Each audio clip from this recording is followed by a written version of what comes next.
We'll call the meeting of August 25th, 2015, the regular board meeting to order. With a roll call, please. Veronica Frankel. Present. Howard Rosenberg. Present. Nick Smith. Here. John Mayer. Here. Kyle Hood. Present. And McClory is here. Lisa Ruggiero will be online. Is that fine? It's on. Lisa, are you there? I'm here, thank you, President Mayor. Okay. You can hear everything all right? Yes, Mr. Mayor, thank you. Okay.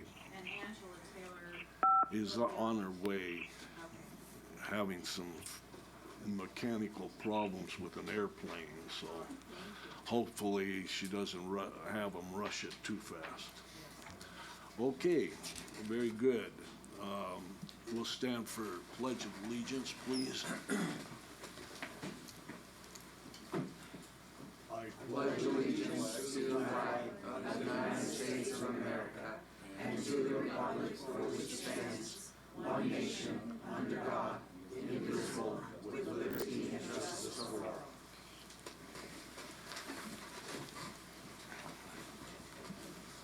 Thank you. I'll entertain a motion to approve the agenda, adopt the agenda. So moved. Second. It's been moved and seconded. All those in favor signify by saying aye. Aye. Opposed, same sign. So carried. Let the record show unanimously. I have public comment. I have two cards, but they both want to speak on 6.09. So I would ask if you want to speak now or wait until that item. Wait until the item? Okay. Okay. Start with board reports. We'll start with Barbara McClory, Dr. McClory. Well, it's been a very busy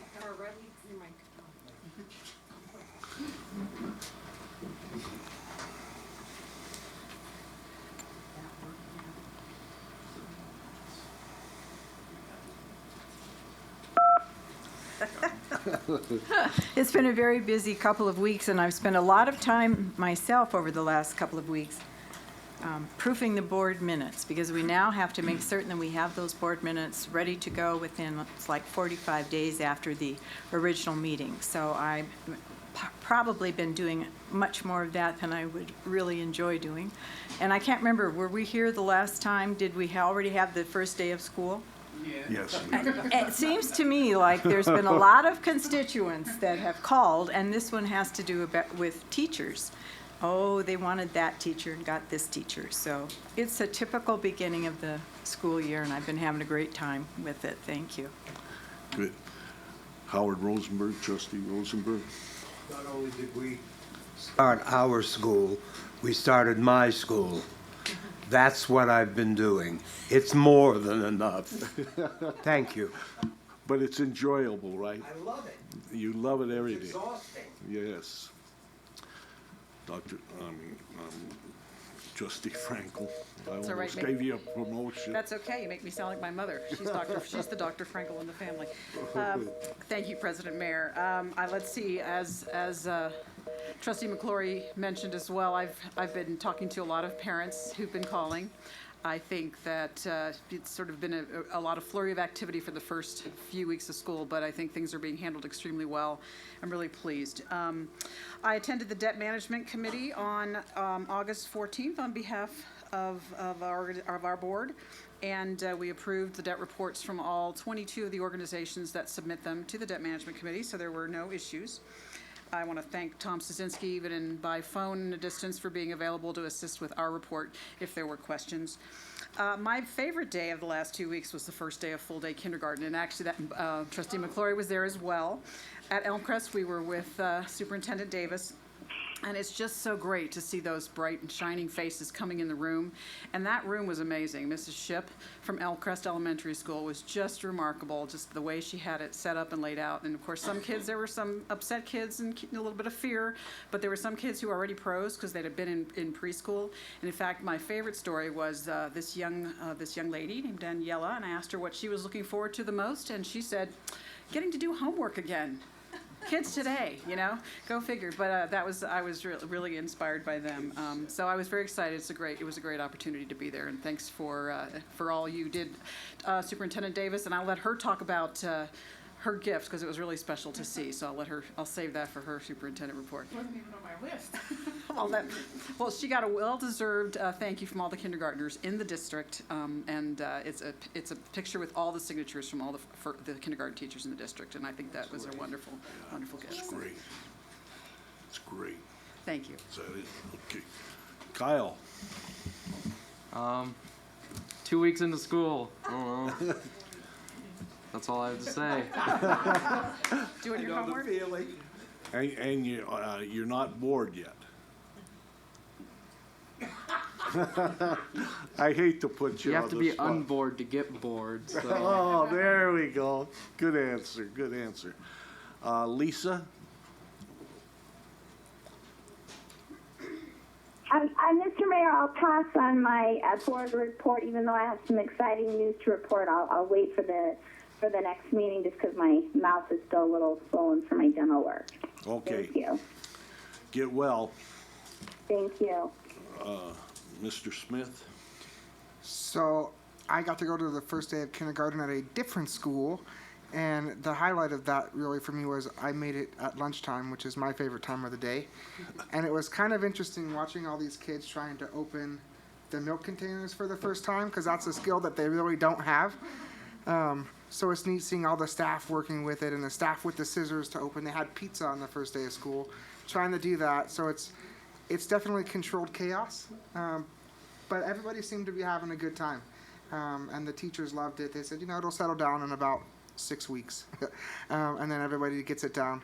I also went to the empowerment assembly at Cold Springs Middle School, where they had the guest speaker David Weiss, which was a very good thing.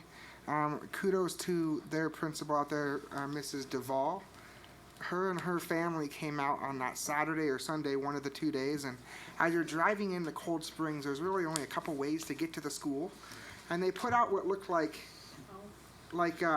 election signs almost, right? That go into the ground, like 24 by 18. And as you slow down to read them, they were everywhere. They say Empowerment Nevada. And I knew what they were because I knew I was going to the Empowerment Assembly, but I wonder how many of those kids didn't know what they were. But there's no way they can't see them as they are driving to their homes and to the school over the next couple weeks because, like I said, there's only 2 ways. So she came out there with her family and did that on her own time. And I happen to know what neighborhood she lives in, and it's a drive. But it was a special event. What I thought was most interesting about that event is somebody had a fabulous idea to do a balloon drop with a bunch of middle school kids. So let's just suffice it to say that there were not many balloons that were going to needed to be popped prior to being thrown away.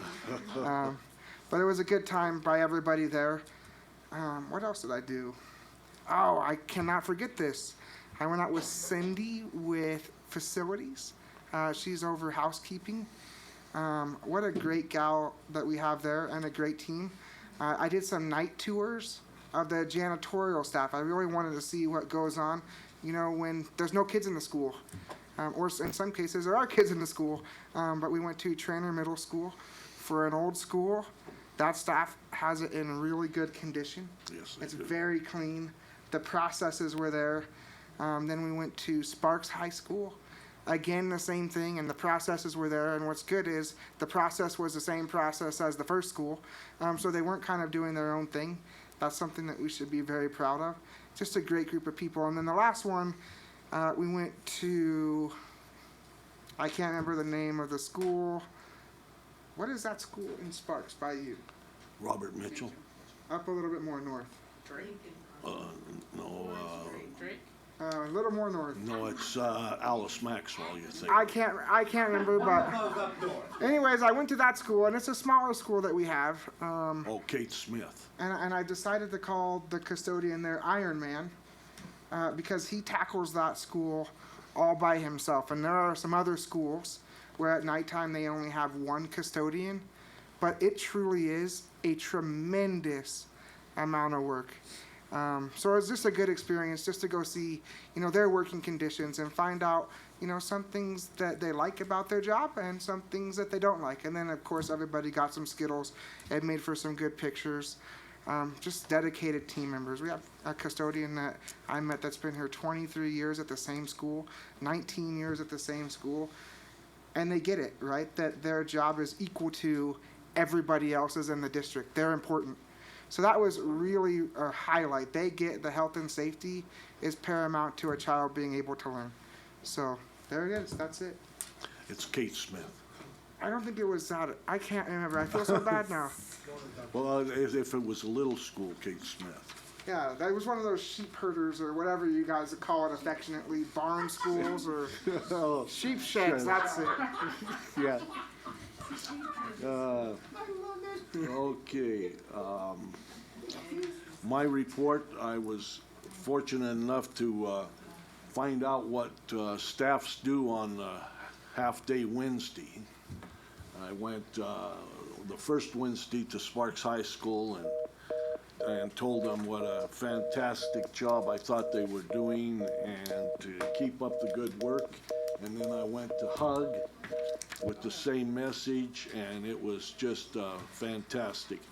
We have the best staffs that anybody could want in those two schools. They were so appreciative of me coming out, which is nothing, but so appreciative of the acknowledgement for the work that they've done. And I just say, great guns, keep going, because we'll be announcing graduation rates here in a little bit, and those two schools are to be applauded when those graduation rates come out. So that's mine. My turn. Yes. I'm glad you toned down the true story at Hug High School, what happened, but it was a great opportunity for our teachers to engage with us too about the work and talked about relationships with kids and how they got kids to the finish line. So the work that's happening in all our schools is phenomenal as we look at every child by name and face to graduation, look at our strategic plan, look at what we're doing with the superintendent's entry plan, and wrapping that around our 4 fundamentals. The work is just being done in schools for kids, and when we announce the graduation rate and we talk about how we close gaps for all children, we will be very pleased to see that the work is paying off and there is a return on that investment. Kindergarten, wow. Many stories. We visit lots of class. We even had an opportunity to visit former students of Dr. McClurry, who had twin kindergartners starting. And so just a lot of good community engagement. And Scott Bailey and I visited Westergaard. And my best kindergarten story is 2 dinosaurs out of Play-Doh fighting. And Scott was laughing because I was on the floor with them playing, and a little kid, there's 2 circles of clay, and I'm like, what is this? He's like, it's a Band-Aid. The other dinosaur bit him. I'm like, oh. But the imagination of a kindergartner, you think about connecting the experience with how they eventually, that's the beginning, and when we see those children grow to start writing stories and using language, and the full gamut of what we will afford them for full-day kindergarten is super exciting. I probably did a lot of things, so I'm just going to touch base on Parent University. We had a donor meeting with some people who, that's been a part of the Washoe Education Foundation's initiatives from 5 years ago, and looking at that work and data, we did conduct one of the first, a variety of meetings we will be having out in the community to engage families, and we had a super turnout. So I want to thank all the people involved, Equity and Diversity, Student Support Services, Delisa's House. Many people came out to support the efforts, and it was a great success at HUG. And finally, Nevada Succeeds. This is a new committee formed by the Lieutenant Governor, in which we're looking at how do we put highly qualified teachers in front of every child by 2020. And there are several components to this, but I did nominate, because when I looked on the list, I said, well, Clark has a board member, why don't we? So I did nominate Trustee Frankel. We'll be getting a nomination form to serve on that committee with me. And hopefully there'll be some good work done about how do we retain and recruit and retain highly qualified teachers to be in front of our kids. So lots going on, a lot of work happening. So that's my short report. Great. Mr. Mayor, may I tell a little story? Sure. Since we're talking about kindergarten. In 1965, I walked into the elementary school in New York that I had been teaching in for 3 years. And my boss put his arm around me and said, I have news. And I said, what? He said, you're not teaching 5th grade. I said, I'm not? 6th grade? No. 4th grade? No. All the while we're walking to the kindergarten room. And I looked at him and said, you've got to be kidding. He said, no, that is what we call a fertile room. Every woman that has ever walked in there has gotten pregnant. If you get pregnant, we're going to make a lot of money. Now, I was petrified. I mean, how do you teach kindergarten? I'd rather go and be at war. I didn't know what to expect. First day was the normal kindergarten day. Some of the kids were screaming. The parents were the worst part of it. I mean, I'm not going to kill them. You can come and get them at 3 o'clock. Everything will be fine. One little kid was holding on to the part of the car where the door closes and wouldn't let go. We could see it out the window. So I had one little girl who was what we call an old soul. She came to school with a sweater draped over her shoulders and a safety pin holding it together, one of those. And I said to her, do you want to go out and see if you can get that little guy to come in? She said, yes. And she went out the door, 2 seconds. She said something to him, I don't know what. And the kid comes back in with her holding hands, and he's okay. And later on in the day, I said to her, what did you say to him? She said, if you want to get to college, you better get your buns in that room now. 5 years old. You know, Arnold Schwarzenegger played you good in Kindergarten Cop. Yes. Yes. Okay, yes. President Mayor, thank you. I appreciate the opportunity to say one more thing. I forgot to mention an announcement I wanted to make as part of my board report about the Little Free Libraries. There's a project going on, and Reno City Councilman Oscar Delgado has been working with a number of folks to support literacy in the communities, in our communities. And the Carpenters Union has built these boxes for books, and so they're having an event this Saturday, August 29th, at Arts for All Nevada, and they're looking for folks to donate a book when they come. And so if it's and one of the classics, one of your favorites to bring. So I'm looking forward to going, since I still have boxes of books that my daughter, I for some reason haven't gotten rid of them because I'm one of those book hounds, and I keep even the ones that she read when she was in 2nd grade. So I'm encouraging people to attend and support this project because it's a very good project and very well worthwhile. You might give the address because The address is For the TV 250 Court Street, and it's Arts for All Nevada. And it's this Saturday, August 29th, from 10 to 11. Okay, good. Moving on to consent items. Consent items 3.02 through 3.07. Is there any item that you'd like to pull? 3.07, please. 3.07. Any others? The chair will entertain a motion for 3.02 through 3.06. So moved. Second. It's been moved and seconded. All those in favor signify by saying aye. Aye. Those opposed, same sign. So carried. Let the record show unanimously. 307. Is there somebody here that can talk to 307 on the bid for can liners?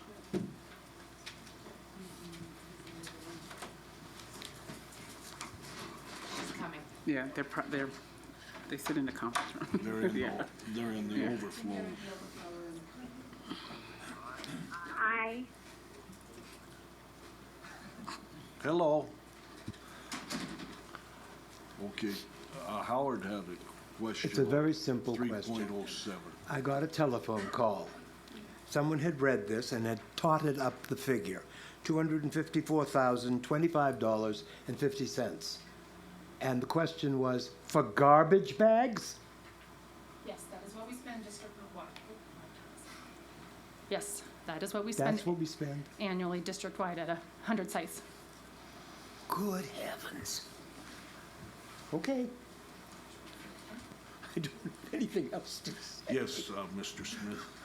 And Howard, having done those night custodian visits, I can tell you they do their best to conserve Sir. garbage bags so that we're not just throwing half-empty bags away. Okay, So good. while it's a big number, they're trying to reduce.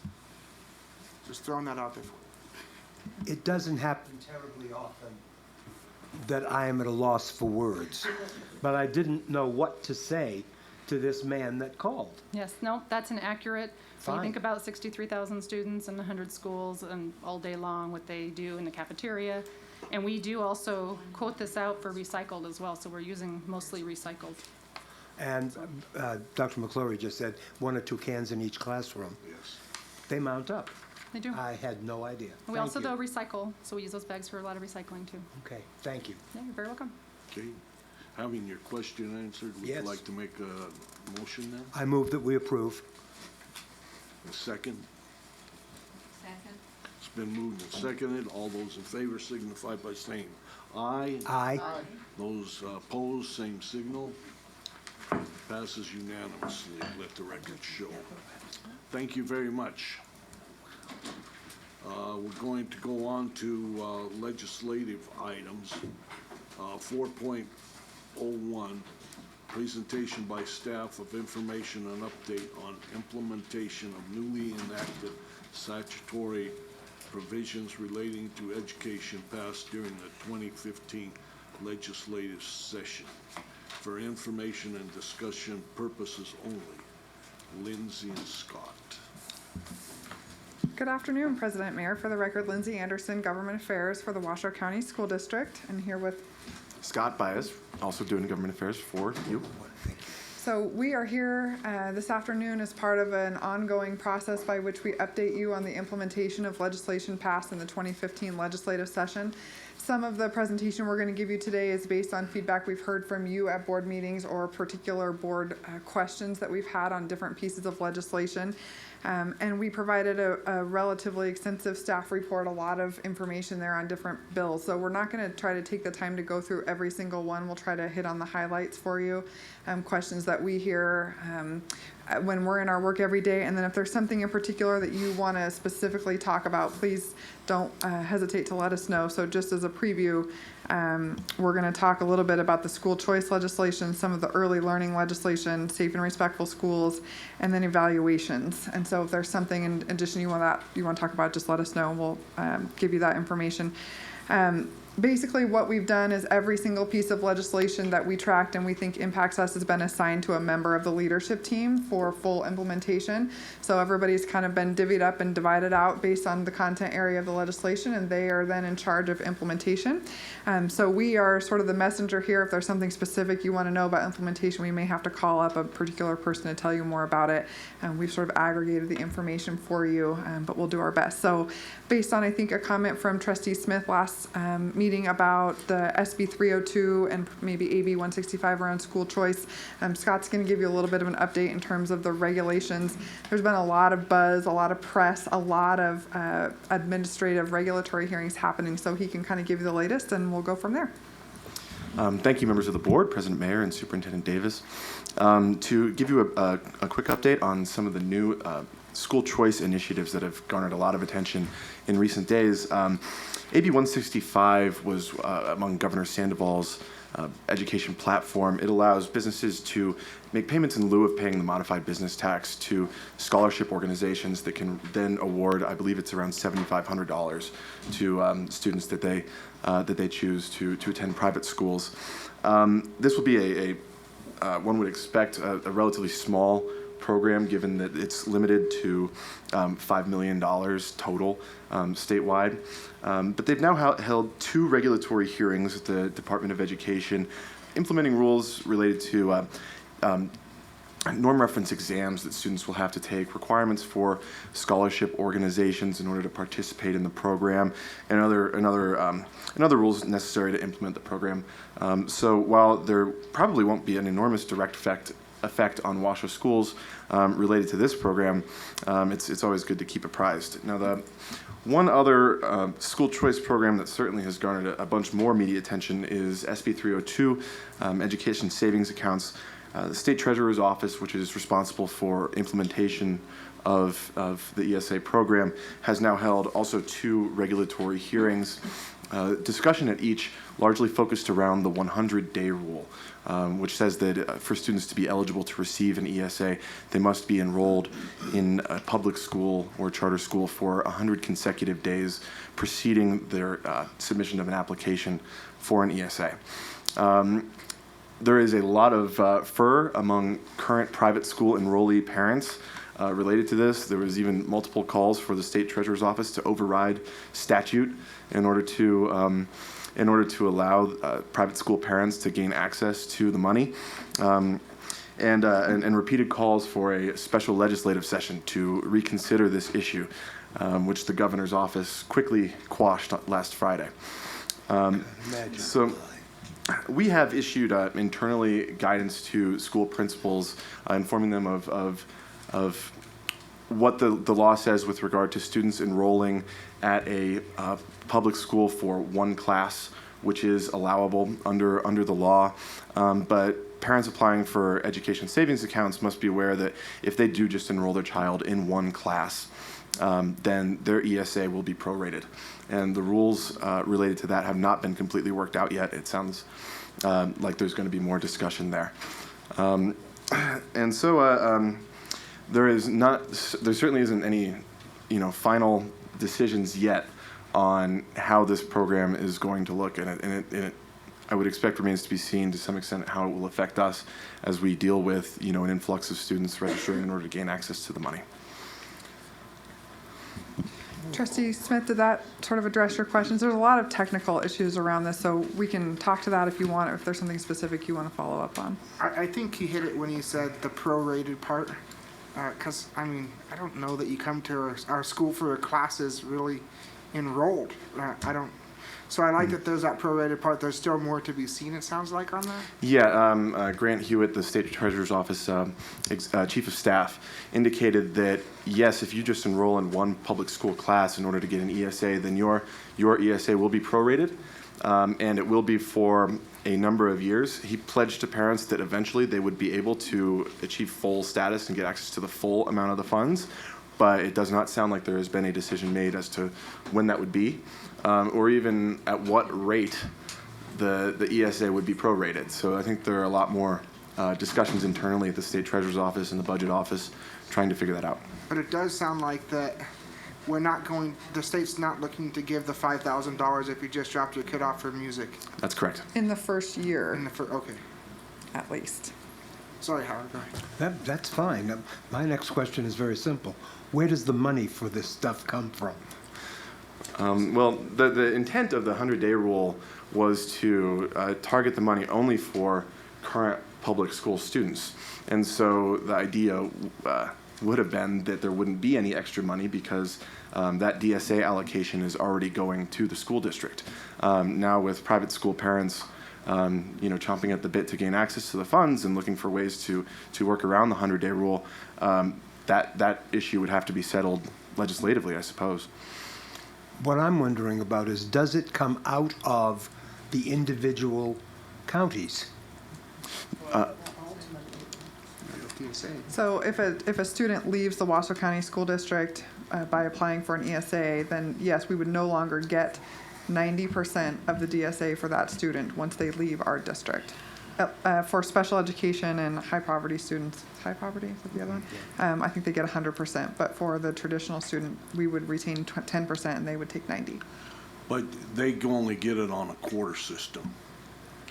I believe the payments will be issued quarterly. That's correct. Quarterly, and a lot of these people think that they're going to get a big check and they can go use it as at once, but it's going to be an account for them in the treasurer's office and the money will be deposited in that account quarterly, and then say they're go to First Reading Academy, they submit a bill to the account and get paid. The parents never see the money. That's correct.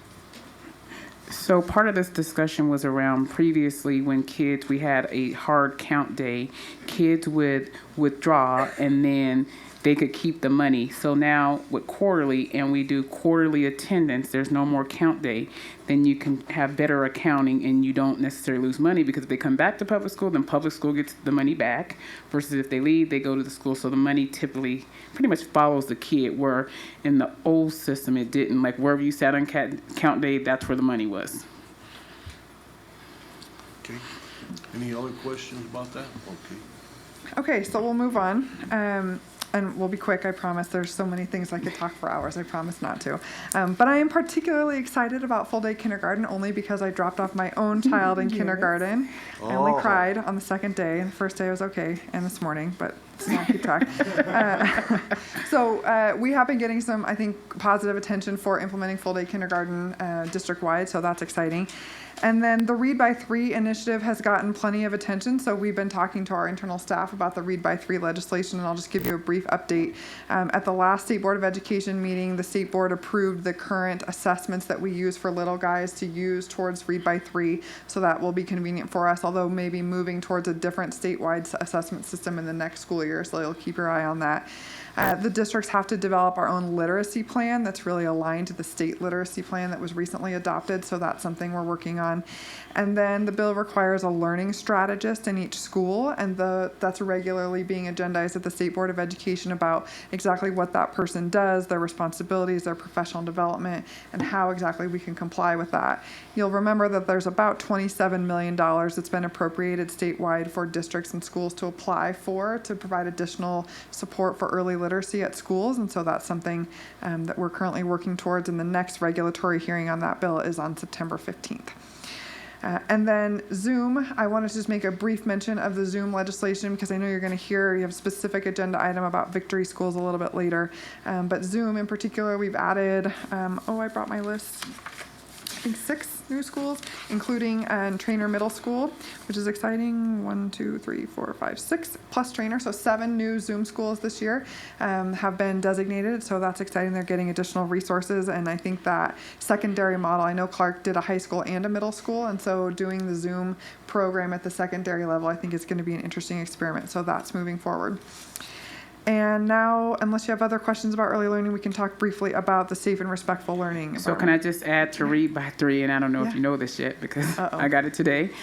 So they're going to have a reading assessment work group by the state, and we did nominate 2 individuals, Scott Bailey and Ben from Accountability and Scott from Curriculum, to serve on that committee to represent Washoe County School District to determine a statewide assessment protocol for Read by 3. Thank you. Okay, quickly, safe and respectful. So yes, of course, anti-bullying programs and safe and respectful learning were a major focus of the governor and the legislature during the last session. The Department of Education has now held a regulatory hearing on rules implementing SB 504 and AB 112. AB 112 was the small bill that expanded the scope of safe and respectful law to include interactions between adults and adults to children, with SB 504 including a number of new reporting and investigation timeline requirements, discipline for administrators who willingly fail to comply, and other related issues around safe and respectful learning. WCSD staff provided a really great testimony at the last regulatory hearing last week. We brought up a few issues related to potential conflicts with due process rights with our employee associations and the 2-day investigatory timeline. We also discussed the need for clarity in reporting rules and expressed our desire to collaborate with the state in our training programs. We had to hit the ground running with our training programs to get our staff up to speed on the new rules, but the state has not yet has not yet produced their training materials for SB 504. So we expressed our desire to cooperate with them to make sure that we're not doing anything in conflict with each other. And I think that our comments were very well taken by Superintendent Urquiaga. Okay, last one that's really quick, I promise. problem. AB 447 was the big piece of legislation that addressed teacher evaluations and the major shift away from the 50% of a teacher evaluation being based on student achievement data to a more phased-in approach of 20 and then 40% over the next couple of school years. But in terms of implementation, just wanted to make it known that part of that legislation also required the state board to accept applications from districts to use an equivalent but different system/tool. And so we made that formal request at the last State Board of Education meeting, and I think I read an email today that said that they think the form is almost finished and is being reviewed by their legal department. So we will likely be coming to the state board asking for their consideration of an equivalent but different evaluation system/tool. So I just wanted to give you a heads up that we were moving forward on that piece of legislation. And so we can talk about anything else. I know you have Victory, Great Teaching and Leading, and Breakfast After the Bell on separate agenda items, but we can go deeper into anything else you want to talk about. Any questions or items that anyone wants to talk about on?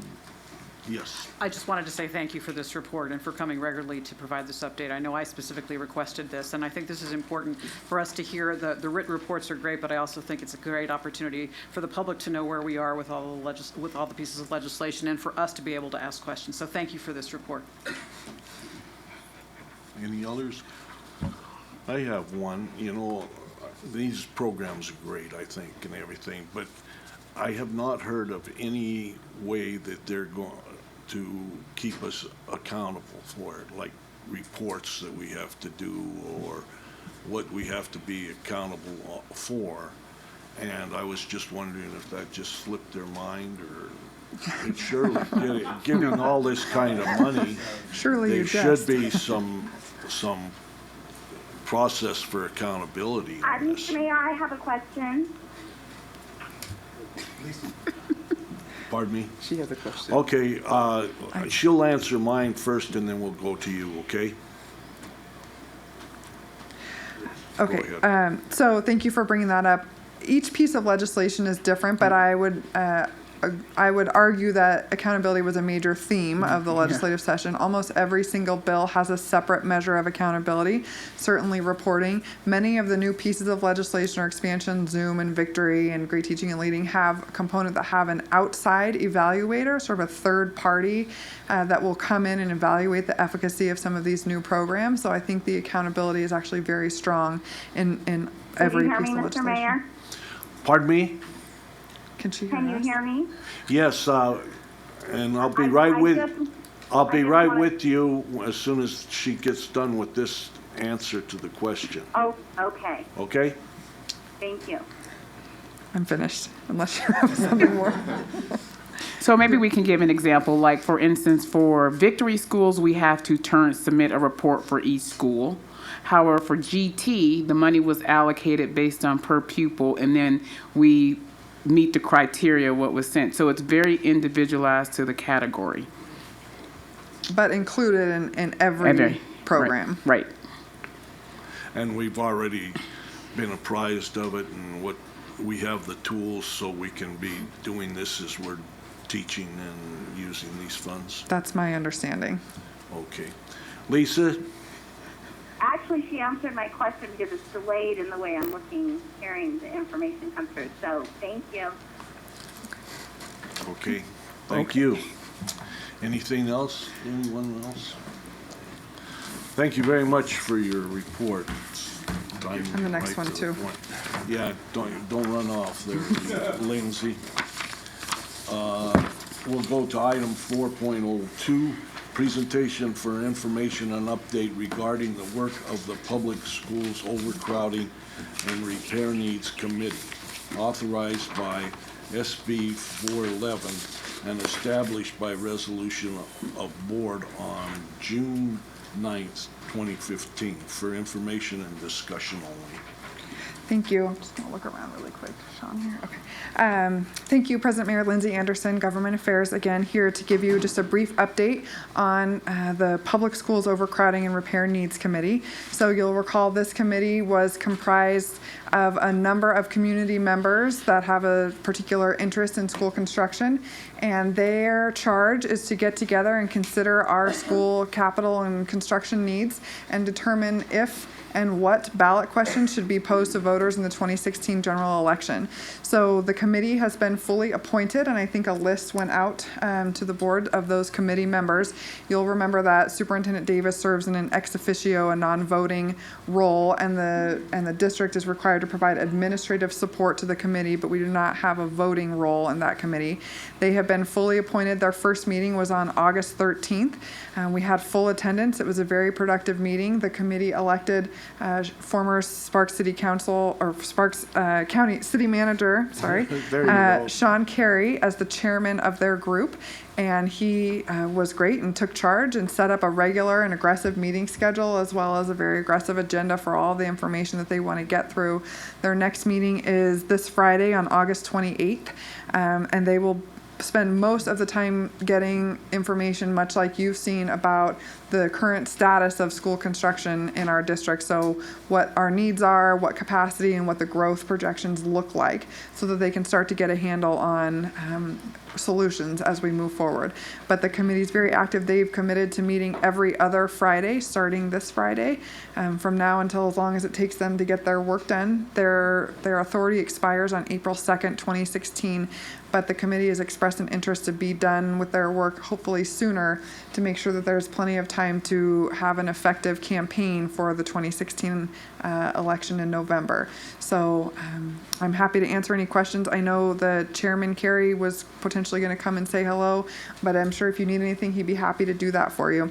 I just wanted to make one additional comment about the committee. Just again, to be clear, the district is providing administrative support to the committee, and so when they ask us for something, we give it to them. But we're also very aware of NRS 281A.520, which prohibits the school district from supporting any ballot measure on behalf of the school district. And so I just want to make sure that you're aware of that sort of arm's length distance that we have from that committee. Again, we don't have a voting role. We won't necessarily support or oppose whatever it is that they come up with. That's the intent of their charge, to be at arm's length from the school district, to provide sort of a third-party validation and a community effort. So just want you to be aware that as a school district and a school board, we cannot expend any resources supporting whatever it is that they ultimately come up with. So just wanted to make that clear to the entire board. Any questions? I think they elected a great guy. I've worked with him for many, many years, and I think he's a pusher. So if he sets a timeline, he gets it done. So I think it's going to be great for the kids of Washoe County. The ultimate goal is to provide a quality education, and I'm sure that they will work hard for that. It's a great committee, and I applaud the forming of it. Yeah. It's exciting. A lot of people around that table have been working on this issue for a lot longer than certainly I've been around, and a lot of fresh faces too. So it's a really neat mix of people. So I'm confident in their work. It's great. It's great. And you attend their meetings, I assume? I do. I'll have to say, this is a district-wide cross-functional team effort. There's lots of different areas that this impacts. And so we've all got a group that's working together from every different angle. And so it's certainly not just me. There's a big team of people working on this. Well, I'll tell you, if they just hand over all that information that I got in my meeting about overcrowding and stuff, and you don't see the need, you better go get the eye doctor to check it out, because it was a well put together presentation, and I think the evidence is right there. It's very compelling. I agree. Thank you very much. So we'll go on to budget items. 5.01,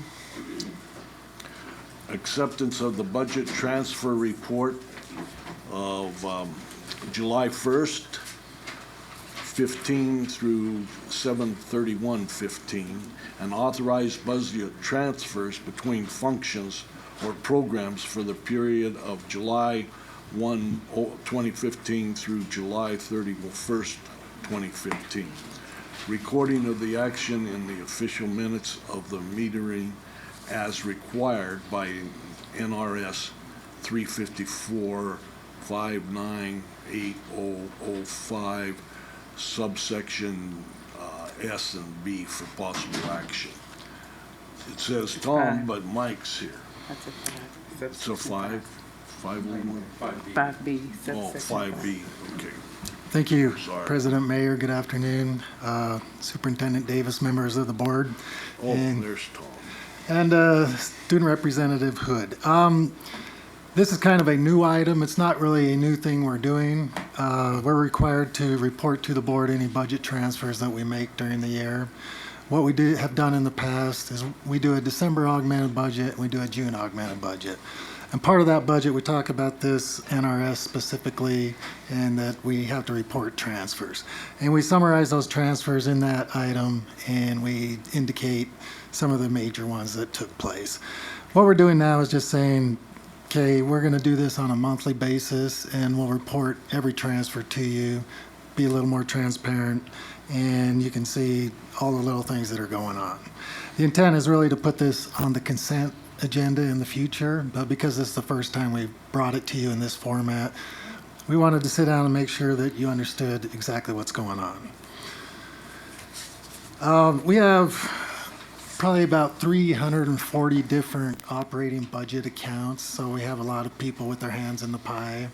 And so they can transfer from one department to another, things like that. There's a lot of things that we do during the normal course of operations. Schools will transfer money for subs, or schools will transfer money to the operations department to do a remodel. IT can do some work. They'll transfer money to IT. Schools will transfer money to transportation for field trips, things like that. So a lot of those things are common that happen during the course of the year. They'll be part of these transfers. And some of it is just other departments helping other departments, or area superintendents helping schools, things like that. And some of it is just because when we initially set up the budgets, like we add a lot of stuff new to the budget, we set it up in an account that we think is where the expenditure is going to happen. Then lo and behold, when it comes time to make the expenditure, it's really going to occur in a different area. So we take it out of, even though it's budgeted, we take it out of that area and put it where it's really going to be spent. This has really a lot to do with accounting terminology and the way we account for the budget. So it's really based on all these definitions, and that's why we put a little thing in here that helps describe some of this account coding and the numbers we use. What we're really talking about, we kind of have a one-page summary of the general fund expenditures, and we have these accounting categories we call like regular instruction, special programs, student support services, instructional support services, general administration, school administration, and so on. So what's happening is when we take funds out of one of those categories and put it into one of those other categories, we're reporting that to you. And I tried to put an example in the board report, and I said it's the first transfer. It wasn't really the first transfer on the first page, it was the first transfer on the fourth page. And this was the biggest transfer we did during this period. So if you looked at that, we transferred $75,204 from the extended studies budget, which is in instructional staff support, to North Star Online School, which is in the instruction category. And really, this is one of those things where we're leasing the building for North Star, and the budget was set up in the instructional staff support category. And because it's a North Star school cost, we put it into the instruction category. So that's the reason for that transfer. Further down the list, there's a transfer of $45,000, and it's from a textbook contingency account, which is in the instruction category, and it goes to ELL, which is also an instruction category, but it's in a different program called Other Programs. And we have a textbook contingency account of $120,000. And what they do is they use that money. C&I basically determines who needs what. So they'll transfer funds to the ELL program, to the Gifted and Talented program, and some of the different programs to help them support buying textbooks, even though it's initially set up in just our regular instruction program. So that's kind of how this thing works. And we reported all the transfers for the time period of July. I won't go through each one of them, but I'd be happy to answer any questions you might have about this process or any of these particular transfers. Any questions? Okay. And it's really reporting. It's not something you necessarily have to approve. It just has to be written into the minutes, and we've made you aware of it, and there were no objections, so. So we don't have to accept the, Well, yeah, you can, basically you accept the report. okay. By the way, you know, you guys worked so hard putting that open checkbook together.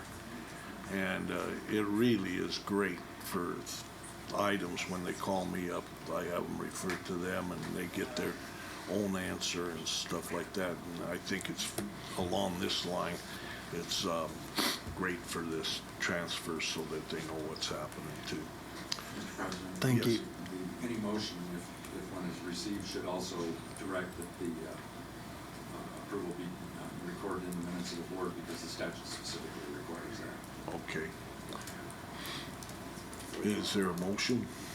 I move the Board of Trustees accept the budget transfer report and authorizes budget transfers between functions of program for the period July 1, 2015 through July 31, 2015, and recording of the action in the official minutes of the board meeting as required by NRS 354.598.005.5B. Second?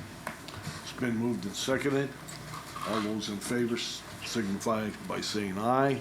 Aye. Aye. Those opposed, likewise. Passes unanimously. Let the record show. All right, thank you very much. Thank you very much. Appreciate it. Okay. We're going to move along to items for presentation, discussion, information, and/or action. 6.01. Application of the approval of the application of the Nevada Department of Agriculture for a grant pursuant to the Breakfast After the Bell program created by Senate Bill 503 passed during the 2015 legislative session in the amount of $87,500 for possible action. Good afternoon, President Mayer, Superintendent Davis, members of the board. We're very pleased to present the next items. There are going to be 4 action items for your approval tonight.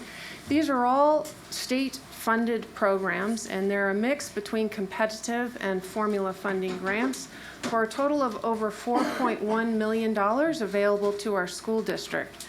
So you'll have a variety of programs, starting with the Breakfast After the Bell, the Great Teaching and Leading Fund, also Victory Schools, and competitive CTE programming. So without further ado, we have quite the cast of wonderful people, not characters, that are going to present this information to you. Okay, thank you. Good afternoon, President, Mayor, Board, Mr. Hood, and Superintendent Davis. My name is Lauren Orr, I'm the Director of Grants, and excuse me for my voice, my allergies have gotten the best of me. So bear with me as I speak. The first presentation. Oh, okay. You can hear me. You couldn't hear me before. I really need the microphone. Do I need to repeat that for the record, or am I good? Okay.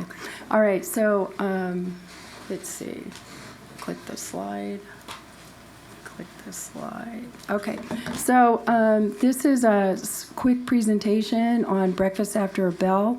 This is part of SB 503 that mandates that all schools that have a higher than 70% free and reduced lunch population have breakfast after the start of school day. So that's important to note that this is not before they start school, but once the bell rings for them to start school, that they have a breakfast program. This is a formula grant, and I'll show you which schools that we have. There are 10 schools eligible for this grant, 6 elementary schools, 3 middle schools, and 1 high school. for a total of $87,500.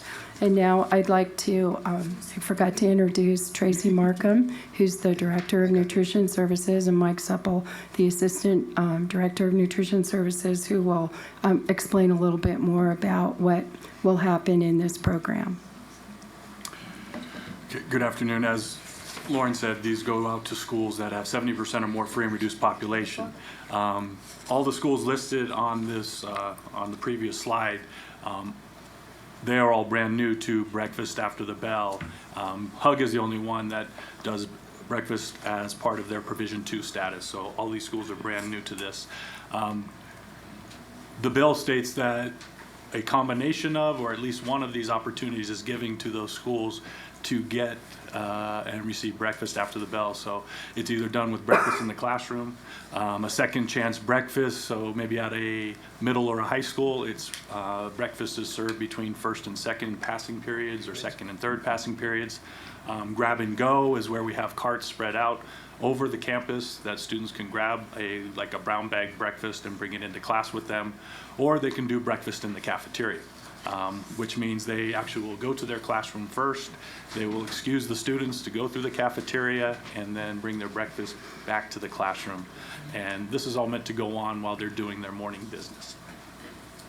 I think next slide. This slide indicates the timeline. This kind of got sprung on us the last day of school, and then with the early start time of Washoe County School District, we are leading the state with this new program. Oh, good. I don't know if I should say that we're kind of doing this without getting the grant money ahead of time, but as of the first day of school, we did Sparks Middle School as a breakfast in the classroom school, and Tracy will share some numbers with you with that. Part of our implementation is we're going and meeting with the principal at each school site. We're working with them on their choice on how they want to do the breakfast after the bell program. So we do have, most of them are doing it in breakfast in the classroom. We have 2 elementary schools that are doing breakfast in the cafeteria after the bell. And after my meeting with Hug yesterday, they are doing breakfast before the bell, they're doing grab and go, and they're going to do a second chance between first and second period. So they're doing 3 out of the 4 combinations. But we've had pretty good success so far with the program. And after we meet with the principal, we are meeting on the Wednesday Professional Development Day meetings and doing training with the teachers on what they will need to do in the classroom. The additional work the teacher will have to do is basically just check off the kids that take breakfast that day. So far, it's actually looking very good so far. Good. Okay, on the final slide, you have a list that will show you where we're at on what Title I or Provision 2 schools we have that already have breakfast either as Provision 2 free or breakfast after the bell. So as you know, any school that's at 70% now or above has got free breakfast and breakfast in many of the different ways that Mike talked about. We did want to let you know that we have began this at Elmcrest, Warner, and Sparks Middle School. And the average number of breakfast per day for those 3 schools combined were 262 before the program. Now it's 745. Ooh. So there's been a 284% increase in breakfast served so far with great success, and principals seem to be very pleased with the outcome.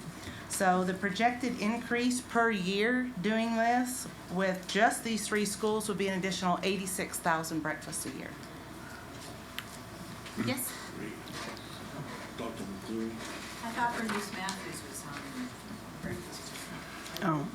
Bernice Matthews is Provision 2, so they're already on breakfast in the classroom program.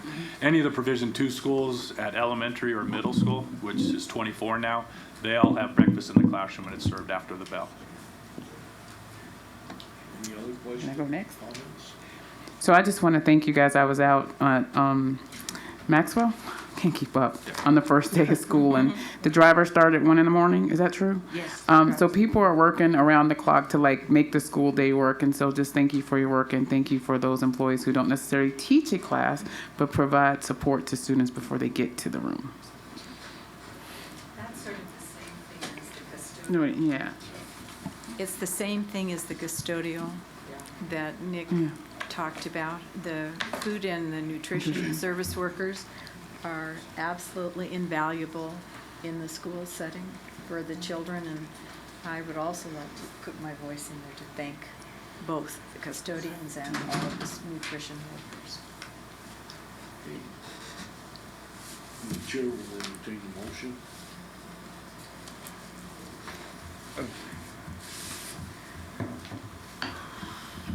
I move the Board of Trustees approves the application to be made to the Nevada Department of Agriculture for a grant in the amount of $87,500 pursuant to the Breakfast After the Bell program created by Senate Bill 503, passed by the 2015 legislative session. Second. Been moved and seconded. All those in favor signify by saying aye. Aye. Opposed, same sign. So carried unanimously. All right, thank you. Okay. And 6.02, approval of the application to the Nevada Department of Education for a grant pursuant to the Competitive Career and Technical Education Grant Program in the amount of $479,766 for possible action. Okay, that's fine. Right. Okay, thank you. And with me now is Dr. Dana Ryan, who's the Director of Signature Academies and CTE. And as indicated in the name, this grant is a competitive application, so we are competing for the funds. This grant is specifically geared towards the development of new or expanded CTE programs within high schools that are also CTE courses that are listed within the state CTE course requirements for academic year 2015-16. The timeline for this grant, we have submitted the grant. We are expecting notice of award by the end of this week. This department's pretty good, so I'm expecting that we'll hear about that at the end of this week. And then the sub-grant award, if we are funded, will begin the week of September 7th through the 25th. Depends on how long it takes them to get the sub-grant out.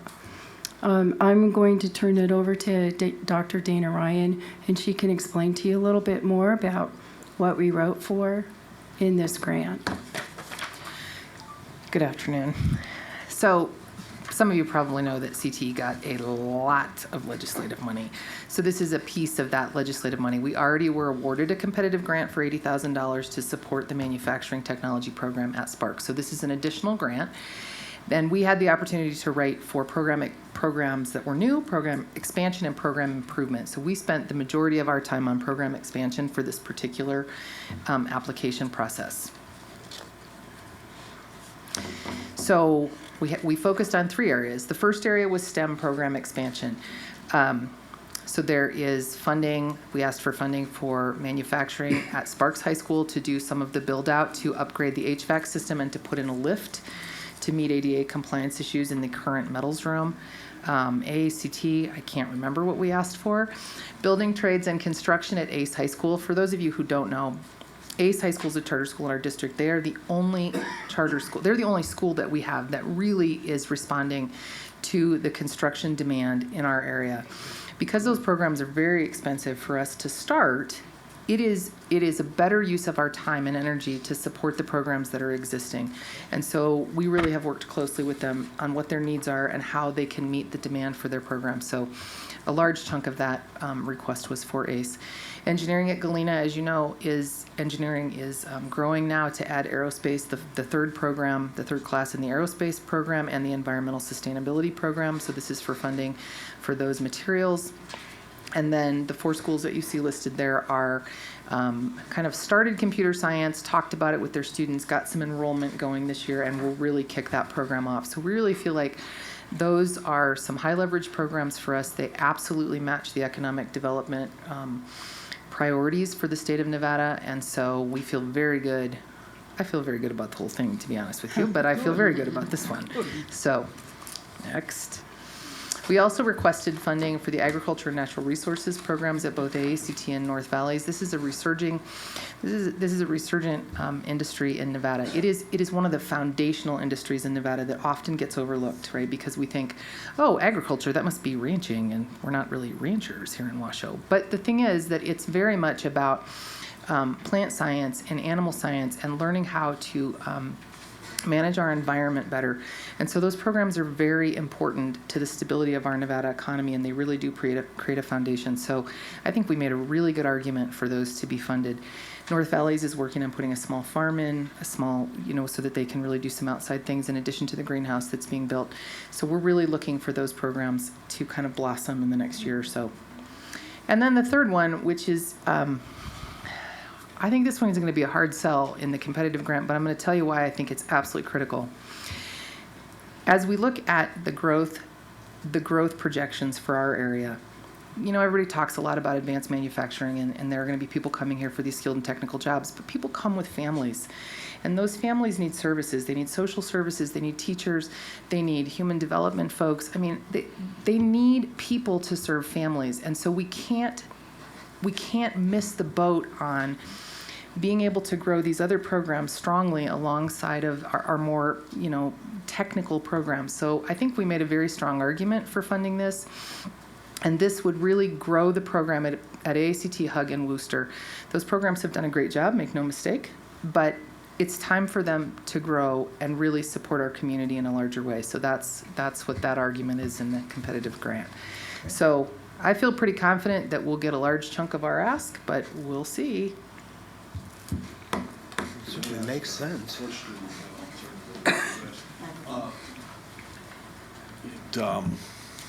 At North Valleys, it looks like they're building a greenhouse in between a couple wings there.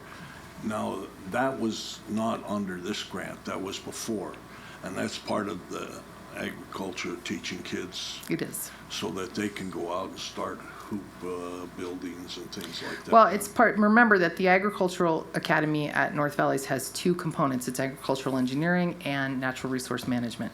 So that will teach kids about greenhouse management, plant management, production, and then hopefully we'll have that outside area where they can also see, two different kind of capacities in how we grow things. But it's part of the funding that was approved by the board, I think 2 years ago for Signature Academy expansion. It just takes us a while to keep it moving forward. It's the next step. So this grant's going to develop a program for outdoor agriculture and tie it to the greenhouse. Correct. It's also there are some diesel technologies in there. Diesel technology, for those of you who are not aware, is very expensive stuff, very expensive. So some of it is the diesel technology portion of the engineering that we just didn't plan for, and so we're hoping that we can pick that funding up here. Okay. Any other questions, Dr. Taylor? Dr. Ryan, I know that we have AACT already has a small greenhouse there. How does this connect? Does it just expand that greenhouse, or is that a total different part of the program? Does this grant not support the expansion, or is there a connection? It's simply an expansion of that program. They added a floriculture program last year, so I think there's some textbooks that are included in there. I don't know if any of you know, but they also run the commercial greenhouse that's located near Reno High School. And last year it was infested with bugs. Right, and so now this is a great learning opportunity, right? Because this happens to kids. This happens on farms. You get infested with bugs, they couldn't sell a darn thing. Like, you can't sell it.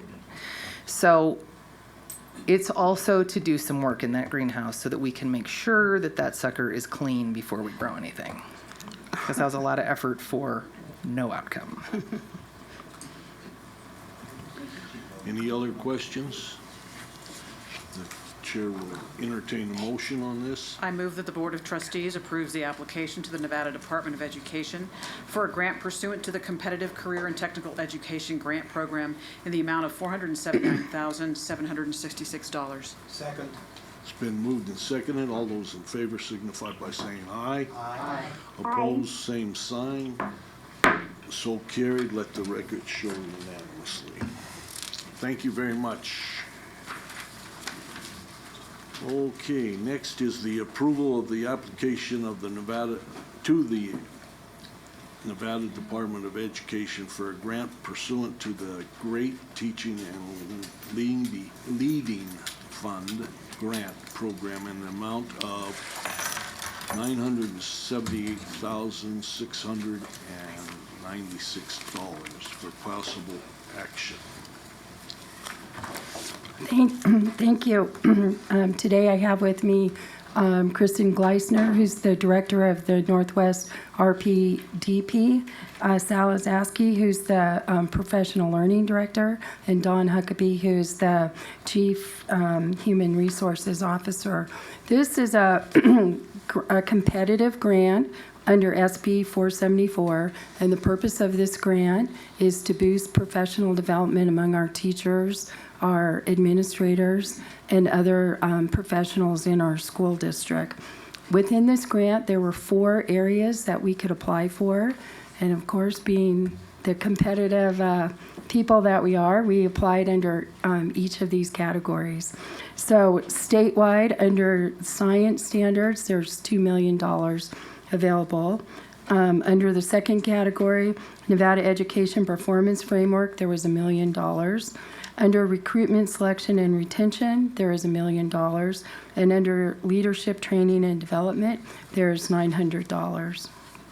Whoops, sorry, I'm not keeping up here.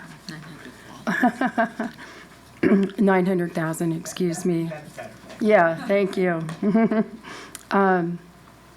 So timeline, of course, the grant has been submitted. The 2 dates here that are probably the most important is we should hear by September 4th if we have received any or all of the funding, and then on September 11th, funds should be dispersed, which means quickly after that we'll be able to start programming. Now I'm going to turn it over to Kristen, Sawa, and Dawn, and they will explain each part of the grant components that we applied for.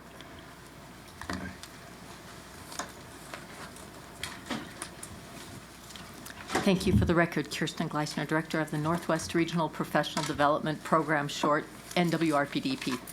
And I would just like to point out that our portion of the science part of the grant will have to do with workshops for teachers, 3 hands-on, face-to-face workshops for teachers in kindergarten through 7th grade with a focus on the Nevada Academic Content Standards in science and STEM, focused on life science. And there will be 2 cohorts available, one for the fall, one for the spring.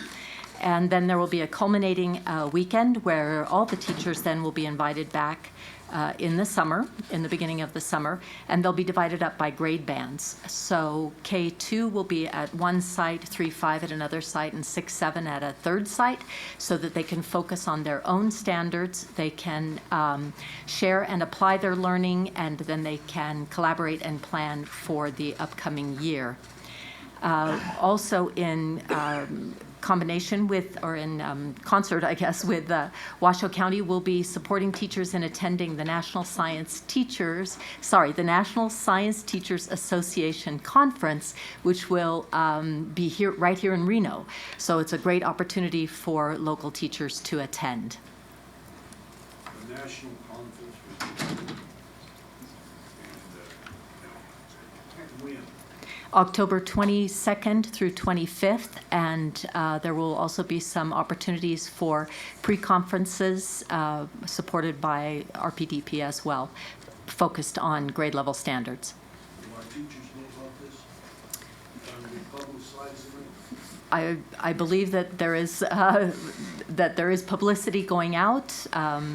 Because what an opportunity to hear national speakers and everything right in your backyard without hopping on a plane, and I think it's great.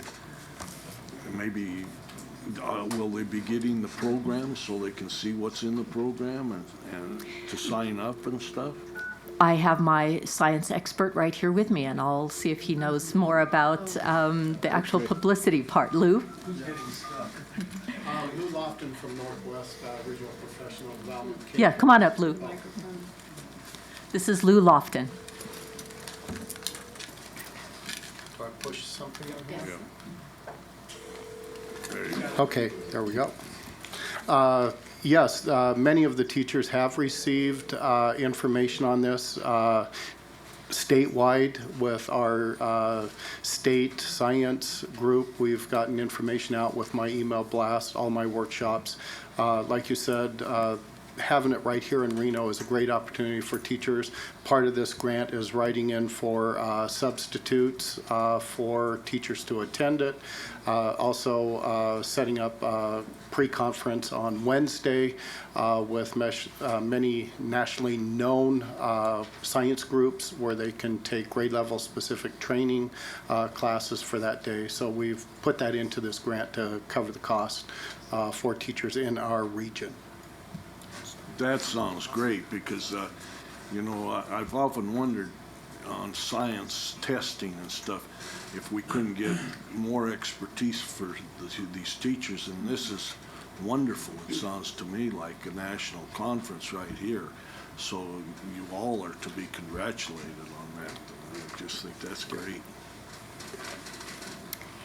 Also within this grant is the ability for us to really delve more into the student learning objectives as a part of the Nevada Educator Performance Framework. I'm Dawn Huckabee, Chief Human Resources Officer for the record, and we're excited about this portion of the grant to help the work that we've done with student learning objectives through our current TIF grants and be able to scale that up district-wide, train teams of teachers not only around the student learning objective process, but also around the outcomes from that as we move forward with all of the changes in the evaluations.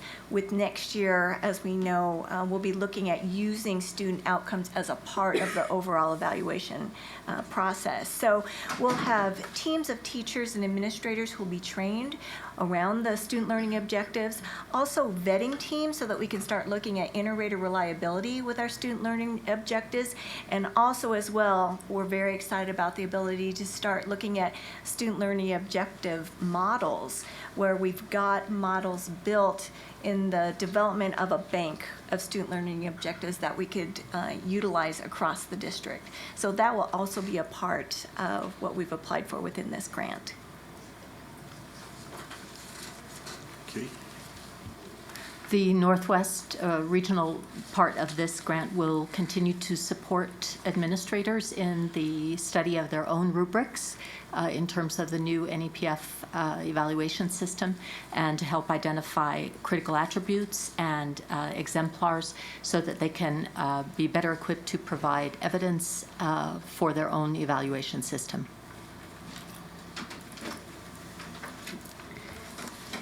Also within this grant, under Goal 3, Recruitment, Selection, and Retention, we have put in our application to build an ELL cohort.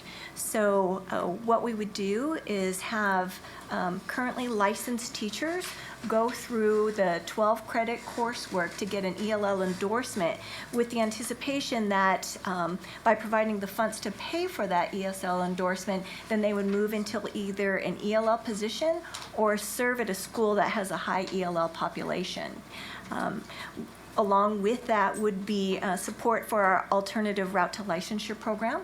That was the program that we launched just this year to provide the opportunities to have these cohorts happen multiple times throughout the year. So we would have funding within this grant to support the teachers who would actually provide the training and professional learning for our ARL boot camps, and also for CTE teachers. So we know that these teachers come from different paths, and usually from business and from industry. They're coming into teaching new. So providing stipends for instructors and also for mentor teachers within the classroom during this 6-week boot camp for our ARL candidates and our CTE candidates, so that they could have experience in the classroom, professional learning, apply that again in the classroom, next area of professional learning, and build their capacity as they're in the schools with our students. And the Northwest regional support of this part of the grant will have to do with an offering for support for national board certification. This past year, one of my RPDP facilitators, and I would like to point out Nicolette Smith, worked with approximately 65 teachers from Washoe County along with some other Washoe teacher facilitators to support them in beginning their own cohort for national board certification. So that became very popular. So they intend to continue that. It's a 3-year process, and they will continue to support Washoe County in that process, as well as bring in about 24 teachers from our rural districts to also participate in the national board certification.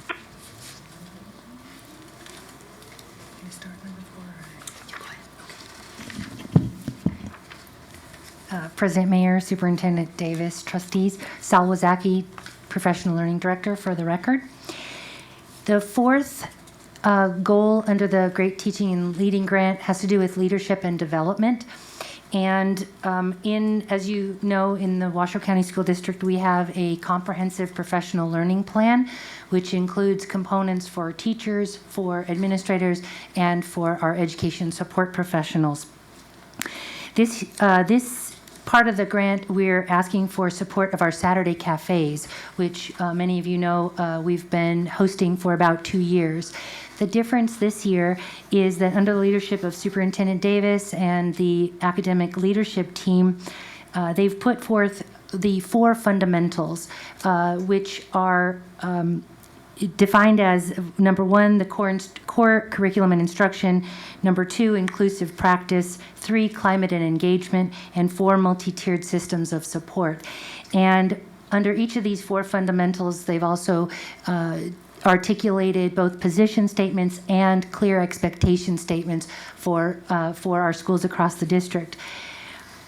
Our previously known as A&S meetings, or administrative and supervisory meetings, have now been rebranded and reconfigured to be Lead, Teach, Learn, or LTL.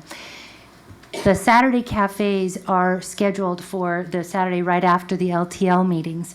And we're asking in this grant for the funding to help support the Saturday cafe, the Saturday cafes, where we have approximately 400 teachers who attend about 5 times a year. This year, the nice thing about the 4 fundamentals is that we are going to align each of the Saturday cafes with one of the fundamentals.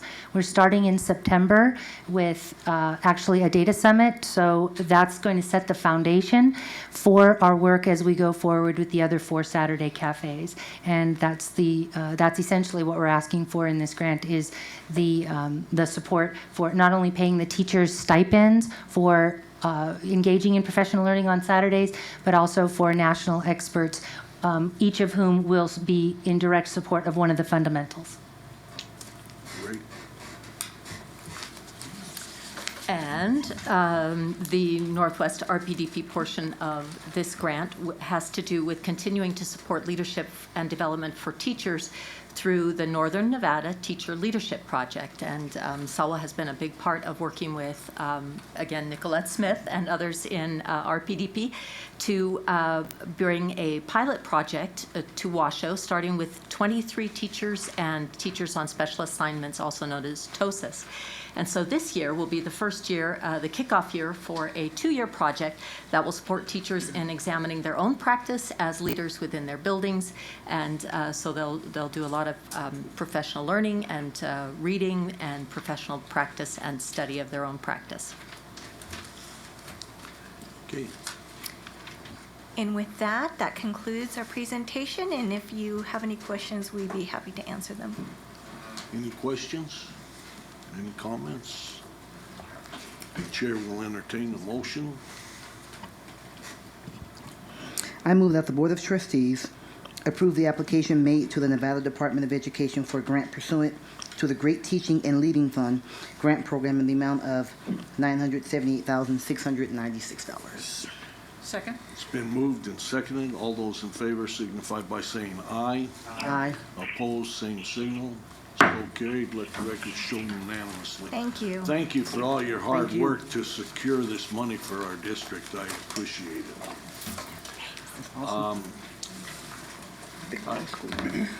We have two board members that have to leave shortly, right? You and Howard. Howard had asked me if I could move item 6.11, isn't it?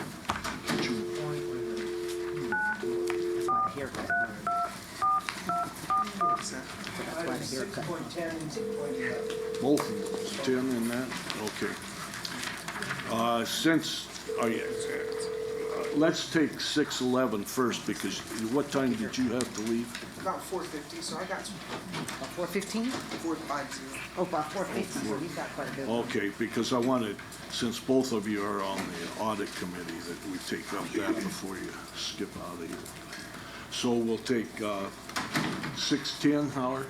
6:10 and 6:11. Okay, 6:10, presentation by staff and discussion by the board regarding the respective roles and responsibilities of the Washoe County School District Office of General Counsel and the contracted external board counsel for information and discussion only.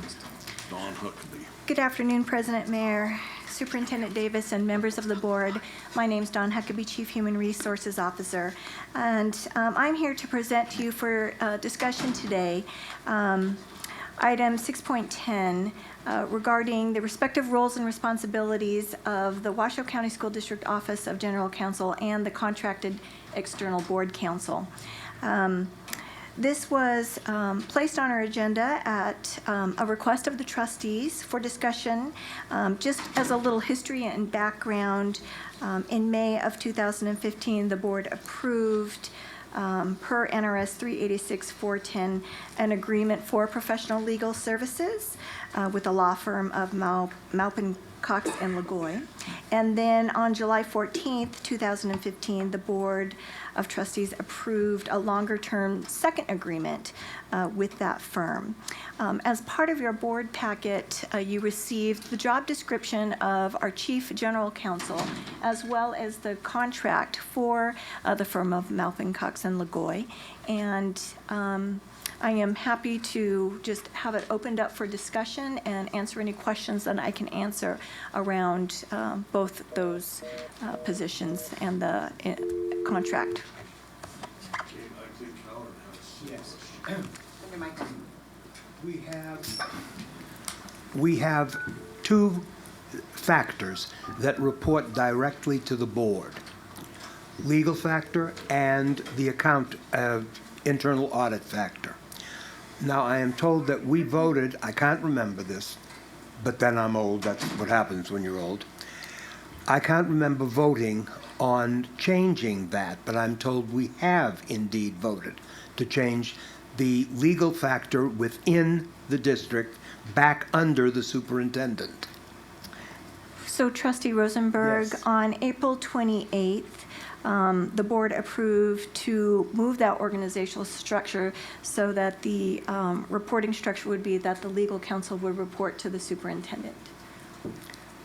Then I am assuming that what we have done in hiring outside counsel is to retain that factor under the board. Outside counsel? Yes. I don't think that's was it. Is the question whether or not the external outside counsel is Yes. reporting to the board? Exactly.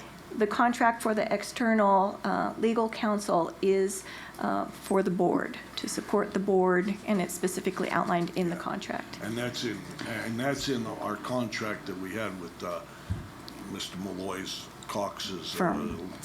Correct. Then there needs to be some line of communication, I would think, between the two.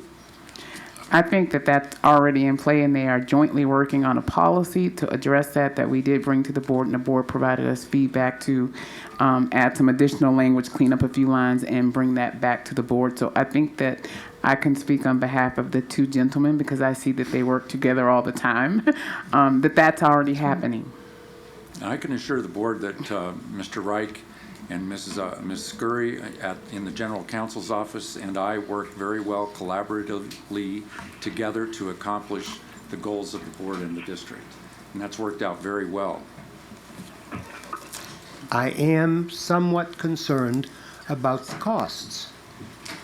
That matter was approved by the board. I quite agree, but we are now hiring another chief legal counsel. You already hired another chief counsel, board counsel, to the board, not general counsel, different concept. I understand that, but there are still 3 attorneys that will be working for the superintendent, is that correct? I don't know if that's correct. Well, I think there are 3 attorneys who works for the Washoe County School District.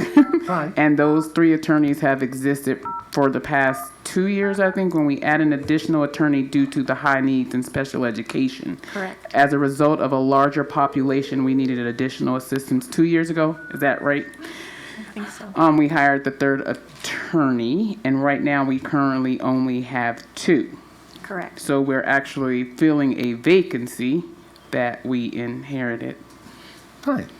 But with outside legal counsel, we have incurred an extra cost. I believe that's correct. I'm not saying it's good, bad, or indifferent. I am saying that we have incurred an extra cost. That's all I am concerned with. There's nothing Because new about people, that. is all I'm- I agree, Mr. Malloy, there is nothing new. But when your constituents call you and ask you why you're throwing their money away, I like to have a nice line to be able to explain to them precisely what is being done. And the superintendent has just given me exactly what I need. Thank you. You're welcome. Thank you. Any other questions? Okay, this was for information and discussion only. Right. So I think that took place. So we move on to 6:11. Thank you. Pardon me? Well, that doesn't seem to work. It keeps going on. Why don't we, could we take a recess for a few minutes to figure that out? Yeah, let's take a few minutes. 5 minutes. For technical assistance. Okay? 5 minutes. Okay, we think we've got the technical difficulty solved, right? We think. We think. So now we're going to try it out. Lisa, are you there?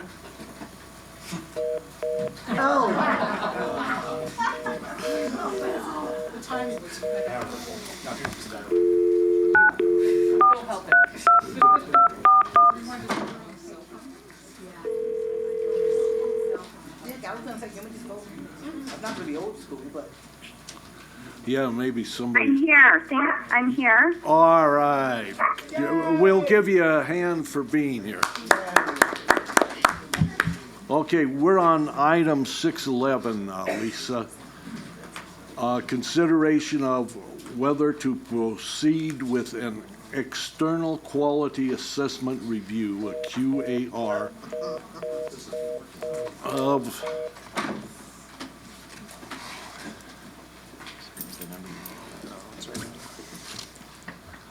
I think we figured out what the problem is. Okay.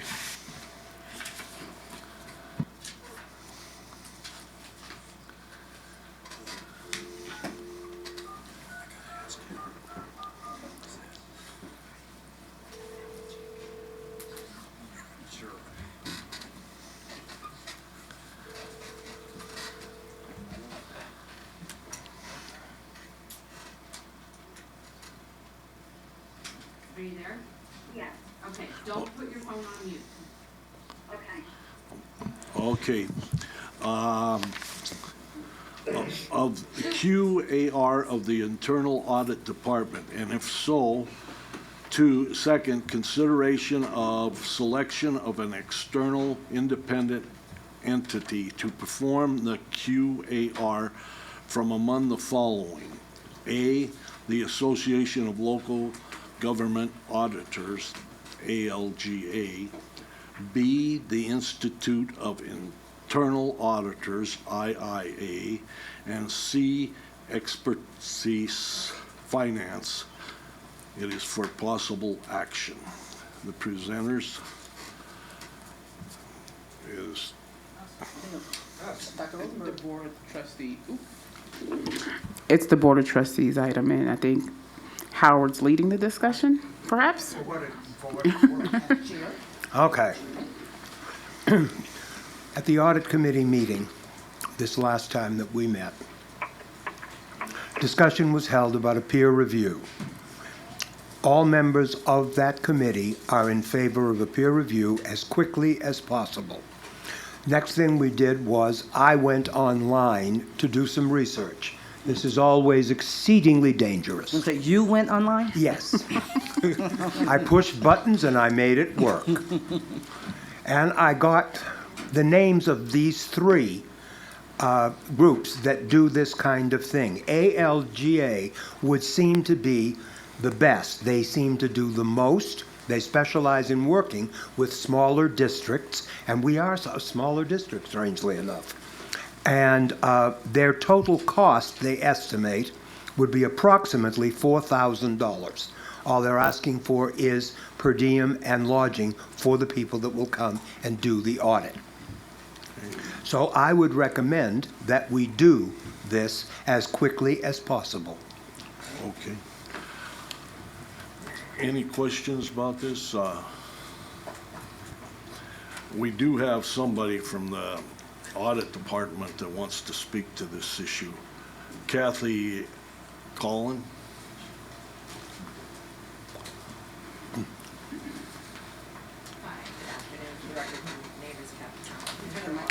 We have to turn you on. That didn't come out quite right the way I meant it. You may hit me if you want to. I didn't mean anything by it. There you go. There it goes. Sorry. So for the record, my name is Kathy Callan. I'm one of the internal auditors for the Washoe County School District. And I just want to say that our department is very anxious to have a peer review. We're looking forward to it. I've been working hard to get ready for it. And I also want to note that although we follow in the Institute of Internal Auditors standards for guidance, we do follow government auditing standards since the district is a government entity. So we do follow that. And ALGA is Association of Local Government Auditors. They would be less expensive because in return, we do peer reviews for other agencies, which the Chief Auditor, Paula Ward, has done quite a few. So that is why we would just pay per diem costs for the reviewers. If you look carefully at what they've sent us, they do a tremendous amount of work for school boards all over the country. So it wouldn't be anything new for them, and they'd have a better idea of exactly what it is that we need to know and how we need to know it. Okay. Mr. Smith. No, I would say, and just, learning a little bit over the past few weeks on the options available to us, that the ALGA is probably the one that I would feel comfortable with, because it's in essence, we're getting it in kind, because we also participate in doing audits for other organizations that actually, I think, coming up sometime, or I don't know when, or maybe it's already passed, our auditor will be doing the Holocaust Museum. As kind of an in-kind deal where they're paying for lodging, there's no cost. So I think that may be a way that we can keep the cost down, but still get a fair and equitable audit, because while I advocate for saving money, we need to make sure the information we get is valuable and verified. And what I have learned is if we were to go with ALGA, there's a coordinator involved, and that coordinator kind of sets up the whole thing. So it's not like we get to choose how the audit process necessarily takes place. It's kind of done for us. So it gives us a level of transparency and also a degree of separation. So we're not going to our friend saying, "Hey, Veronica, come here. I need to get an audit done. You want to help me out?" And maybe turn your head a couple times and not say some things. So there is some protections and fail-safes in there. So we're getting an audit that is good, something that we could learn from. So I think that would be the one to use, in my opinion. Dr. McCleary? Well, when I originally requested this, I really wanted to have someone who was very vested in working with school systems and boards of trustees or whatever, But I also believe that I have no problem particularly with any of these organizations that you're talking about. But when I went on and look at, Paul is highly aligned with these individuals, as a matter of fact, as one of their peer review coordinators. And not that that means anything, but on the other one, she's the president of the Northern Nevada local. I mean, you guys are all pretty much keeping yourselves up to date professionally. And I don't know that that is a conflict of interest or would be considered as such. I have no idea. But the other group, although they're more costly, are an independent group. I don't know, I don't see anybody talking about any of that. That's all I'm concerned about, is that we get someone in here to ask the questions, to look at the processes that you're using, to take input and feedback from everyone who has worked with your department, and then we get a real strong, solid opinion as to the efficacy, the efficiency of everything that's going on. Working for 5 years without any direction other than following the standards, that's pretty commendable, really, when it comes right down to it. But I agree that we need to have an audit, and that would be my recommendation, is to go with experience. I can, oh, sorry. That's okay. Yes. I have, the word vetted is too strong, but I am convinced that ALGA is the right place to go. Once we say we want you to do it, we have nothing to say. They choose who they send. They keep everything quite to themselves until they're ready to submit the report. They have taken care of at least 12 different school districts. I understand that Ms. Ward is very much aligned with a number of organizations. That's what we want. That's what keeps us at the forefront. I don't think that there would be a conflict of interest at all. Anyone else? Yes. I would just like to say, I was at the audit committee, and I would certainly concur with Chairman Rosenberg as the chair, that there was full support, I don't think just from the audit committee, but I think from the audit staff, as well for a review. I just want, and I said this at the audit committee, and so I'll certainly repeat it here, I think it's critically important that when we have an audit that's good, someone that recognizes that this is a school district and has some experience with school districts. I think that's critically important. I also think that I would prefer that we have an organization that has no affiliation with anybody, because I think that since we haven't had anything done for 5 years, and our audit group, sitting through the audit committee, you guys do a tremendous amount of work. Valuable work that I think is necessary for school districts, and we haven't done the best job I think we can as a board, quite frankly, perhaps in oversight of that. But thank God for the audit committee, because they've been very, very involved in it. So I like I said, thank God for that, as I understand more and more what their role is. I want us to have something that's so clean that when they come up with something that I think is absolutely ridiculous, it can't be, well, you know what, that's Nick's cousin, or that's Angie's friend from the university. Or, no, I'm serious. Because I think we have to get that clean of a look. I just think that's important. I mean, there's some things that I don't understand about audit and how you do some of the things that you do. So I look forward to a very clean, objective look, and certainly not to penalize the fact that our staff is so heavily involved, because you're absolutely right. That's absolutely what we want, because that means you're on the cutting edge. You're keeping yourself out. There are things you have forgotten more about audit than I will ever know. I'm certain of that. I'm certain of that as I learn more. But I want us to give this team that works so hard, that's down 2 people now, works so hard, the best possible review that we can, so it informs us as best we can as a board as we move forward and forward some things. I would say we didn't see examples of everybody's work. The examples Experis, I don't know how to say them. I like that they sent an example, because I love the questions that they ask. Because it's about the work, and certainly about the work. It's also about the relationship. And we know some of the things I learned at the audit committees, the relationship hasn't been the best. We have to give that audit team the best possible chance that we can for them to do their job in this district. So the relationships have to be improved. They ask questions about that. So that shows us what's going on with our staff. How do we need to, if they're not cooperating, how do we need to encourage them and make sure that our superintendent makes sure that that happens? And so I like that part of this thing. I have to say, I want this to be, we're going to spend the money. Let's spend the money and let's get the best possible review that we can. So when we move forward, there's no what had happened was or if, ands, or buts. We're absolutely informed that we can go forward that way.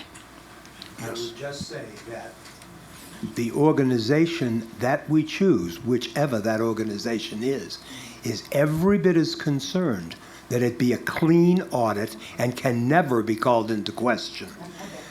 They are really deaf on that because they won't have a business. Mr. President, may I say something that might be helpful? You'll note that item 6.11 comes in two parts. First is consideration of whether to proceed with the peer review, the External Quality Assessment Review, or QAR, of the Internal Audit Department. And then, if so, if you agree to, if you move and approve to do that, then you move to consideration of which entity to do. So, in order to make sure the conversation goes in that direction, perhaps it would be better to seek a motion on part one, and then if that gets approved, then move to part two. You know, too. Are you saying we should bifurcate? That's another fancy word. You sound like a lawyer now. And I think that's a great suggestion. So I'm calling for a motion on the first part of this. Is there anyone who would like? And I'm understanding Ms. Ward sent me an email that said I not only think it's a good idea, I welcome it. So it's not a big deal on number one. Motion? I'm happy to make a motion. I move that the Board of Trustees proceeds with an external quality assessment review of the Internal Audit Department. Second. It's been moved and seconded. Lisa, are you there? I'm here, President Mayor. Okay, I'm calling a vote on seeking an outside auditor for our internal audit Very department. Good. Thank you. So that's what the vote will be, and then we'll have some discussion on the second part. All those in favor of the motion signify by saying aye. Aye. Aye. Opposed, same signal. That motion carries unanimously. Let the record show. Okay. The second part of this, a selection of the companies.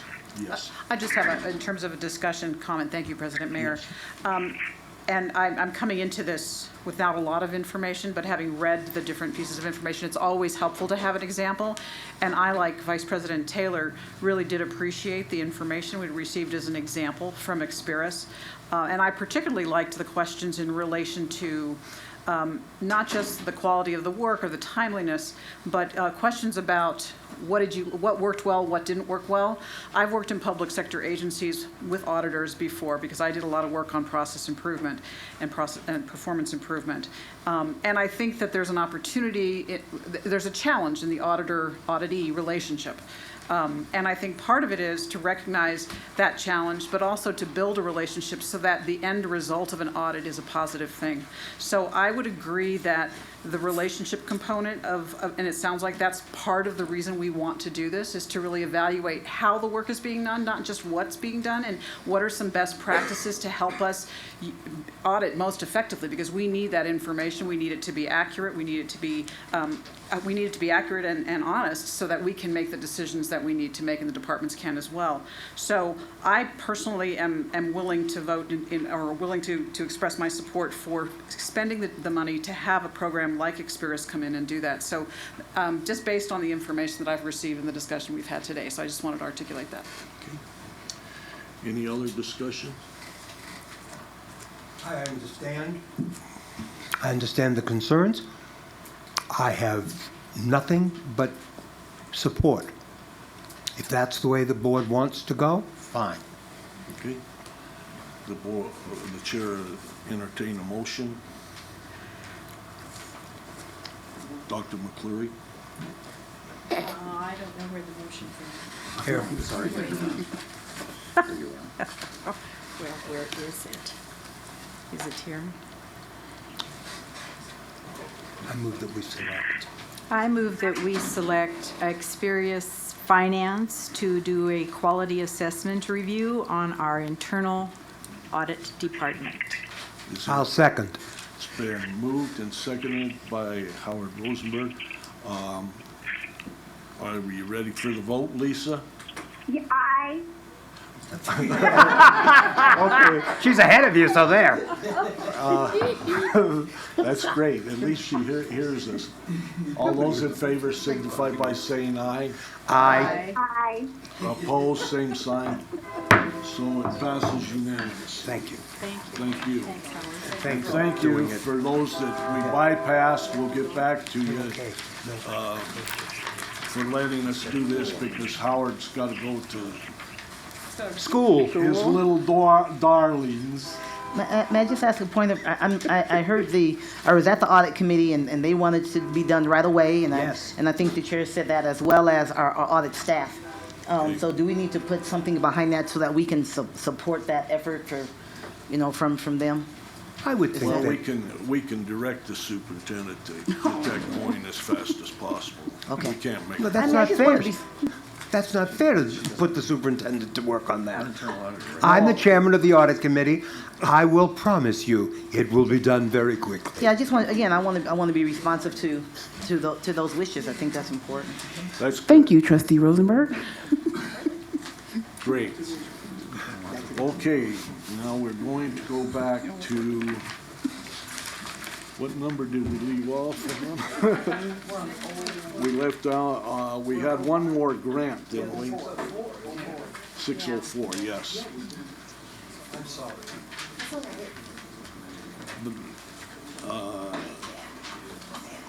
And thank you for your consideration on letting us do that.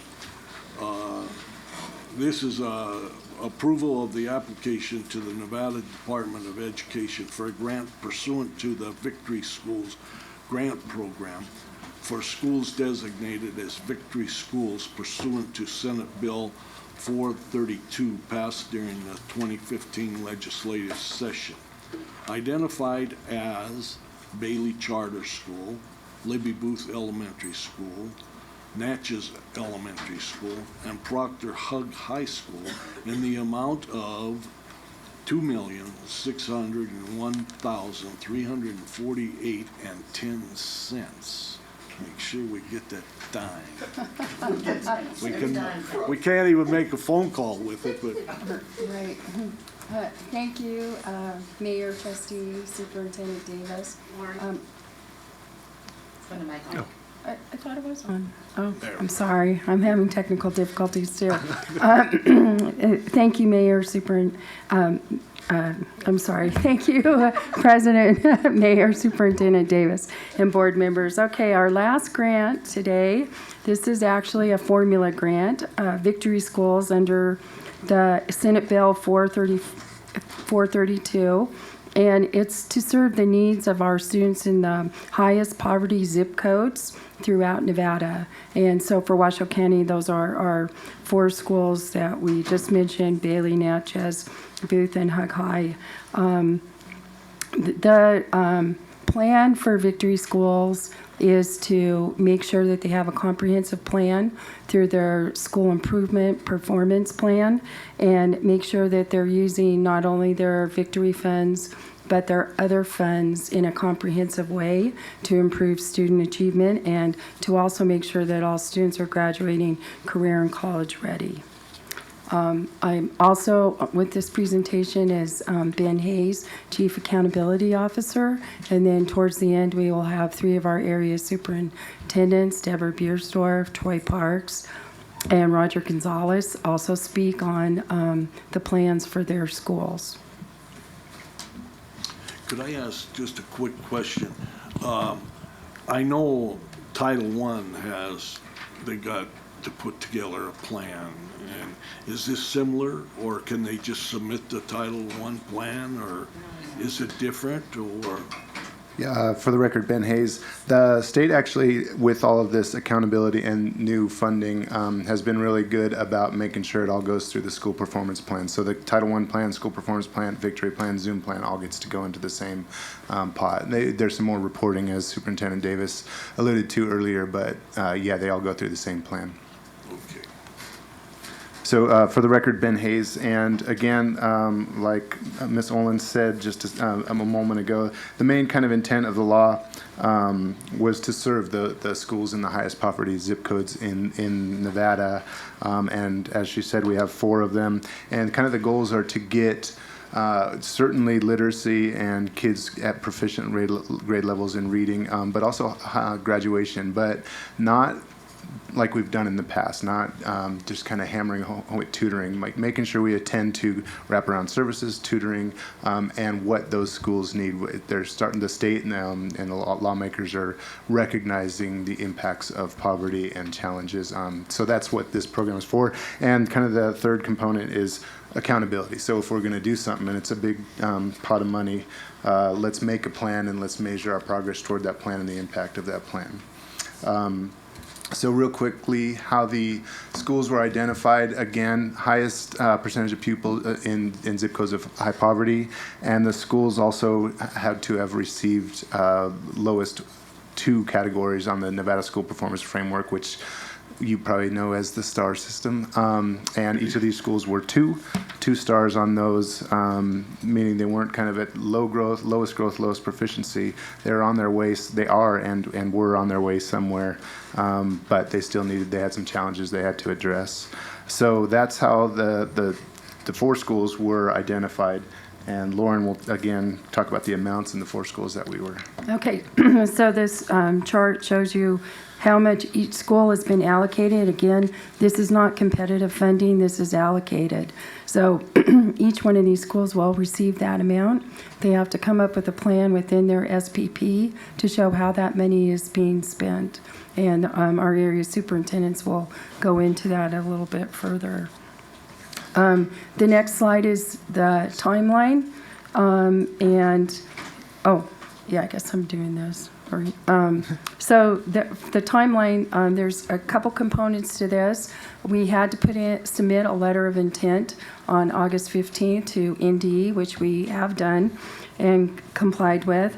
And then NDE gave 2 deadlines, so schools could turn in their budgets and their SPP plan on August 15th or September 15th.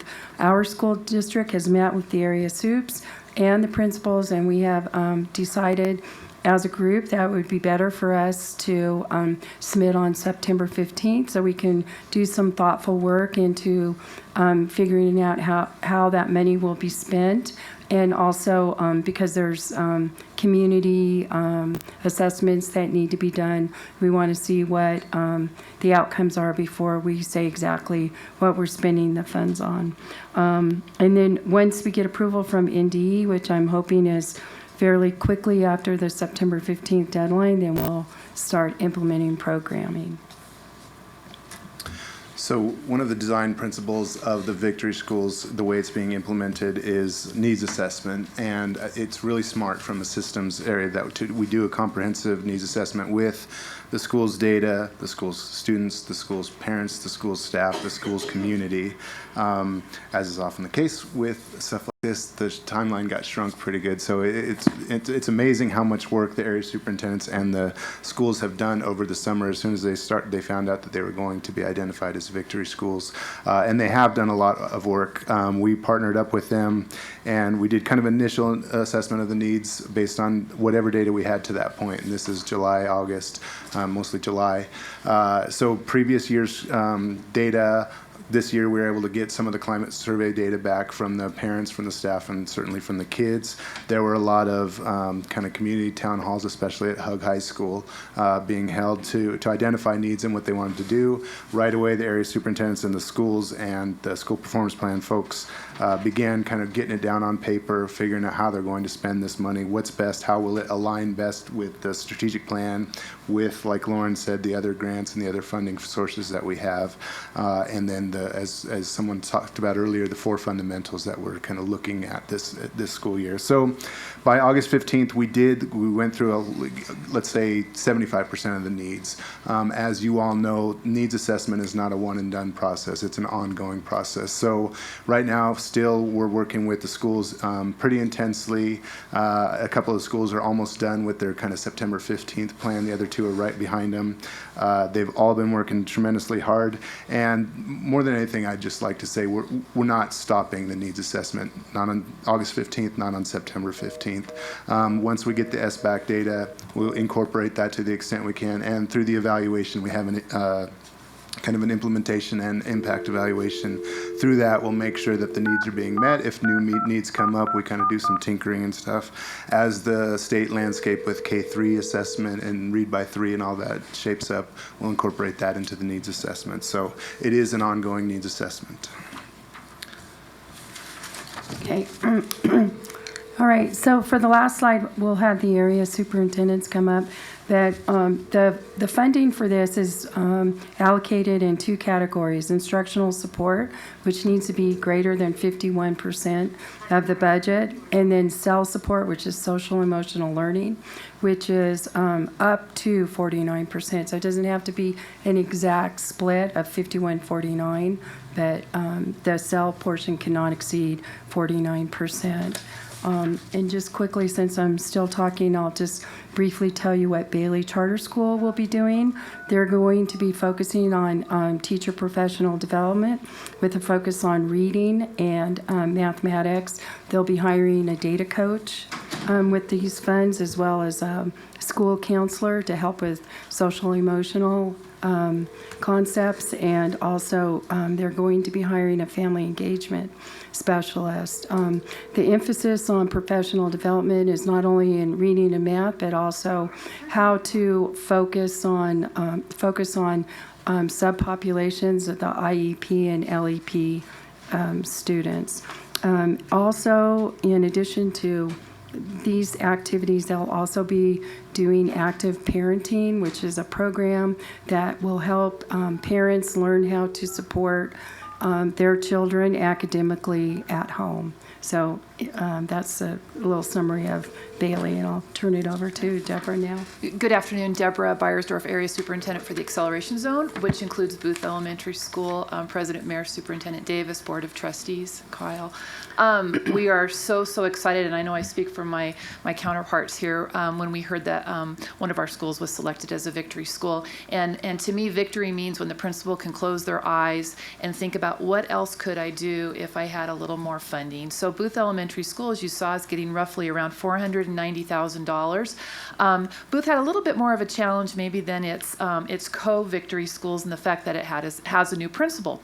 Ewan Fong from Stead Elementary moved down to Booth this year. So he's had a busy summer, absolutely, trying to figure out what would be best for a school that he's just getting to know. So we were appreciative of the fact that we waited a little bit before we submitted our plan so that he could get to know his staff, his kids, and his families.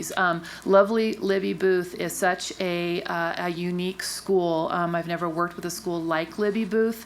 It is such a neighborhood school, and it's a school that reaches out in so many ways. It has communities and schools there. It has a really interesting kind of attendance zone there, and they work super hard. So our initial plan for Libby Booth also includes the hiring of a second guidance counselor in order to push into classrooms and to provide better supports around social emotional learning, and also to connect with some of our community resources, such as the Women and Children's Shelter on Record Street to be able to provide support for our families and for our kids. Some of the usual kinds of things you might see, technology for our students. We're trying to get to as much of a one-to-one school as we possibly can. It's important for our kids. I jotted down some other things here. Summer Academy, all what we're doing with Zoom schools. Also intercession through the school year. We'll be providing programs around that as well. Additional planning time for our teachers, PLCs, and a huge, huge, huge focus on early childhood education. Booth Elementary School is one of 3 schools, I think, that has full-time pre-K on site now. So great things happening at Libby Booth with great results to follow. So thank you very much. Good afternoon. Troy Parks, Area Superintendent, Zone 4. Like Deborah said, we are very excited about these victory funds. The plan for Natchez is very similar to Booth, but I want to point out some of the exceptions.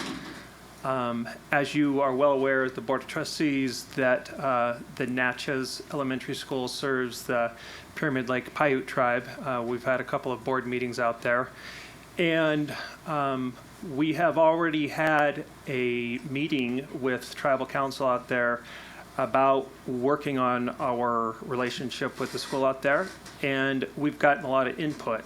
Based on that input, one of the things that Natchez has included in their victory plan is a liaison person who will be hired from the communities in schools, and this person will also be a Communities in Schools is one of the nation's top nonprofit agencies that help prevent dropout. So they really work on making sure that all the excuse me, all the children have resources that they need, wraparound services, counseling, anything that they would need so that they can be successful in school. So yes, they're basically a social worker. The reason we're excited about that component is we received a letter from the tribe recommending, from their perspective, what they thought would be really good ideas to help that relationship. And the number one request was to have a person who was a liaison between the two. So they don't work for the tribe, they don't work for the district, but they work for communities and schools. So we feel like that is a great opportunity.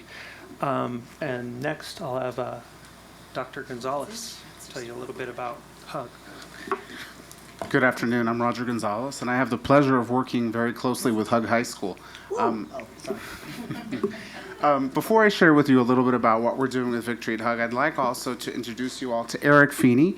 He is our administrator who is working with Zoom and Victory Schools, so he works very closely with the area superintendents and the principals in implementing the programs for Zoom and Victory. So, Eric. HUG High School started very early on, as soon as they found out and were notified that they would be a Victory School, in terms of really reaching out to their stakeholders and holding focus groups with students and with staff, as well as surveying their parents in the community with regard to what the needs were and what they felt Victory could bring to the school to add on to the different funding sources that already exist at HUG. With that funding for Victory at HUG, we will be adding a data coach as well as an instructional coach who's going to be working very closely with teachers to implement a school-wide literacy program where it will cross outside of the English language arts classroom and be supported as well through the science, social studies, and other content areas. HUG looked very closely at programs within the school that lead to student success and students' completion and graduation.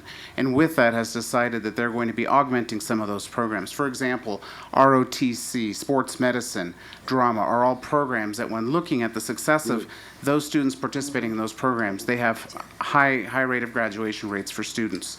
Additionally, HUG is going to be looking at hiring some individuals to work very closely with students to connect them with internships and programs outside of the school to keep them interested inside of school. So we're really excited about that opportunity as well.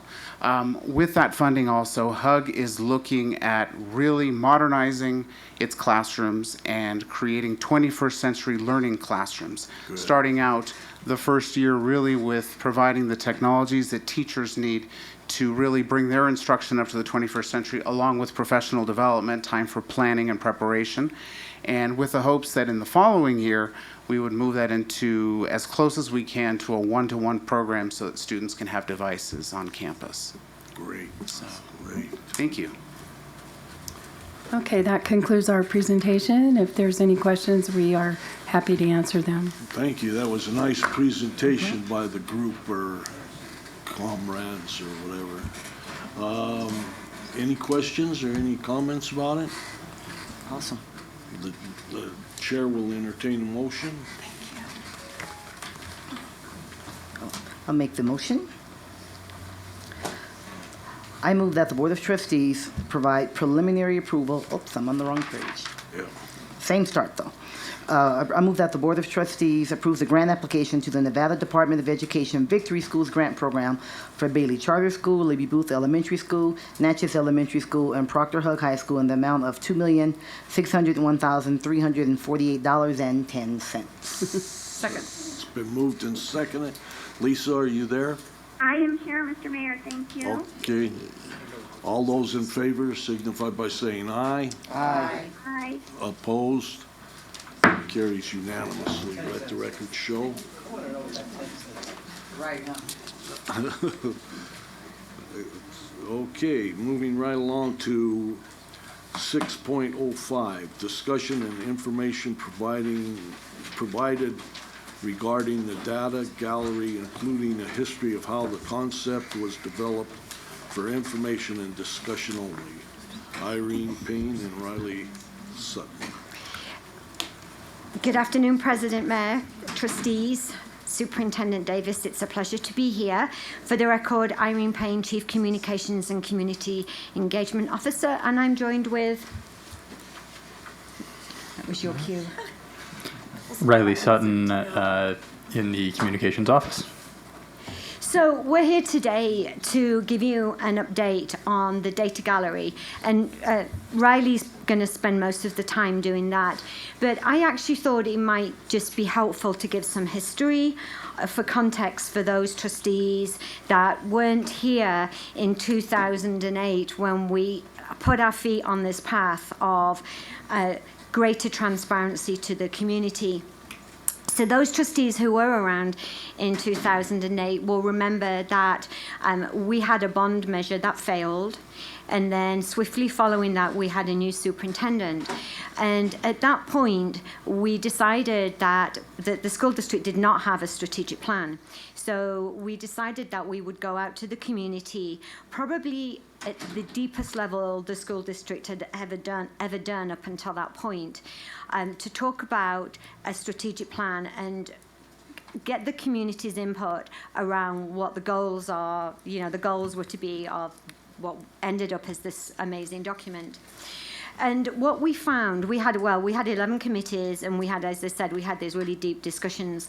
And what we found throughout that time, and as a result of the failure of the bond measure on the 2008 ballot, we kept hearing kind of distrust from the community around the way the district spends and allocates its funds. Now, I kind of think maybe distrust is too strong a word. Maybe it's a lack of understanding, or it was a lack of understanding. And I think even today, we still see that lack of understanding between our stakeholders and the school district in terms of where we get the money from, how we spend the money, and then particularly importantly, the fact that we have, you know, what's the difference between the general fund and the capital fund? And that continues to be an issue, or an issue for many folks around understanding that difference. So as a result, 6 years back, we decided that we really needed to have a place where we could store data that could be accessible by the community. Now, everyone in this room knows the one thing this school district has, and that's a lot of data. And we were starting at that point with multiple spreadsheets, data actually in boxes, stored, just, every way you could think of it, data was stored.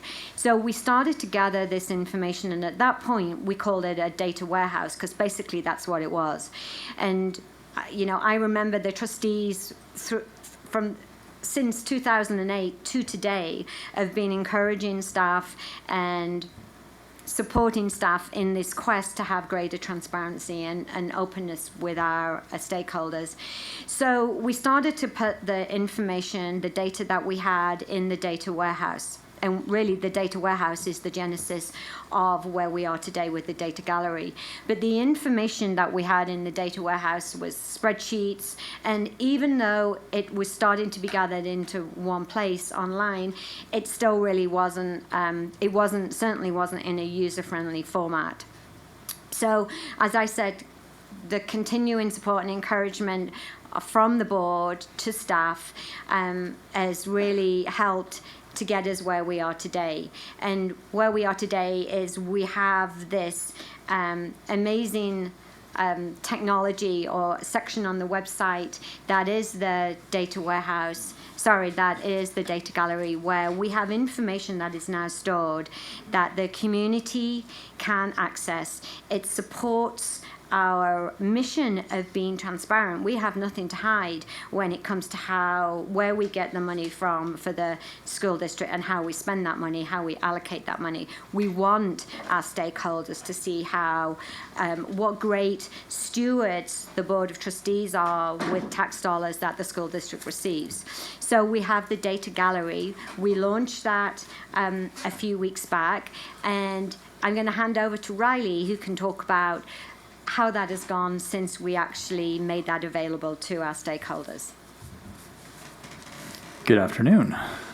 So there have been, as Irene said, a number of sort of moving pieces to how the data gallery came to where it is now, and it's from a lot of trustee input and direction and a lot of staff work and ideas as well. Different pieces have come online at different points. The sort of background architecture of the site came out of what was built for the accountability departments and Ben Hayes and their system of tracking internally student data to see where we need to intervene with students before they fall too far behind. And that business intelligence gateway, as I understand it, forms the architecture of what is now the buildings exhibit. Then shortly thereafter came online the payroll and finances pieces. Those have been up for 2.5 years now, I believe. You folks on the board know that I have not been here that long, so this is relying on research and information from others. But that's been online for a couple of years and was used, but used somewhat sporadically. It wasn't perhaps well known that we had that up there. You could certainly see in the AB 46 debate that many people said, well, you're not transparent, you're not accountable, and unfortunately it may have just been that they didn't know where to find the data, because mostly that was online, as was a lot of the information that is in the current buildings exhibit, the needs, the repair needs, the expenditures, what the 2002 rollover bond funds were spent on. That's all been online, but there was a specific push after that to take it from just being online to being usable and being just something that people would find useful and compelling. So that was being built and took a little while to do because it's a lot of different data systems in order to make it update really as we put the data in ourselves, as opposed to a quarterly update or even continually running the spreadsheets that are up there. So that became what was presented to you all in a preview in the end of February. That went live on August the 2nd, and we did our best to get that news out there in the community as much as we could. There was a Sunday feature in the RGJ. followed by Monday, we did a press briefing for for all the other news outlets that hadn't seen it already, including the TV stations, who all did features on it that evening. So 2, 4, and 8 all put that on their Monday evening news. This generated what has been just a phenomenal amount of interest. These reports that I have here in front of me are not in your board packet because I wanted to run them yesterday so we could get the most current data on the usage and the interest in the site. We'd be happy to make these available to you and certainly to anyone in the public. But these are the internal numbers of hits on the website. So for comparison, we ran how many people were looking at the data gallery in June, before the buildings exhibit was live, before any of this media push, before there was the new look to it. And in June, the highest single day total of people visiting the site was 67 people. The highest 3-day total was under 100. 3 consecutive day total was under 100.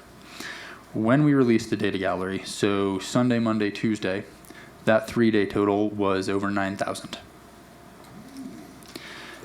Since then, there have only been 5 days in August when the number of visits to the site was under that 67 high from June, and all of those 5 days were over the second highest number in June, which was 31. In August, the vast majority of the days have had visits above triple digits, so in the hundreds, several of them in the mid-hundreds. The RGJ article that was posted this Sunday, the data gallery was released. We understand was their most viewed article online for both that Sunday and Monday. Just from the share feature that's on that article itself, not counting anyone who just copy pasted the link or shared it from somebody else or an email or anything along those lines, just from the Twitter and Facebook share buttons on the RGJ's story, there were 187 shares on social media that way.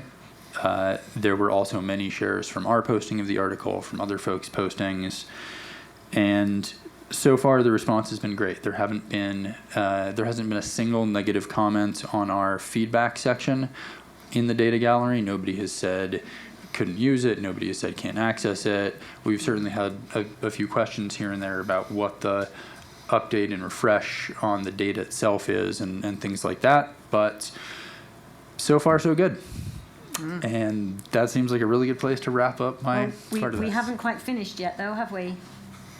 In terms of the data gallery and what's coming on next. Yes, thank you. Sorry. A little tired today.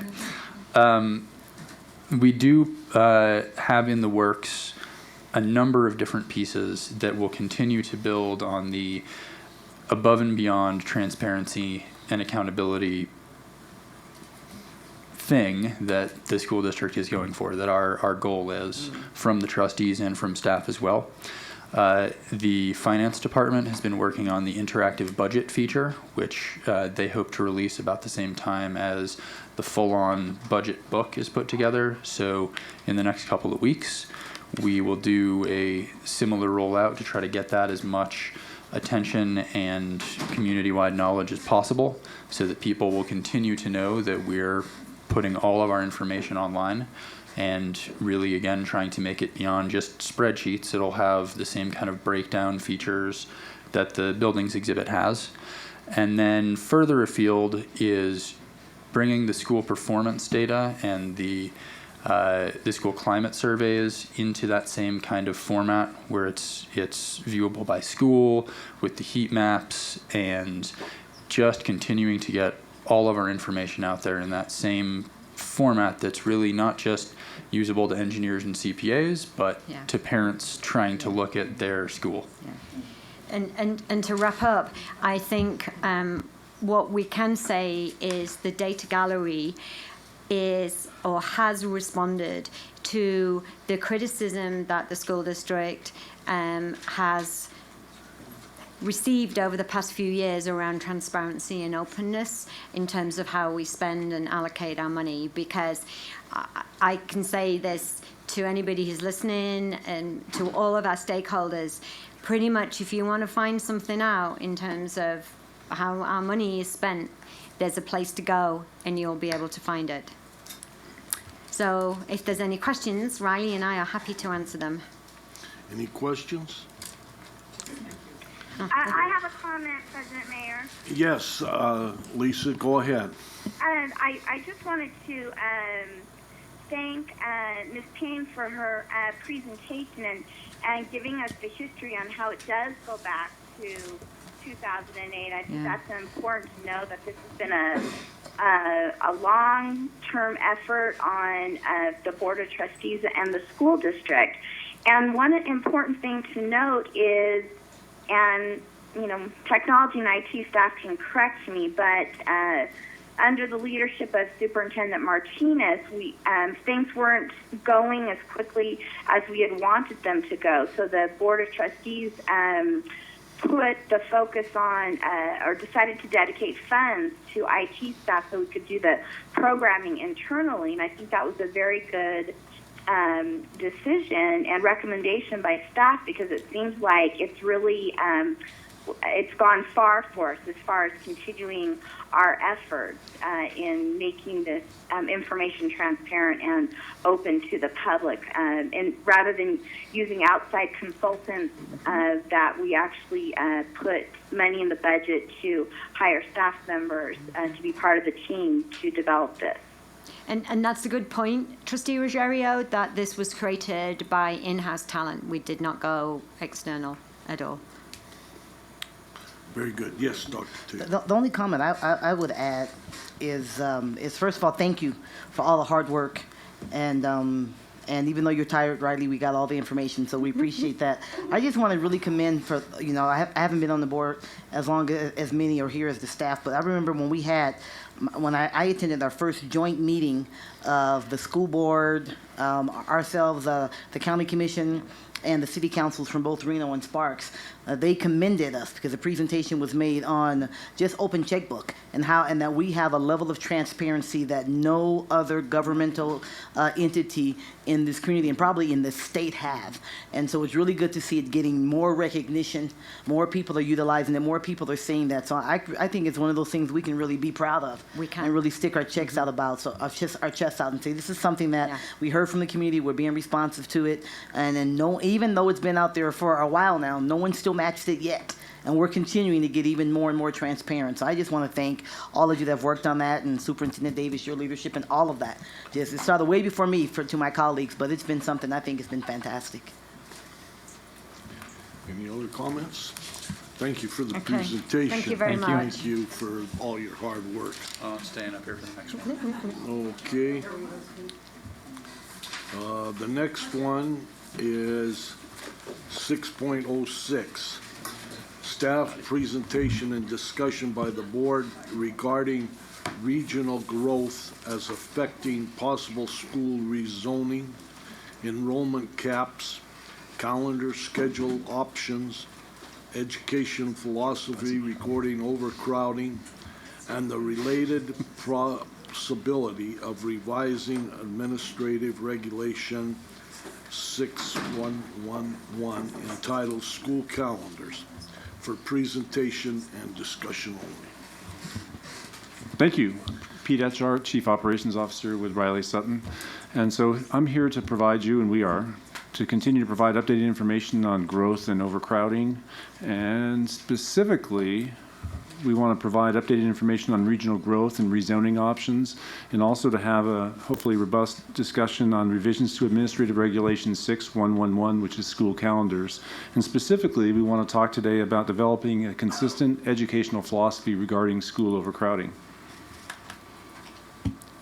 So first, I'll start off with the growth update. And I know some of you have heard these before, but we just had our final meeting on Friday, August 21st, 2015, in regards to the EPIC group, which is the Economic Planning Indicator Committee.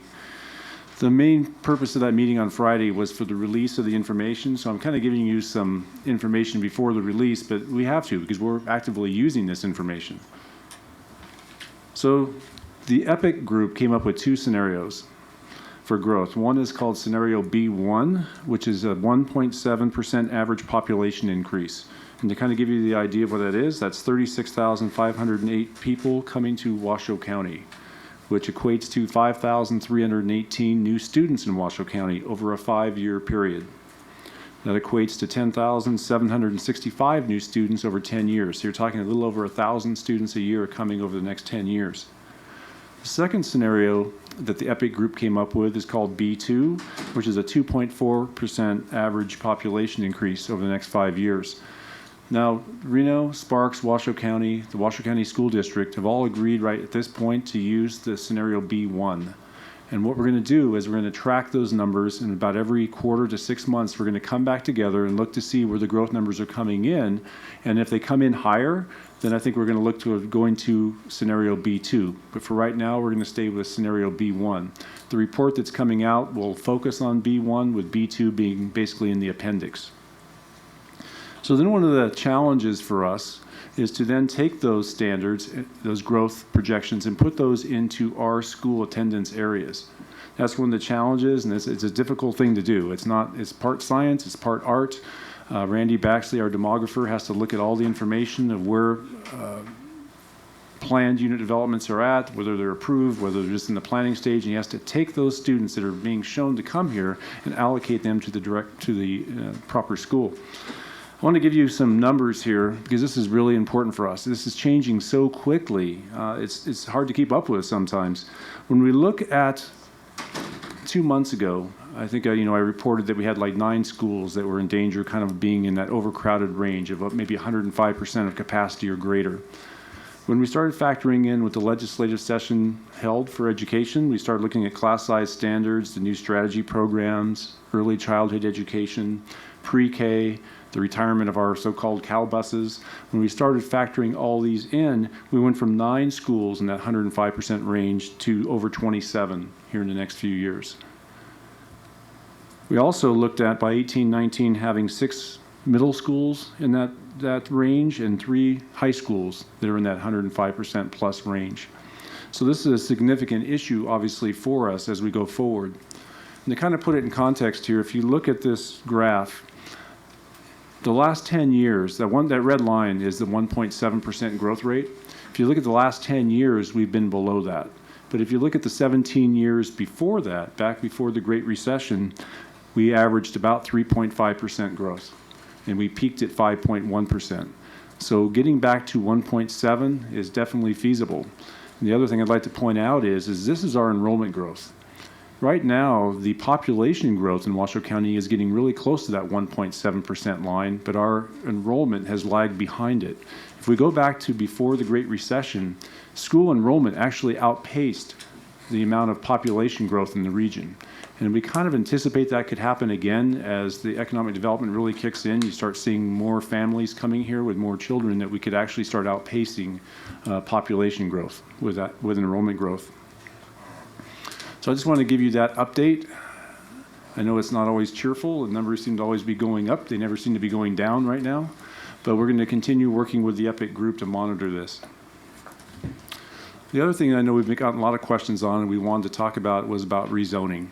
And this came out as an issue, and we reached out to one of the premier people in the nation to talk to. His name is Tim Defoe. He's president and CEO of the Cunningham Group. And what's really nice about the Cunningham Group, they are a national, in fact, international firm now. They have offices in Seoul and Beijing. But the president and CEO actually was here in the Washoe County School District in 2004 or 5 as part of America's Schoolhouse Council. And that was to develop a district-wide capital improvement plan as part of the 2002 bond rollover program. So he is very, very familiar with our district. And I mean, I was so impressed when he came out here and spent a few days with us. He knew all the schools by name. He knew the principals. He knew more principals than I know. I mean, it was just really amazing. So he knows our district, and he's been helping us on rezoning. He's also looking at, we're going to use him in other functions to kind of think of outside the box when we start looking at how we build schools and so forth, which we'll report on in the future. But we really wanted to talk to him about rezoning. And here's the quote basically he gave us.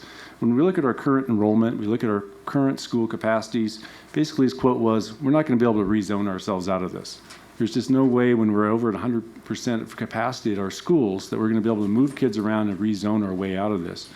But we wanted to talk to them about specifics. One was about doing a district-wide rebalancing, basically looking at the whole district, redrawing the lines, and putting students to optimize our schools. Here's basically the information on that. To do a limited public process on that, using a focus group rather than all the public input you would normally do, would still take about 4 to 6 months. It would cost somewhere in the range of $200,000 to $400,000 to do that study. If we were to do a full public input process on a rebalancing, it would take about 6 to 12 months and cost about double that. It would be about $400,000 to $800,000. But the kicker is that in Tim's opinion, a 1% growth rate, with a 1% growth rate, that study would be valid for about 2 years. And with a 2% growth rate, that study would be valid for about 1 year. So by the time you went through a full process, if you spent a year doing it, by the time you got through the process, it may not be valid anymore. And that really bears out with what we experienced ourselves when we did our one rezoning last year at the Westergaard, Melton, Verdi area. When by the time we went through the process, it took us about 6, 7 months. All of a sudden, new developments came in that was going to take all the capacity that we were planning on utilizing at Verdi. So it kind of played out realistically to us last year, and his statements just fall right in line with that. Now, when it comes to spot rezoning could be used by this district, especially he felt in the urban core for elementary schools, because the schools are closer to one another and you can move around a little bit easier for relief. In the in the suburban areas, it's a little bit tougher because schools are more spread out. And obviously that's where we're experiencing the greatest growth. But it's something we're going to continue working at. The high schools could be used to a certain degree. We're going to continue working on that. But I just wanted to give you that kind of update from our consultant. One thing that we've talked about before is that our recommendation would be, and this the superintendent's recommendation would be, is that if we're going to use spot rezoning, we'd have to look at a new process. Obviously, when you're making these difficult decisions, spending 6 or 7 months on a rezoning process, it'd be very difficult to do that and have any kind of results from that. So getting into the other portion of this presentation today, and this is where we want to have a discussion with you, is getting into the revision of the current regulation for overcrowding, 6111 for school calendars. And I'm going to kind of go through a little bit of just kind of what it is from the kind of a 50,000-foot view, and we really would like your input. First of all, the classroom utilization percentage requiring conversion to an alternative calendar or schedule. The way the old regulation was written is when the school base enrollment hit 115%, you're going to multi-track year-round the next year for an elementary school. That's the way it was written. Well, since that time, we've kind of changed the way we do utilization at schools and capacity. We now look at classes versus classrooms. So if a school has, say, 20 classrooms, but it has 25 classes that you have to put into those 20 classes, you're obviously overcrowded. And so you're whatever that would be, 25% overcrowded. So you're 125% of capacity. So that's the way we look at it now. We have to look at classes versus classrooms, because it's really more important than just looking at base enrollment. Because if you have classes like an autism class that can only have 8 students, or if you have a ELL class, or if you have a different class that has different standards, just looking at the total number doesn't give you a pure reflection of really the status of that school. So that's where we're looking at it now, is coming up with that percentage to say that you need to go to a conversion to an alternative calendar schedule. We've been using 105% for discussion purposes, and we'll talk more about that here in just a second. But when a school reaches that number, we're also trying to put into the overcrowding regulation an option for the school to prepare a school overcrowding plan if they want to desire to prolong or even avoid going to a multi-track year-round calendar, or in a middle school, high school, going to staggered start or even to double sessions. So we'll talk a little bit more about that school overcrowding plan and what goes into that plan. And then lastly, we want to talk to you about having a hard trigger. And what I mean by that is a number where you've really gone past the ability for that school to handle any more students. Whether it's the parking lot, or it's the lockers, or it's the cafeteria, all those things that the infrastructure of the school truly cannot handle any more students. It can be on the educational side, where we feel that the area superintendents and the principals feel that they cannot provide the education past a certain percentage. So I don't have a number for you today. I can say that we're having rich dialogue with the superintendent, the area superintendents, to come up with what that number should be, but we'd like your input just in discussion in regards to having that number where we would trigger. And I'll be back to that here in a second as we get into the details, so don't have to answer me right this second. But let me go through some of the definitions of what we're looking at for this regulation. One is walk schools. That's where a school reaches 95% of the total classroom capacity. Again, classes versus classrooms. When we reach that walk school status, then people from the district walk through the school, literally walk the school to see if there's other things that can be done in that school to utilize space more effectively. Two is a watch school. That's when the school actually reaches 95% this year, is projected to reach 100% the following year, and 105% after that. Because things have changed so quickly and class size standards and all these different things have happened, we've kind of gone past the 95 to 100 to 105. We've gone to a lot of our schools. I said over the next several years, we could have 28 schools going to the 105% right now or higher. But that is where a school would start that alternative calendar the following school year, unless, again, they decide to do a school overcrowding plan, which is then created by the principal, the area superintendent, and parent representatives who come together with the goal of either avoiding or prolonging that conversion to an alternative calendar. And again, the hard trigger, which would be that percentage over the base enrollment, where a school would automatically go to the alternative calendar schedule due to severe overcrowding and or student safety.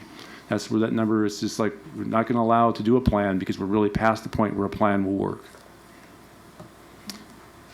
Now, before a principal, the area superintendent, and the parent representatives can really do their work, before they can put together a school overcrowding plan, there's work the district has to do first. First of all, we have to develop the enrollment projections. So here in a couple of weeks, we're going to have our first hard count of students. And as I said, we're recommending, and the superintendent's recommending, that we use that 1.7% EPIC number, and that's what we'll base our projections on right now. And so we'll provide those enrollments projections to each of the schools, so they'll see exactly where they're at. Two is we have to provide any rezoning options that we feel we can accomplish within the district. One is the district-wide rebalancing, which we just talked about, which probably isn't extremely feasible. Two would be on doing spot rezonings or a school enrollment cap. Those are difficult. I mean, we all know that. Those are extremely difficult, that all of a sudden you're capping a school and saying this is how many kids can go to this school, and after that they have to go someplace else. It brings up a lot of issues. It brings up, equity, brings up transportation. It brings up a lot of issues. A school enrollment cap is exactly that. You're saying 900 kids or whatever can go to this school, and after that they need to go somewhere else. You could also do it by development, saying this new development, when kids are, come from this new development, they have to go to a different school besides the one they're zoned for. All these are extremely difficult. We know that. Having some students in a community go to one school and others go to another school, extremely hard decisions. But that's something that we have to provide as a district to that school so they know how many kids to plan for. The third one is we need to provide the schools the feasibility of placing additional portable classrooms at that school. So we have a list of the feasibility of each school, whether it already is maxed out and they can afford no more portables, or whether we can put more portables at that school. So we'll provide that to each school. B is the utilization of leased space near the school. As you know, we had a tour last week in the South Meadows area looking at leased facilities to see if there was any option that we could put students into a leased facility. I can tell you this, it's very difficult to do that. Okay, obviously the number one restriction when we talk about leased facilities is location. It has to be in the location we're looking for, we have overcrowding. The second thing comes into zoning and restrictions. Most buildings, whether they're commercial, retail, usually do not have the zoning for public facility. So it's very difficult to put students into a facility like that without going through a rezoning process, which takes a lot of time, and you may not be successful. In fact, some developments, commercial developments, have restrictions that specifically say you cannot bring school activities into this commercial development. The next thing gets into code compliance, and this is difficult also. Schools are deemed as essential facilities based on code. And what that means is a commercial retail development does not have that same essential status. So like, for instance, we're a seismic zone 4 because of all the seismic activity we have here. Because we're an essential facility, we have a much higher code compliance than just a normal retail or commercial or office building. So we'd have to retrofit any building we put students into for the long run to meet those codes. It's very expensive. And obviously the mechanical systems, restrooms, all those things in most commercial retail office buildings do not meet our codes or what we need for function. So it's very expensive. And those other school amenities, obviously, whether it's playgrounds, cafeterias, lunchrooms, all those things, it's very difficult to find leased space that are going to meet our needs. But we're going to continue searching for them. They did a fantastic job on the tour. I know that Trustee Ruggiero went along on that tour. I think they looked at about a dozen different buildings, and some of them have some potential, but overall, it's going to be difficult. We're not going to probably lease our way out of this, at least in the short term. Because the cost to convert, what you often find out with a lot of these buildings when you really start adding up the costs, is the cost comes in about the same as building a new school. So if we had that kind of money to convert a building, we'd probably be out there building a new school. And then lastly, obviously moving 6th grade to a middle school, and that we have to provide to the principal and to the area superintendent whether that's even feasible. Depends on whether the middle school has capacity to take 6th grade or not. And lastly, the last thing that we're going to provide is we're going to provide a percentage over base enrollment, which again would automatically trigger saying we need to go to an alternative calendar, either due to severe overcrowding or student safety or educational outcomes. So that's a number where we really, and I just want to, any discussion would be appreciated in regards to, are you comfortable with that, or is that something that you feel that any discussion at all on having a trigger like that? Is that it? I've got more, but if there's any discussion. So once we go through our work as a district and we provide that to the principal, area superintendent, and the parent representatives, they can then start creating their school overcrowding plan. But we wanted to be very specific on what they could include in their plan and what they couldn't. So the goal was to have a consistent, again, educational philosophy. And I was really in this role just a facilitator with the Office of School Performance and the area superintendents and Superintendent Davis on what would be allowed to be put into that school overcrowding plan. And we'll start off with just the first one, which is probably one of the most discussed, is elementary school team teaching. The thought process and the recommendation is that kindergartens would only be allowable to have team teaching in classrooms where they're designed for kindergarten team teaching. You've seen that there's some schools that have the large kindergarten rooms that actually have a accordion that you can actually separate them if you wish to separate them, and you could do that because obviously 50 kindergartners in a normal classroom would be very difficult. 1st and 2nd grade, that would be allowable to have team teaching if adequate classroom space and trained teachers are available. And then one of the other ones is 3rd grade and beyond. It would not be allowable except for certain option programs. There are certain programs that actually are designed to be team taught past 3rd grade. But that would be the general consensus that we received from the area superintendents and the superintendent. Middle school team teaching. This is the team teaching we want to keep, unlike in the grade schools where we don't want to, in elementary schools. In middle school, we want to have team teaching, and I'll give you the example. At DePoli Middle School, you have these pods, and whether it's language arts or math or science, they're working on the same curriculum in different ways, and they'd like to bring all the students together into one team teaching room where they can actually discuss it together as a whole. So we would not want to lose that team teaching room, but if it comes down to that or having to go to a staggered start or to double sessions, it would be allowable as kind of the last option when everything else has been exhausted to get rid of that team teaching room and make that into classrooms. For specific room conversions on number 3, music rooms would not be allowable. Storage rooms would be a case-by-case basis depending on the size of the room and the cost of the conversion. And computer labs would be allowable if devices are available for testing and educational needs, etc. So that's the recommendations on room conversions. Whoops, where am I going? Oh, that's it, okay. Just don't see the numbers. So number 4, utilization of middle school and high school classrooms during teacher prep periods. This is basically the teacher with a cart. and that would be allowable. That's where you have a teacher normally would have their classroom available to them while they're doing their teacher prep for the rest of the day, but now you'd have a teacher coming in utilizing that classroom. And that would be allowable. And it's mostly obviously at the middle school and high school.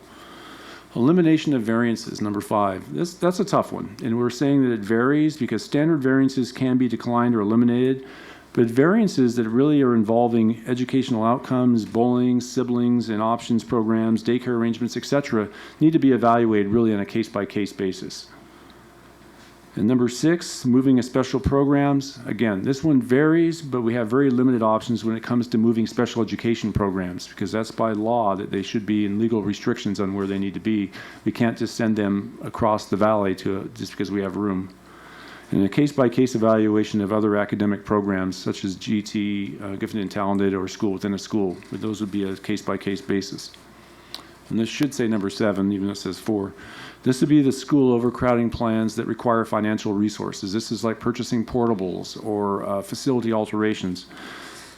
When we're going to place a portable at an elementary school or middle school or even high school, we need to know that's going to provide a minimum of 2 years of avoidance of an alternative calendar. And that's just really kind of common sense. You don't want to spend $300,000 on a portable, then all of a sudden you switch to multi-track the following year.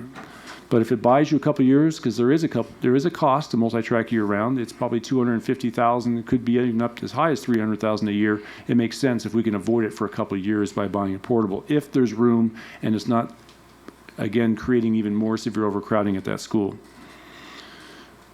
B is that the principal and area superintendents need to work with capital projects if they want to alter any of the classrooms. Because one thing we're trying to do here is have consistent usage within our schools. We don't want to create a bunch of one-off schools where we've converted all certain classes and the next principal comes and wouldn't want it the same way. We're trying to create all schools to be consistent. And C is after all these costs come in for all these alterations to look at these area plans, then we'll put those together and present those to the superintendent for review. And it's not to say there's a cutoff line at a certain amount of money. They could all be funded if it avoids going to multi-track and it makes economic sense and helps with the schools. With that, I'll turn it over to Riley to talk about the public input process. Hello again. So the goal overall is, as it says here, to develop a clear message to all the stakeholders regarding the growth that we're facing, this regulation process that we're finalizing, and how a school overcrowding plan is developed and what goes into that, the watch school, the meetings that we're going to be having this year, and really it starts with, I think, letting people know where we are currently, which is the statement that you see below there, that for the moment, we're trying our very best to work all of the creative solutions that we can, help schools, help the principals do what needs to be done to keep all of our schools from switching to an alternative calendar for next school year. And there's really a couple of reasons for that. One of them, as Pete said, is that so far we've seen a little bit of a lag on our enrollment growth versus the population growth. We did have over 500 new students in the 13-14 school year, but only about 120 new students in the last school year, the 14-15. So before we change any schools over and all of the disruptions, both to our time, students' time, family time, that can occur with that, we want to make sure that the growth is really coming, and we want to see what the enrollment numbers are this year and next year, and again, avoid alternative calendars if possible for next year. That would also hopefully give us time to communicate more with our families and our communities about what we're facing, what we're doing to avoid the worst of the impacts that growth could bring, work with them to develop these overcrowding plans, and just really make sure that everybody's on the same page. And part of that, again, is giving us the time to do more of these tours of the different commercial spaces that we might be able to rent, try to find private kindergartens or private schools that we have a couple of rooms that we could rent there that are across the street from some of our existing schools. Haven't had a whole lot of luck with that so far, but we've tried a bunch of places and we're not giving up yet. The one caveat is that, and I think this should be a given, but it's worth saying, we're not going to sacrifice student safety or the best educational outcomes if we see that severe overcrowding is happening this year to affect schools for the next year. We don't have that information yet. We don't have that hard count yet. We don't have the updated projections for next year yet. So that goes part and parcel with some of the things that Pete already talked about in terms of creating a hard trigger and finalizing the overcrowding regulation. But again, our goal is to make sure that parents and the community know that we are trying our very best to not have any schools switch for next year, but we're watching very carefully for student safety and the worst impacts of severe overcrowding. So what happens now is we go to all those schools that Pete mentioned that are on the watch list and meet with them before any decision is made about multi-track or not at those schools, insofar as we're able to tell them what we've been doing, what comes next, what the timeline is. Now, this is the timeline that we talked a little bit about the last time we brought the previous draft of the regulation to you, and that's that we would have, we'd have the watch meetings at the schools this year. Then at the beginning of next year, we have the hard enrollment count. That gives us the list of schools that really need to come up with the overcrowding plan to avoid an alternative calendar. We would have, per the board's input at the last meeting and staff's ideal as well, we would have at least 3 parents as a part of that group with the principal and the area superintendent that are coming up with whatever that plan is, converting a room, different programs, team teaching, so that parents really know what's going on at their school beyond just what their child or children at that school are facing. And they would then bring that plan back to a public meeting at that school to tell the rest of the parents, here's what we came up with. Give a last option for input from those parents.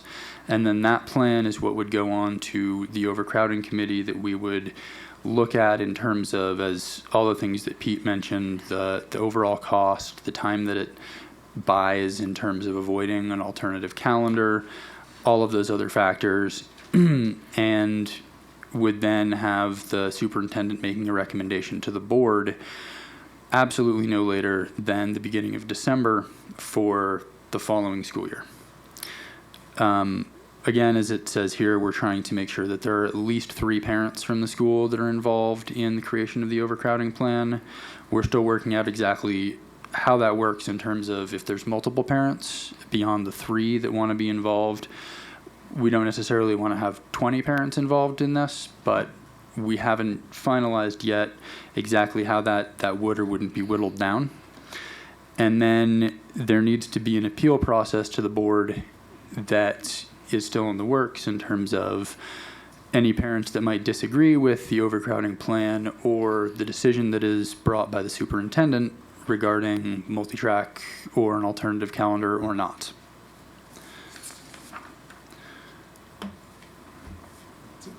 And that's, I feel strange saying that's it, since it's a lot of information, but certainly Pete probably is the one to take the questions, but we're both up here. You know, I'd like to talk a little bit about the 3+ parents. You know, I think you should set up something like a parent senate or something like that, where they can have as many as they want, and then they nominate 3 to come to the overcrowding plan process, and bring the information from all the parents that attend those smaller gatherings, and like they'd be the representatives to the overcrowding plan, because I hate to see you limit it to 3 you know, I'd like to see as many as possible, but I realize you get a big group, 25 to 50 people, but have it sort of like a parent senate, so to speak, and they come up with ideas and they select the 3 to come to the overcrowding plan, because I don't know, working with a lot of groups, sometimes the 3 that are on the oversight committee or whatever don't represent the entire school population. So if you can get a nice cross-section of the school population in the parent group and have like a parent senate and then the 3 come in and express their opinion, I think it's a lot better than just limiting it to 3 parents. Great. That's my own opinion. But, Dr. McClory? Well, what we're really beginning to talk about here, unfortunately, is the elimination of the concept of the neighborhood school. And that is a very, very tough pill, I think, to swallow. And in looking at what you're talking about here today, that's really the philosophy of, in my opinion, what we're talking about is how do we keep schools together, maintain the integrity of the community and the neighborhood, and yet address all of these issues that are going to be coming because of overcrowding. And I disagree with President Mayer, with all due respect. That's all right. Because you I disagree with me more times than you agree with me. Having been at 3 different schools and having a strong community, it becomes a neighborhood issue about, well, we want to stay, let them go.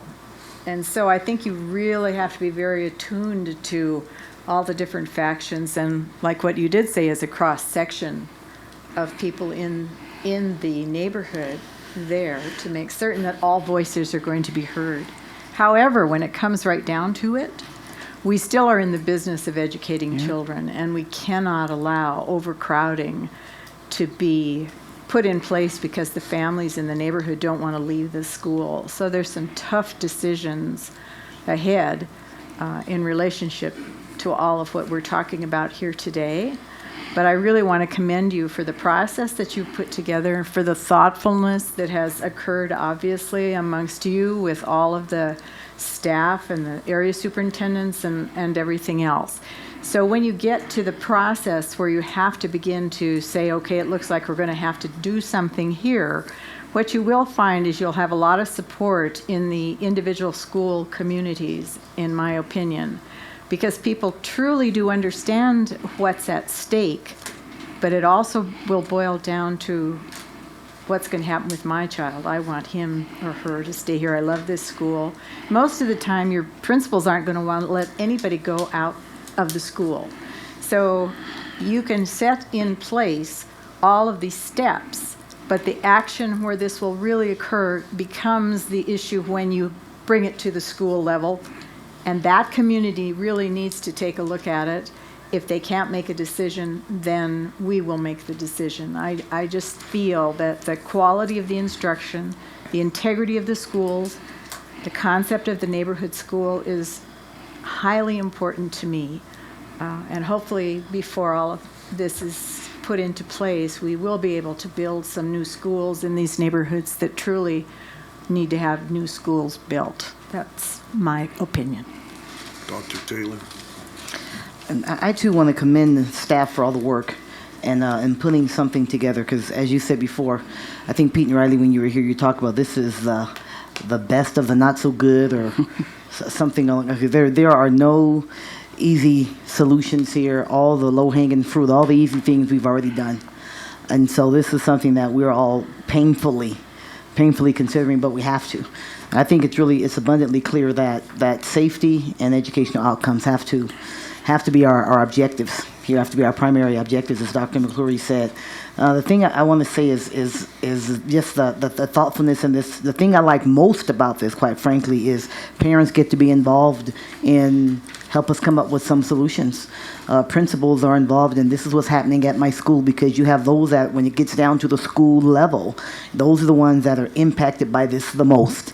And the more difficult decisions get, the better it is, the lower, so to speak, that in terms of those who are most impacted by it need to be a part of even the not so good solutions. Not because everyone's going to be happy, because of course we know that isn't going to happen, but at least people feel like their voice has been heard and they've been a part of the solution. I mean, so I absolutely love that part about it. Doesn't mean they're easy meetings. I think about the principals and having to go through that. There's still no easy solutions that have to come forward. Then the other thing is every opportunity in here that we have to avoid those difficult decisions you've put in this. Even some of the things that look like it's unlikely we can find some lease space, but let's take a look at it. Yep. You know, it's unlikely that really rebalancing some things might, but let's take a look. I mean, every other option is out there. It's in writing, and I think it's really important. It lets the community know that we too are doing everything that we can to avoid those things that nobody wants to do in terms of the calendar. And I think it's important that they know that it's like we feel your pain. I mean, we're in it, we get it, and we're willing to do everything we can to avoid that, up to impacting the educational outcomes and safety, and of course safety first. So I really commend that. These are going to be those watch meetings that we have, and then the walk meetings as those come up. There's a series of a lot of very difficult meetings that we're going to be attending, but I think it's appropriate that we do that and share and be very open about this is where we are, and we're looking for, maybe there's some ideas that we missed. Don't know. But if not, then how do we empower those who are most impacted by this to say, well, these are the unfortunate steps, but let's look at it this way. So I guess I just wanted to voice that and say I think we've covered everything in this, and most importantly, it's giving the parents an opportunity to be a part of it, because there's nothing easy about this. But also thank you for your work. Trustee Frankel. Yes, and I too want to commend you for all this thoughtfulness, and I know it's a lot of difficult discussions, and as I am wont to do, I'm going to come back to the conversation that you've so gently asked us to come back to a couple of times during the presentation, the one that I think is the hardest to have the conversation about, which is the hard trigger. Having been the parent of a daughter who was in one of the overcrowded schools that is even more overcrowded now, I know how hard these kinds of decisions are, and I was in the parent perspective and resisted some of the discussions back when my daughter was in 4th grade, and I know how difficult this is for families and for parents. I also think we have to have that conversation, and I'd like to know more, because I'm not the expert on when is it that education is negatively impacted. How do we evaluate that? I mean, how I know you all are having a lot of discussions about that. But what percentage is that when we get to the point where it crosses over a line in terms of impacting education, which, as Trustee McClory said, is what we're here to do, and we need to think about that. And I also go to the perspective of safety. At what point do we say that a playground is no longer safe for all the kids? As many portables as we can put at Brown or at Double Diamond or any other of the overcrowded schools, at what point does it become unsafe for those children because we don't have sufficient capacity in the building or in the infrastructure to be able to keep them safe in the event of an emergency or things like that? So I guess that's the conversation I need to learn more about, and I want to hear from staff around how that dialogue has gone and what percentages are you looking at or thinking about. What do the experts say? You all are the experts, but other experts as well, about what that trigger should look like and what it could look like. Because I can't say what I think the percentage should be, because I need more information to help me understand the impacts both on the educational quality and when it crosses that line, and the safety issues and when it crosses that line. So I just wanted to throw that out. And if I can add to that just before you respond, and thank you for that, because that's the slide I actually went back to, because you encouraged us ever so gently, and none of us took the bait. You even paused appropriately for someone to jump in, and none of us did. Imagine that. Because it's just a difficult conversation. I guess I would say, or is there a number we should be looking for? Back to what Trustee Frankel says, not being the expert in this at all, or is there some element of school by school, situation by situation that we should consider? So are we looking for a range, maybe a tight range, so that there's no one number that fits every school or every situation? What are those criteria that we have to look at that we may apply different, may look different in different schools? So I think that it's, go John, but no. I think we have to take this up on a meeting shortly and get this policy rewritten and to it. And how long do you think it's going to be for you to come up with some thing that we can amend the policy with? Our recommendation, or the superintendent's recommendation, we've had these meetings, is to actually put that trigger, if we come up with a number, into board policy. Now, the rest of this is an administrative regulation, which normally do not come to the board for approval, but we want your input so we can write the best administrative regulation we can. But the board policy number with that, and we are having those discussions. I mean, this is the tough discussions when we come to the trigger number, because you're right, every school is not the same. But at the same time, you can't probably have an individual trigger number for every school. Cool. It's very difficult to do that. Some of the factors that really come into play is, as you said, the playground, the space. How many kids are on the playground? But how many playground periods are you having? Same with cafeterias. The cafeteria has a certain size to it, but like some schools, like say a Double Diamond's already running 4 lunch periods. Can you do a 5th, or does a 5th mean you're feeding kids at 9:30 in the morning or 2:30 in the afternoon? So I mean, every school is a little bit different that way, but at the same time, you want to have a number that makes sense. So I think Superintendent Davis has. You've been listening to me quite well. You just kind of regurgitated what I was going to say. There you go. But it's complicated as a former principal transitioning to that. You know, you don't think about little things that happen in the school: passing times, bathroom breaks, playgrounds, milk, how many kids eat lunch, and just all the little things it takes to run a school in the instructional day. Then couple that with the design of the school, because all the schools are kind of designed differently, and some can maximize space. So we are working diligently on this concept of a hard trigger, but we kind of wanted some input too of what does a hard trigger look like. At the end of the day, I think we've all echoed that safety and instruction will be our most important issue when we make the determination if a school would trigger to an alternative type of calendar. Well, let's get it on a future agenda and make the decision on what policies need to be changed. A group of kids, when Spanish Springs was just being developed, were going to Robert Mitchell when there were no schools out there. Then they got zoned to Alice Taylor. Then they got zoned to Spanish Springs, and then they got zoned to Sepulveda. So a kid in kindergarten was in one, spent 2 years, went to another, and that's really, really difficult.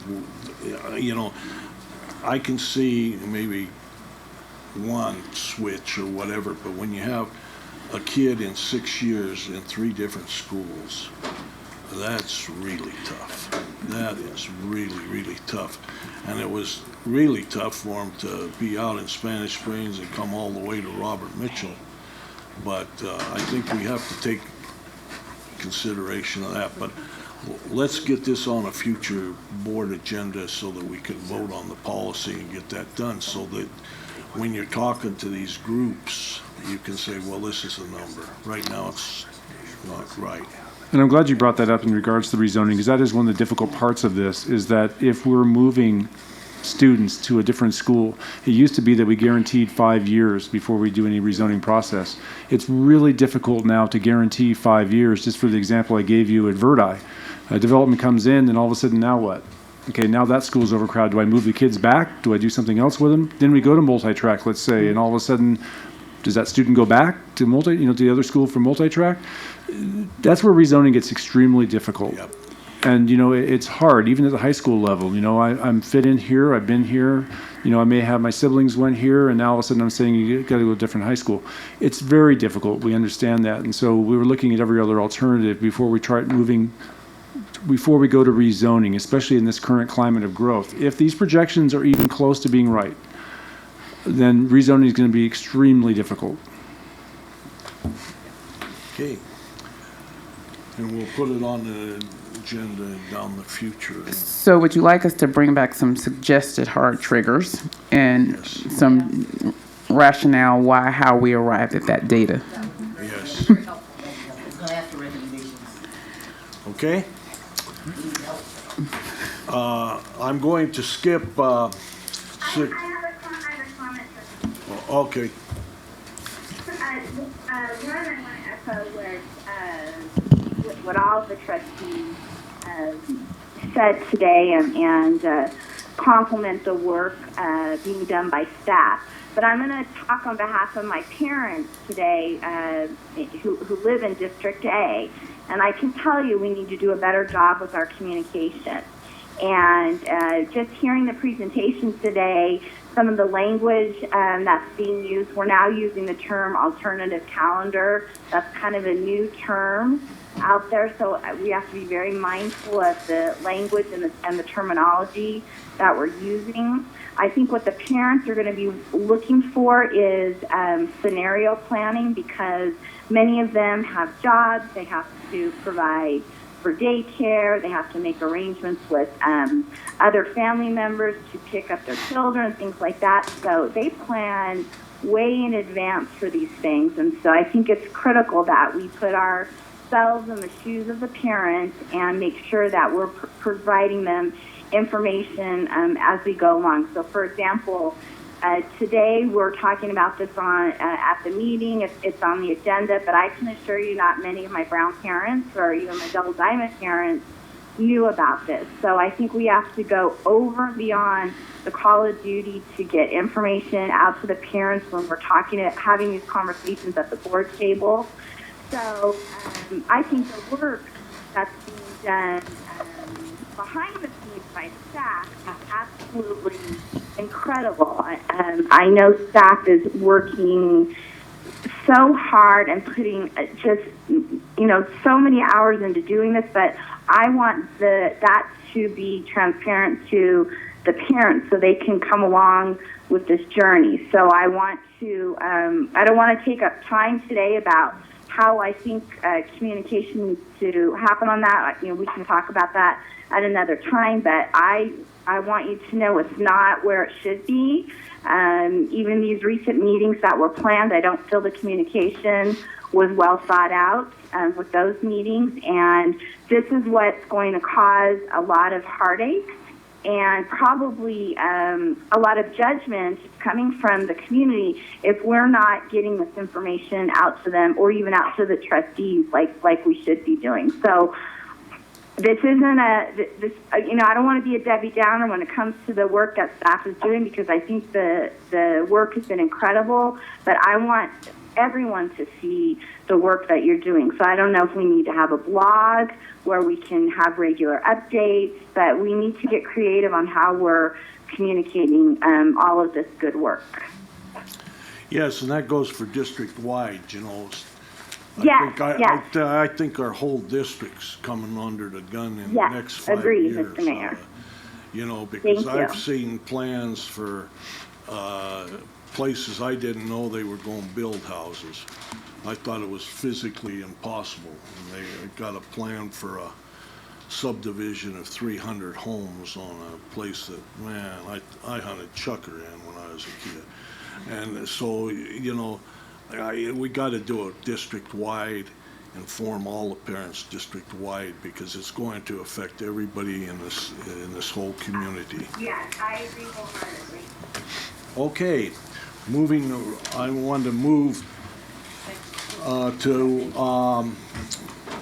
6.08.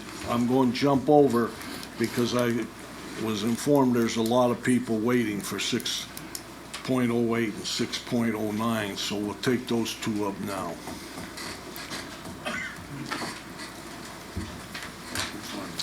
We'll 6.08. 608, which is consideration of approval of group health insurance plan rates for the 2016 plan year effective January 1, 2016, as recommended by the Health Insurance Committee. Don Huckabee. Good afternoon, President Mayor, Superintendent Davis. Good afternoon, President Mayor, Superintendent Davis, and members of the board. I'm Dawn Huckabee, Chief Human Resources Officer, and with me is Gonzalo Hernandez, our risk manager. We're here today to discuss with you for possible action changes in the health insurance rates. And I'm going to turn it right over to Gonzalo so that he can fill you in on the information. All right. Good afternoon, President Mayor, Superintendent Davis, Trustees. In your packet, I've submitted 2 items. One is a spreadsheet prepared by our insurance broker, and one of the next one of our proposed insurance rates. Every year, we meet monthly with the insurance committee, made up of members of the different associations, and we discuss our financial position with the insurance trust fund. And once a year, our broker comes to us and gives us their analysis of the plans, because we have 2 plans, an EPO plan and a PPO plan, and give us an idea as to what the premium should be based on a 12-month history of our plans. The brokers have come back and have indicated that our premiums should be going up about 7.48%, or 7.54%, excuse me. We have not had an insurance rate increase for 6 years. We've been very, very lucky. The fund has done very well, but as of late, it's catching up with us. And over the last year, we lost $10 million in the insurance trust fund. And based on that, and based on the recommendation from our insurance broker, the insurance trust fund has decided to come to you with a recommendation of raising the premiums 5% across all bands, meaning the employee spouse, and dependents down the line. So that's what we're here for, and I'm open to any questions you may have on that. Can I also just add that we do have members from our insurance committee with us here in the audience as well. Why don't you introduce them so we can see the face? Go ahead. No, you go ahead and have them stand. Please. No, go ahead, Gonzalo. We have Tony here. I'm sorry, Tony, your last name. Maristro. She's with the class the EAP. ESP group, sorry, and Danny Kitts, who is with the, represents the retirees on the insurance committee. Okay. Thank you. So you want us to ask you questions about raising the rates, or? It's a difficult one, and I will say this, it was difficult for the insurance committee because although it's a minimal raise, it still impacts the employees of the district, and it was not a unanimous vote. It was a majority vote, and as such, we understand that, but we also have to look at the business process and the solvency of the insurance trust fund. Okay. Dr. Taylor. First, to the insurance committee members, thank you for your work, for the time that you spend to serve. Just my question is, what are the ramifications, in your opinion, if we don't have an increase? Well, we lost $10 million last year. We're self-insured, as you all know.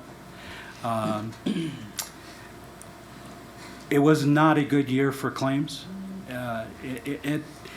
As you will hear next, when we go to the hospitals, medical costs are spiraling back up, and we're about 16 million at the end of 2015 school year 2014-15. We're about 16 million. As a balance? As a balance in the insurance trust fund. If we lose another 10 million, we'll be down to about 6 million. On average, about 10 years ago, and I have it here, our low balance at the end of 2006 was $12,400,000 approximately. And we're down at the end of this year, 16 million. So we're down to where we were back in 06. Still healthy, but we're reaching that point where I don't think that we can continue in the same direction we've been headed. Thank you. Mm-hmm. Any other questions? So 5% on all categories? Yes. Spouses and employees and all of them? I can give you an idea, and maybe I should have included this, but I can give you an idea as to what those rate increases would be, if you would like. Yeah. For the employee-only EPO plan, you'd be looking at the $9.22 a month. Now, the employee pays a portion of the EPO plan because that is a very costly plan to the district. So it would go up to $193.65 or $9.22 a month. On the employee plus spouse, it would go up $31.50 to $637.55, I think you see there. On the employee one child, on the EPO plan, $22.74, $36.01 on the employee two children, and $43.97 on the employee family.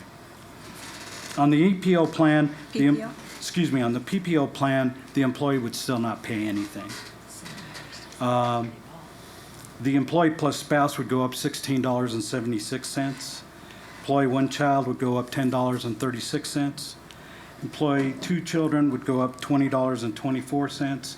And employee family would go up $26.49. So it is a minimal increase, but we're very sensitive that it is an increase.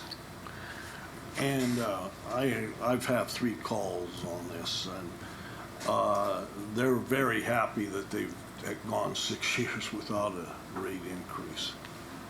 And they're wondering if you increase it 5% now, how long would it be another 6 years before they get another increase, or any way telling, or? Trustee Mayor, I wish I had a crystal ball. I don't. You can't. Because we're self-insured, we're kind of at the mercy of the claims. This year was a horrible year. We haven't had one like this for quite a while. If we have another one like this, we may have to look at another increase next year. And that's one of the reasons we wanted to come back with 5%, because the report that we got from LP Insurance suggested a 7.54% increase.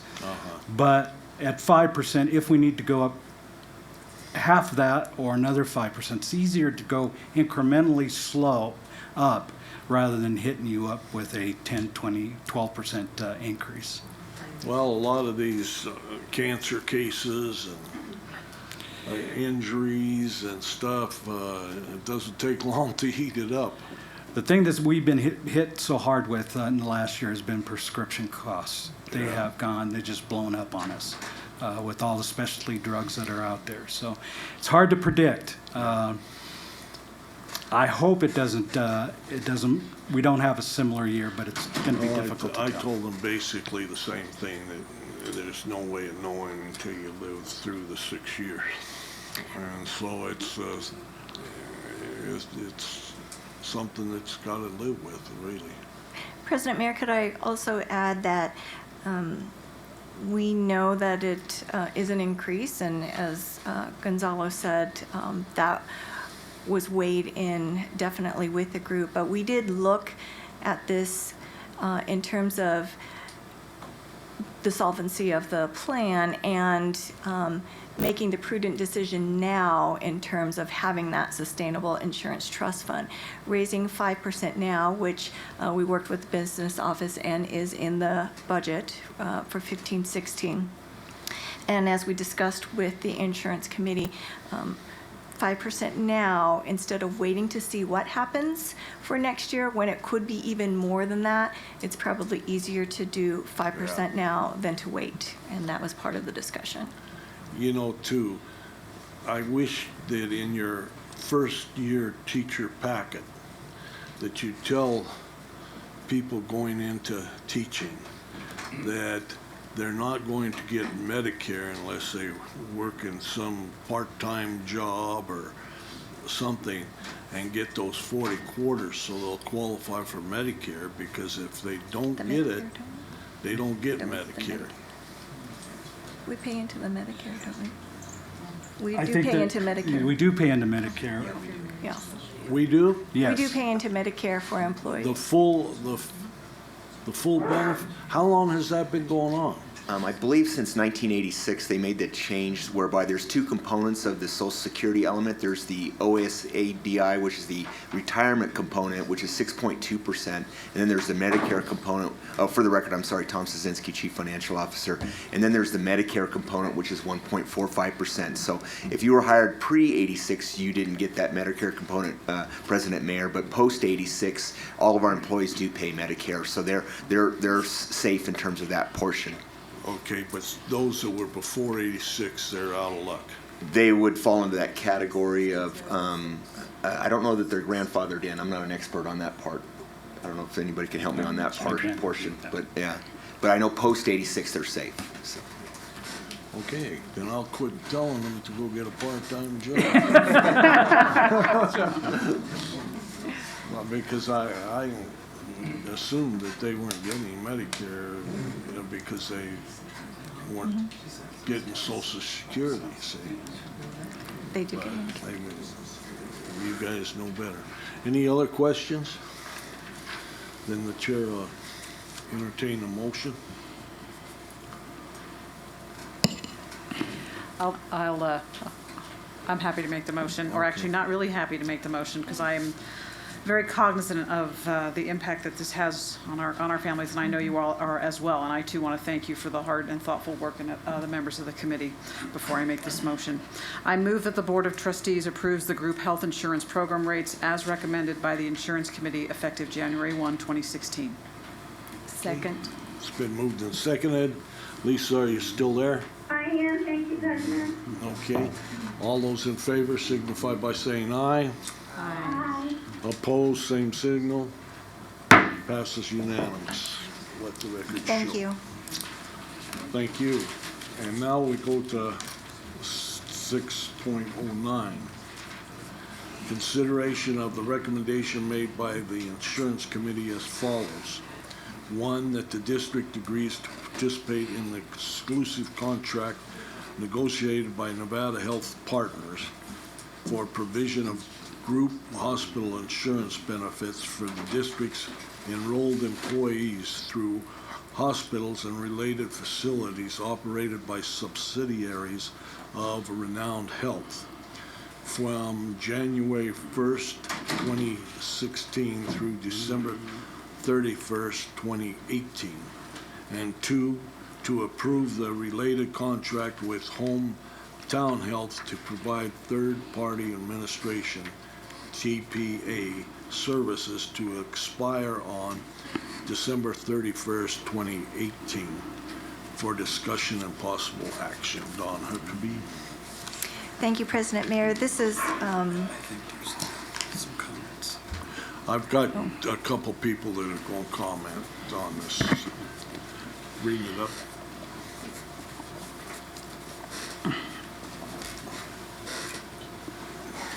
Anyone else that I don't have? Okay.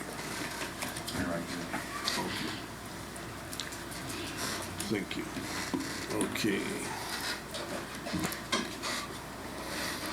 Go ahead.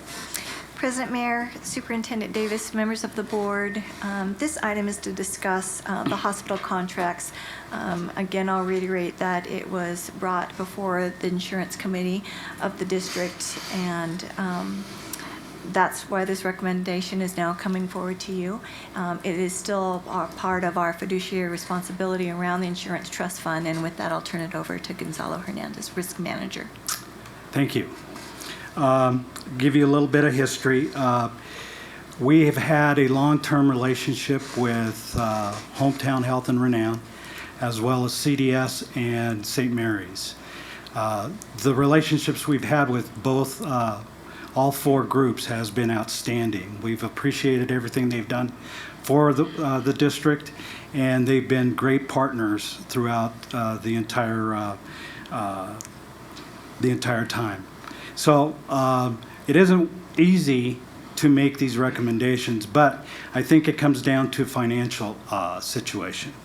And so to explain a little bit, both hospital contracts with St. Mary's and Renown are due to expire at the end of this year, December 31st, 2015. So as the process, we are part of a coalition of employers, Northern Nevada employers. It's called the Nevada Business Group on Health, which members, some of the members in that group are Washoe County, City of Reno, City of Sparks, Washoe County School District, John Esquaga's Nugget, Atlantis, and several other big companies that are part of this group. We came together with the idea of getting pricing based on volume. And so we have been in existence since 1995. And what we do through the Nevada Health Partners, which is the contracting arm of Nevada Business Group on Health, we went out in January of this year to on an RFP for hospital services. We worked through those RFPs and proposals. Through the Nevada Business Group on Health, we set up meetings with Renown and with St. Mary's. They came and made presentations to the group. Renown formally responded to the RFP.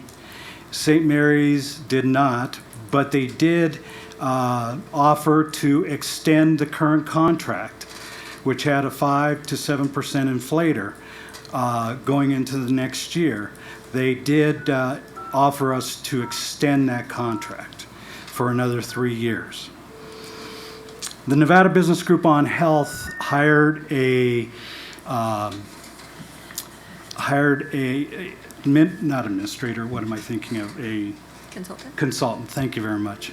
A consultant to analyze both proposals and come up with a pricing difference or where they came across, whether they were even, whether one was better than the other. And through that, we also used our brokers, our insurance brokers, LP Insurance, to help us through that. Through that, we determined that the Renown Hospital contract was about a 5% better contract than St. Mary's as a total. We then, through our brokers, we went to the TPAs and asked them for their pricing. And again, Hometown Health was a better pricing than CDS. When we analyzed both the hospital and the TPA fees, it appeared that we could possibly save $1.1 million in TPA fees and hospital costs. We presented that to the insurance committee in an effort to control some of the medical costs that we have. We felt, the insurance committee felt, that it was prudent to recommend to the board that we ask you to approve us to contract with the Nevada Business Group on Health contract and contract with Hometown Health for the TPA services. So we're participating, what we're asking is participation with the Nevada Business Group on Health contract, and we would contract on our own with Hometown Health for their TPA fees. That's probably the short and long of it. Any questions? Okay. I just, if I may, Go ahead, I yeah. just want to reiterate, make sure, certainly I read the material, so thank you for that.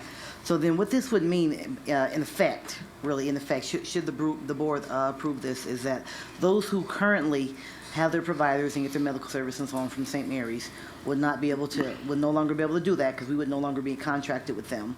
However, as I read, there's about a 95% overlap in providers on the two plans. there's a possibility that there be that many. There's going to be disruption. There's no doubt about that, Trustee Taylor. It was a discussion that was had with the insurance committee.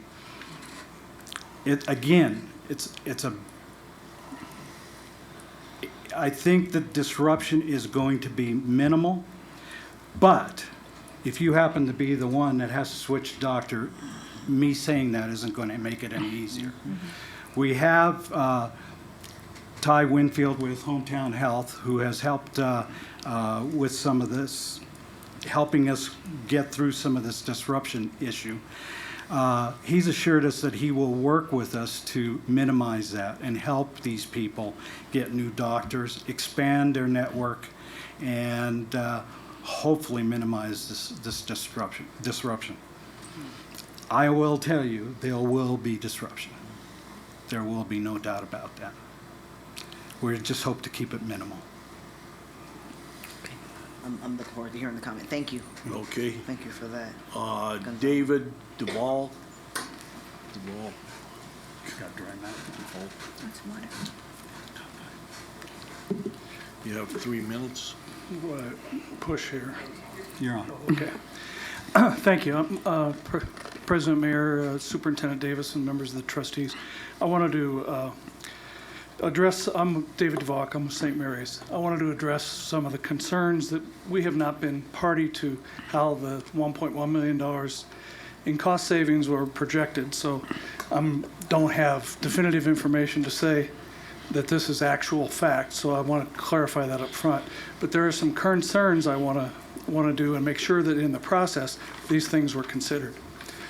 There is a big difference in length of stay rates between various facilities, and that's a known fact. So if you had 10,000 bed days that you paid for last year, and 30% of those were done in a hospital with a shorter length of stay, if you move those bed days, the fact that you quantify your new rate times the same number of bed days is a fallacious calculation, because if you move to a less efficient facility that has 1 day extra, you're going to have on 30% of 10,000, you're going to have 300 more bed days to pay for.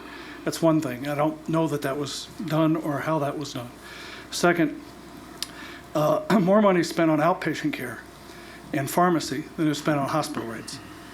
But the nuance of this is that every time a medical doctor has contracted with St. Mary's to work at St. Mary's, they have summarily been terminated by Hometown Health without exception. So there's going to be more disruption than 95%.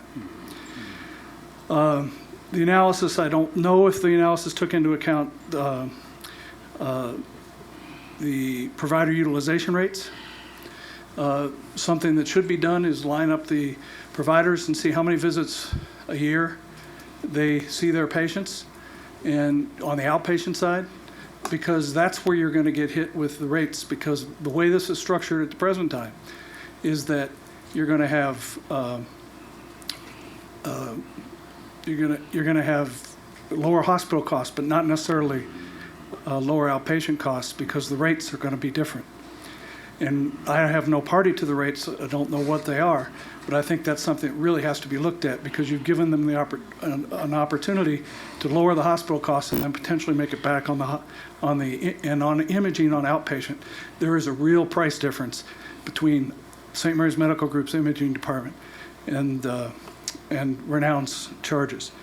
And in the event, we have given rates to CDS, your current TPA, and in the event that there's an interest on your part to keep an open access panel rather than go exclusive, I'm sure that we could sit down and work that out. Thank you. Thank you for your comments. The next person is Anna Marie Copenhagen, it looks like. Huh? Hello, thank you. Good afternoon. My name is Dr. Anne Marie Campione. I'm a practicing family physician, and I am really, really sad to see this on the agenda today, and I'm here to come out against it. I've been in practice over 20 years, and if this goes if this passes, all of my custodians and my teachers that I've taken good care of and their families for 20 years, I will no longer be able to take care of.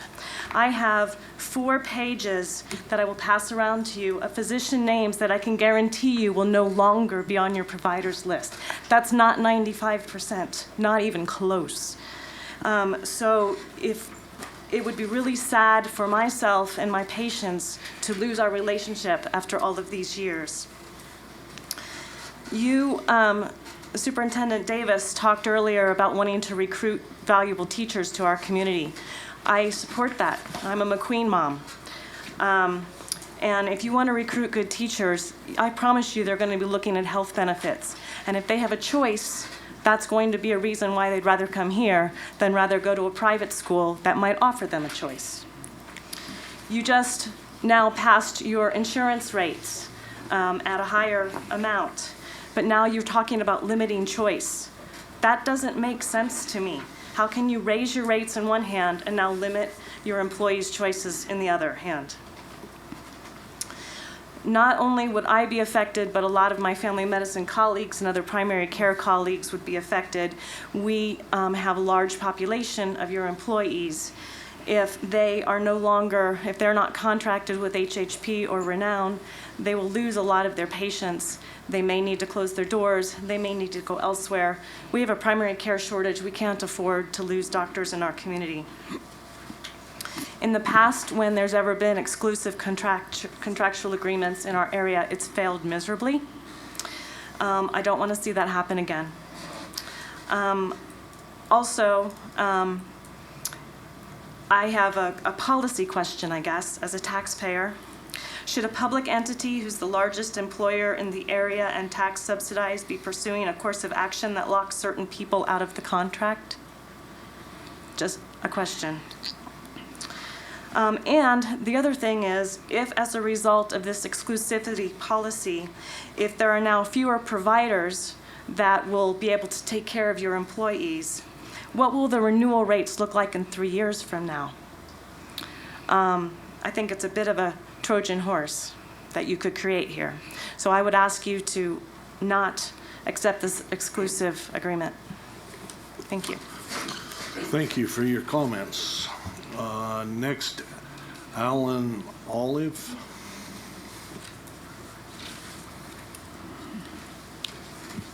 Yes, thank you. My name is Alan Olive. I'm the CEO for Northern Nevada Medical Center and a graduate of Libby Booth School. So, I had to put that in there. I also attended 3 middle schools, not because I was kicked out. It was because of growth. And I'm here to talk about zoning. Just teasing about that part. Very quick. I need a little levity here. So you notice that Northern Nevada Medical Center wasn't mentioned anywhere in these initial discussions. I am grateful, though, that there was wisdom in this group as well as the members in your committee that does recommend that Northern Nevada Medical Center be part of and embedded in the contract. Northern Nevada Medical Center is the only hospital in Sparks, and it's a growing area. What isn't embedded in the contract is the medical group and its ancillary services. We believe in a concept of care that doesn't begin at the hospital. It begins at the medical group and goes through the system of care. Most care occurs outside the hospital. So our recommendation, again, our dog in the fight really is more just of we will collaborate with whatever decision you make with your providers.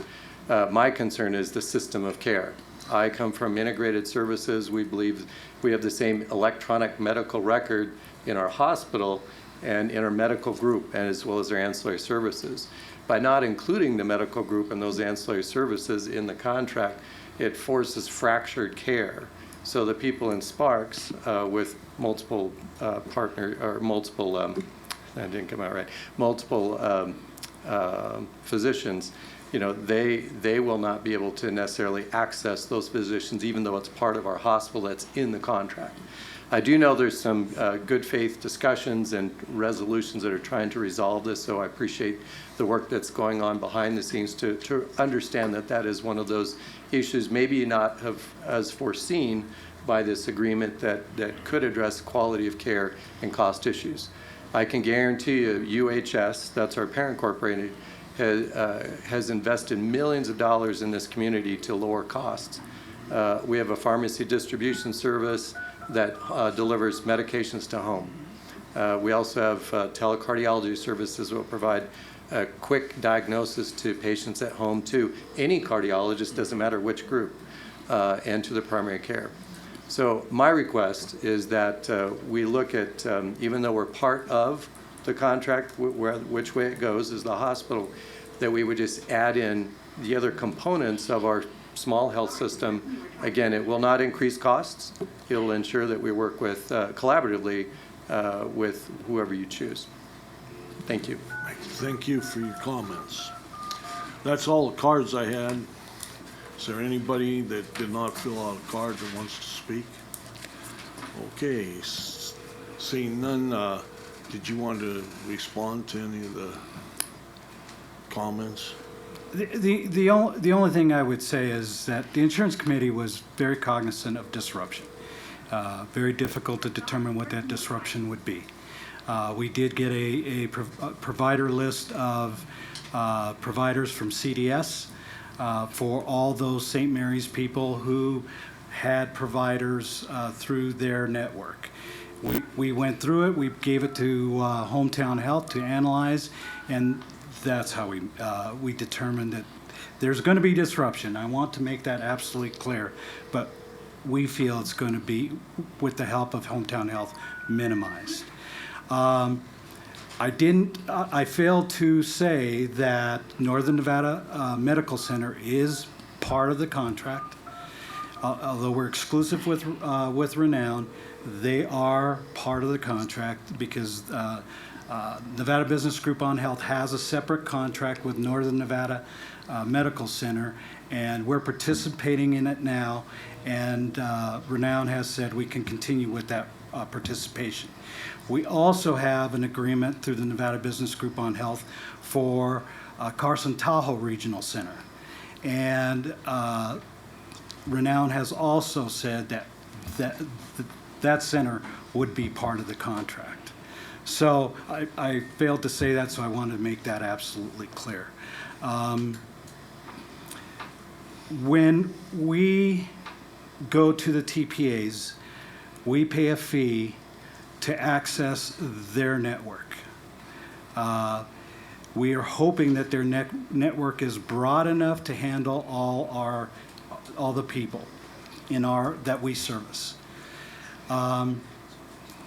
So we didn't necessarily go to the networks. We didn't go to the networks. We went to the TPAs, and the networks that they provide, that they've contracted with, are the networks that we will be utilizing through Hometown Health. I know there's a conversation with Northern Nevada, as Alan said, and Ty Winfield with Hometown Health to possibly include their network into the total network, if that makes sense. Yeah. Yes.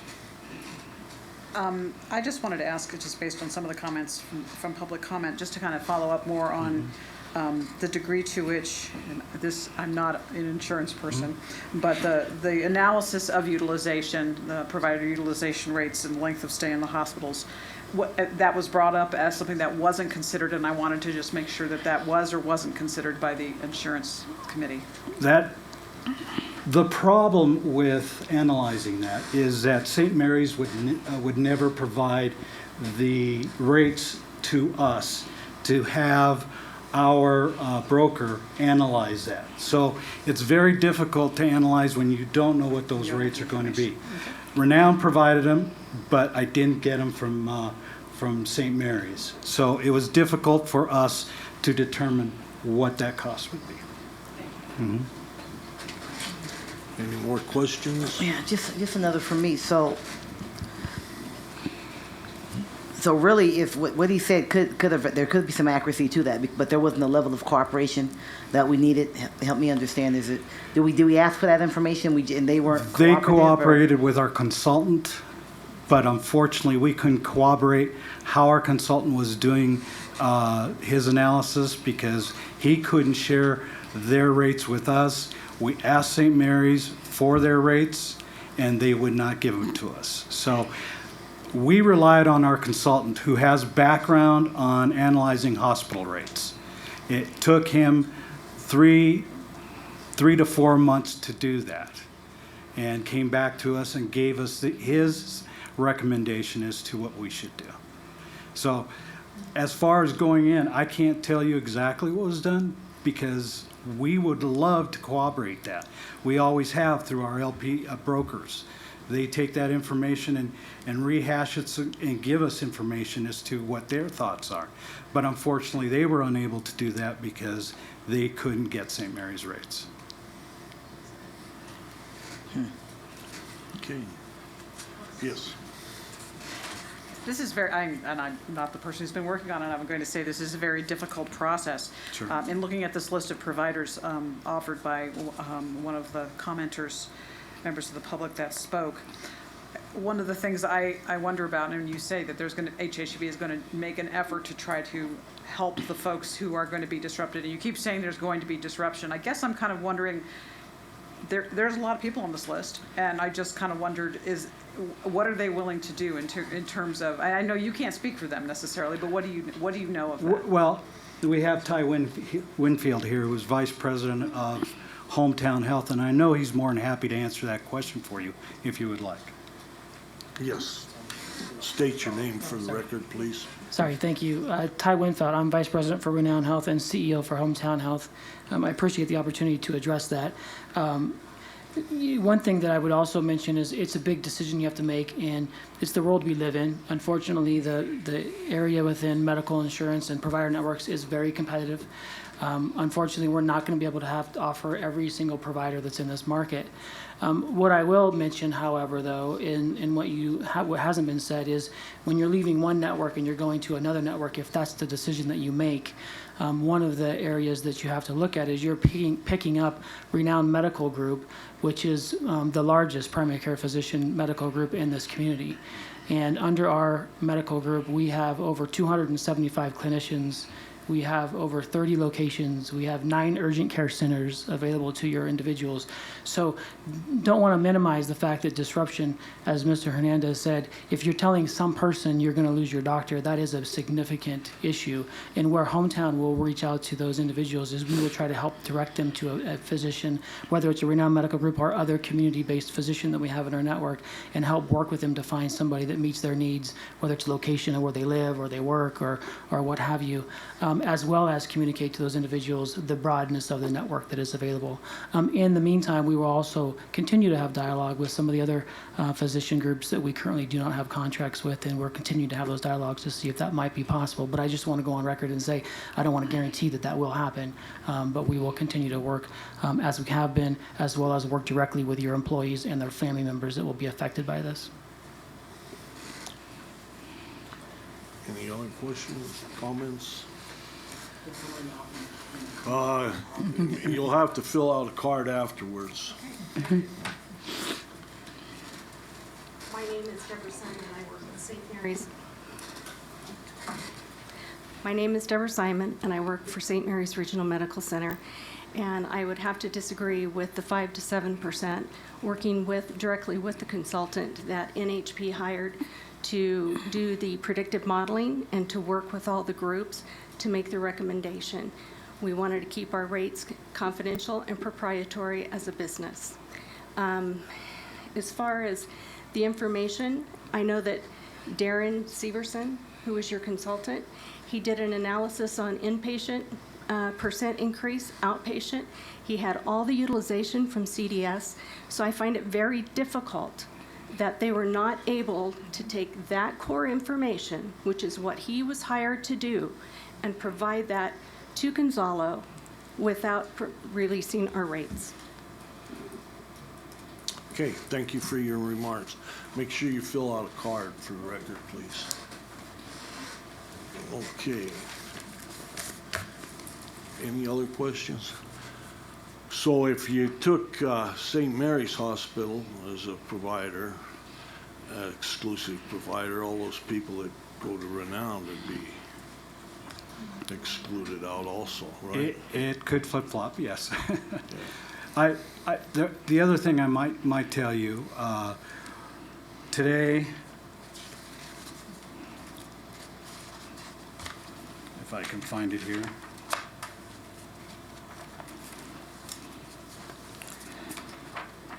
Today, our active employees, we have 6,434 covered employees. Of the 6,434, 62% of those people are with Renown. 37% of those are with St. Mary's. If you want numbers, that's 4,036 of our employees are with Renown, 2,398 are with St. Mary's. So I think that's something that you might want to know. So if we flip-flop, you're going to have disruption. I'm comfortable with that statement. How about retirees? I'm sorry, retirees. We have roughly 1,009 retirees. 75% of those are with St. Mary's. 24% or close to 25% are with Renown. So it's a flip-flop. So the biggest area of disruption will probably come from our retirees. And I will tell you that Danny Kitts, who represents those retirees, represents them really, really hard and always makes sure that they're heard. And if it's okay to say, Danny did vote for exclusive with Renown. So she understands the disruption, but also understands the financial impact. Okay. Any other questions?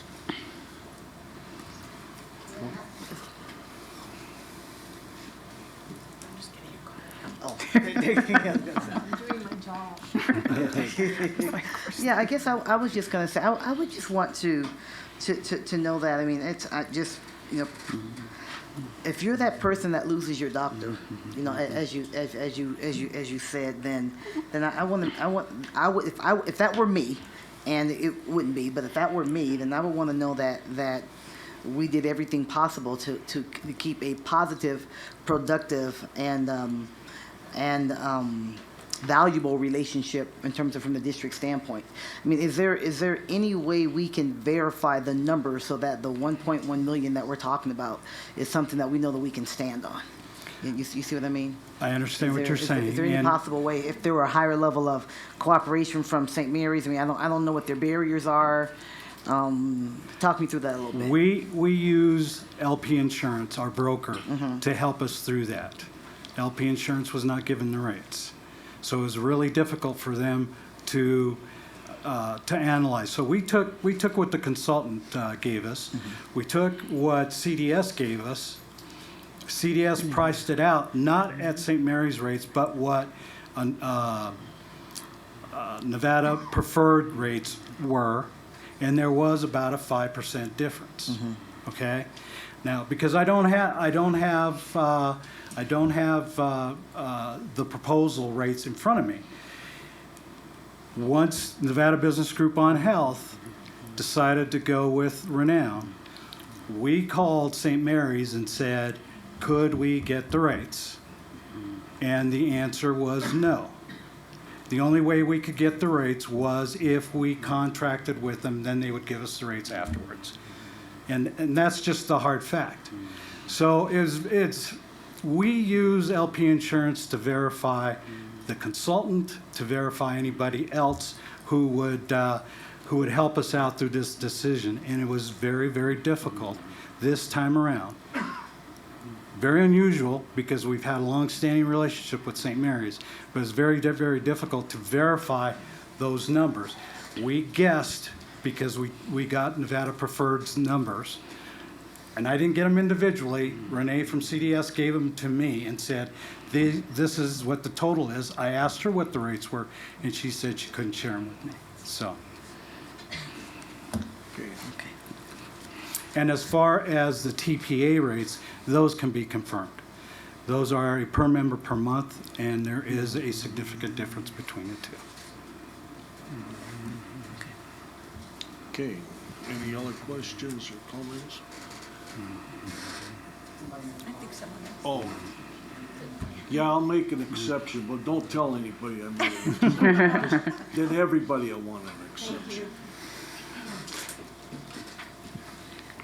Good afternoon. I'm Renee Niehaus, Vice President of CDS, and the reason I just wanted to come up here is it's really hard to explain this whole situation in just a couple of snippets here and snippets there. So I just wanted to follow up on the comment that was made about CDS providing the rates.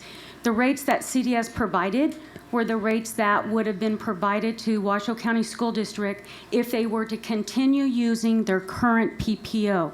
So it wasn't at the rates that were provided through the extension of the contract through the coalition. So I just wanted to be clear with that. Those were the rates that were, if they wanted to stay with St. Mary's, those are the rates they could have had through the PPO network that they're currently using. And I also wanted to say that CDS was not giving a former proposal, an RFP, to provide rates. It was basically through a phone call, and rates were given to try and salvage the group. We've been the TPA part of the St. Mary's. We're owned by Universal Health Systems, which is Northern Nevada Medical Center, so we're really an independent TPA. So we were trying to salvage the business and try to be competitive on the TPA rate. So I just wanted to just clear up those comments. Thank you. Thank you for your comments. That brings us back to the board for action.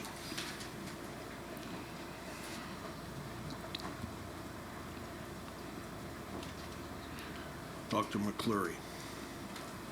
Well, first of all, I must say that I'm very much surprised because as long as I've been in this school district, St. Mary's and Washoe Medical Center, now renowned, have always been able to work this process. And I don't fully understand why that process wasn't worked by St. Mary's, but I do not believe that we sitting here, as at least speaking for myself, can overlook the fact that we're talking about over $1 million difference in what they've determined given the information that they had.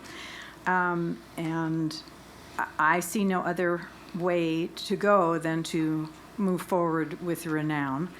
And I'm willing to make that motion. All right.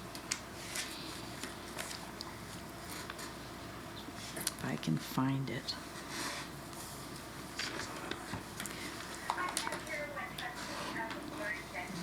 Repeat it in the microphone. I'm going to make a motion to move. I move that the Board of Trustees approves the recommendation of the Insurance Committee that the district participate exclusively in the Nevada Health Partners contract with Renown Health and its related subsidiaries to provide group hospital insurance benefits for the district's enrolled employees for 3 years from January 1st, 2016 through December 31st, 2018, and approves the related contract with Hometown Health to provide TPA services through December 31st, 2018. Is there a second?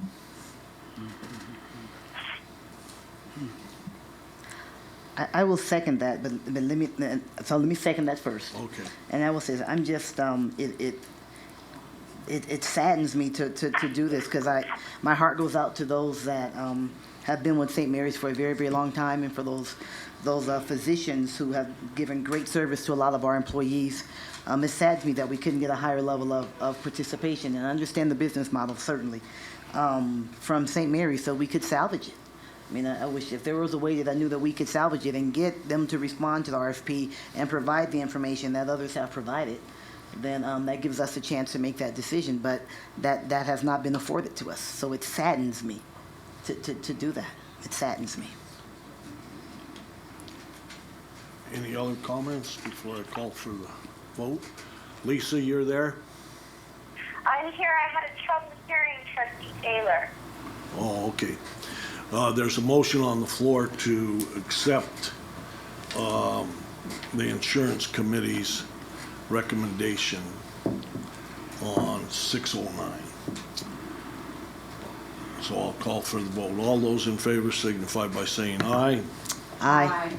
Opposed? Carries unanimous. Thank you very much. Thank you. for all your help. Insurance Committee.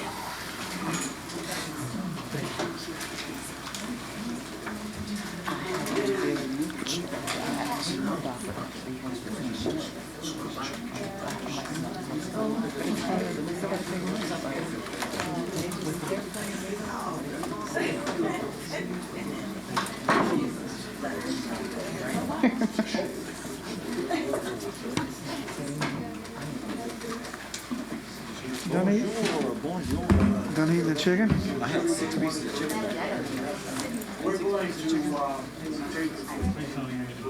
Now that you got comfortable up there, Mr. Cobb, I was just waiting for the opportunity.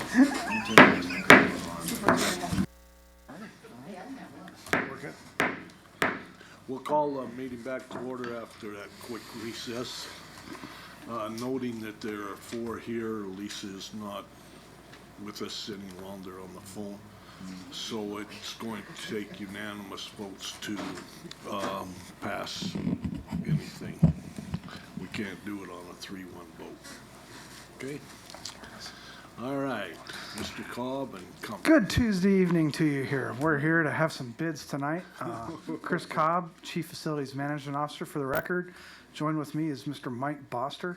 He'll read you the lovely state NRSs and how this will proceed for the Vaughn Middle School cell phone tower. Okay, thank you again. For the record, Mike Boster with Capital Projects. This is the second of 2 required public meetings for the lease of district property for the purpose of installing a new cell tower antenna at Vaughn Middle School. On July 28th, this board approved a resolution of intent to lease property, which is included as attachment A in your staff report. As required by the statute, this resolution was published twice in the RGJ and was posted at local offices, Reno Sparks, and in this building as well. NRS requires us, the district, to open bids for property to be leased no less than 3 weeks after that July 28th date. So we've met that bar. We've received 1 sealed bid from Epic Wireless Services representing Verizon. NRS 373.270 requires that sealed bids must be opened, examined, and declared by the board in a public session. After the sealed bid is opened, the board president must call for any oral bids, which must be at least 5% higher than the highest written proposal. So in the interest of saving time, I do have the sealed bid right here. Okay. And it is sealed. Mr. Cobb has verified that it's been sealed. And if you'd like, Mr. Mayor, I can open it and read it if you'd like, and then I'll pass it to you, and if you'll verify what I've said is what's in the letter, just in the interest of saving time. Okay, this bid is from Epic Wireless Group, dated August 25th, 2015. The title of Lease Proposal for Verizon Wireless and Washoe County School District, with an address of 1200 Bresson Lane, which is Vaughn Middle School. Dear board members, the represented carrier, which is Verizon, offers $1,750 per month under the general guidelines of board recommendations, accepting conditions 5, 11, and 12 of the resolution of intent to lease property dated July 28th, 2015, and subject to any other provisions upon which the landlord and tenant agree. Respectfully submitted, Buzz Lynn, site acquisition for Verizon Wireless. So that is the offer of rent that they've proposed. Cover these items. The items that they are excluding are 5, 11, and 12 on the attachment A. Okay, so number 5, the one they're excluding is, lessee may not add antennas or other equipment to the pole without the consent of Washoe County School District, such consent to be at WCSD's sole discretion. And I cannot speak for Verizon Wireless, and their representative was here. He left about half an hour ago. However, I did discuss a few items with him. His explanation, and again, this is just the messenger here. Technological changes along the way. If that tower becomes obsolete in any way, shape, or form, or the antennas or the equipment on the tower become obsolete, they'd like the opportunity to be able to replace their antennas with newer technology. Okay, and number 11. Number 11 says, WCSD may install any equipment on the structure that it deems necessary in its sole discretion for the operation of the school, provided that the equipment does not interfere with selected wireless carriers' use. And again, in speaking with the representative for EPIC, structural integrity of the pole. And what that means is this pole is being built to hold the antennas that are being proposed by Verizon. So they have to, it's not just going to be a pole that is stuck in the ground. It has to be engineered to hold those exact antennas and the equipment that Verizon's proposing. Should we put anything on there that adds weight or wind loads to their tower, that may affect the structural integrity of the pole. I don't believe that Verizon is saying, no, we cannot put a light array. However, on that subject, though, Verizon is proposing a light array that they're going to install at Vaughn Middle School's request that will face the basketball courts. So they are going to put that light array for us and design the pole for the light array. However, any other items on the pole that we would want to put, we'd want to talk to them, and if it can structurally hold it, like a speaker or anything else. Number 12. Number 12. Number 12 says no subleasing or assignment in any part. And what that refers to is we have a number of towers, and as do a number of school districts and cell tower property lessors, for lack of a better term. Verizon, AT&T, Sprint, those companies very often, in order to raise money to keep providing their service, they will sell their interest in their towers to companies like Crown Castle or American Tower. These are large, almost, I don't want to call it hedge funds, they're almost like mutual funds that hold a number of towers throughout the country. So it sounds like what Verizon wants to do is retain that right to engage with Crown Castle or American Tower to sell that right. We would still receive the same rent. The contract would still be the same. There would be no changes to the lease area, no other changes to the property at all. And Verizon would notify us of that change or of that assignment should it take place. Those are the only three objections they had. They did offer $1,750 a month. The resolution called for $1,800 a month. As a maximum. Was as a maximum. And I will point out that we do two appraisals. One is from the federal lands rental fee schedule, which is really fairly low, and I'd have to look at my report to see what that number is. $7,763 for the year. Thanks, Chris. So much less. And then our independent appraiser, Steel in the Air, had a range of $1,400 to $1,800 a month. So by Verizon offering $1,750 a month, they're $50 under the absolute maximum. And as Steel in the Air puts it, that's their most aggressive rate, is the $1,800 a month. They gave us a low, a medium, and a most aggressive. And we always recommend the most aggressive to you to make the decision. So with Verizon coming in at $50 under the most aggressive offer, staff would recommend that we accept that rate. Of course, it's always up to this board to decide what you'd best like to do with our properties and what best serves the school district. Trustee Frankel. Yes, thank you, President Mayor. Just a few questions. You just discussed the number 2, the $1,800 a month, and I understand that. Did they? I don't think they agreed to the annual increase provision under number 2, or did they say, by virtue of saying the only ones they accepted? Number 2, it does list the $1,800 a month. They did not exclude that annual increase of 3%. So okay. They will be held to the 3% increase, and that will be in the contract should you approve that. Okay. So it just under number 2, that would say $1,750 versus $1,800, but the annual increase of 3% remains. Okay. And then with respect to number 5, if I may, the response that you heard, and I know you're speaking for him based on the conversation that you had, that in terms of upgrading because of changes and But the way it's written here, it's basically without the consent of Washoe County School District. And if they were to come to us and say, you know, we need to upgrade this, there's some better material, there's better quality stuff we can put there, I mean, I'm imagining that we probably wouldn't say no to that. But I guess I'm just kind of wondering about that freedom. There's a part of me that's just kind of a little bit, if that's really what they're talking about, is just upgrading it, then I'm okay with that. But it's basically saying other equipment, other antennas. And if we didn't have number 5, they ostensibly could put other things on the pole. Not that they would, but. Right, I understand. And again, I'm speaking from just having a conversation with the gentleman.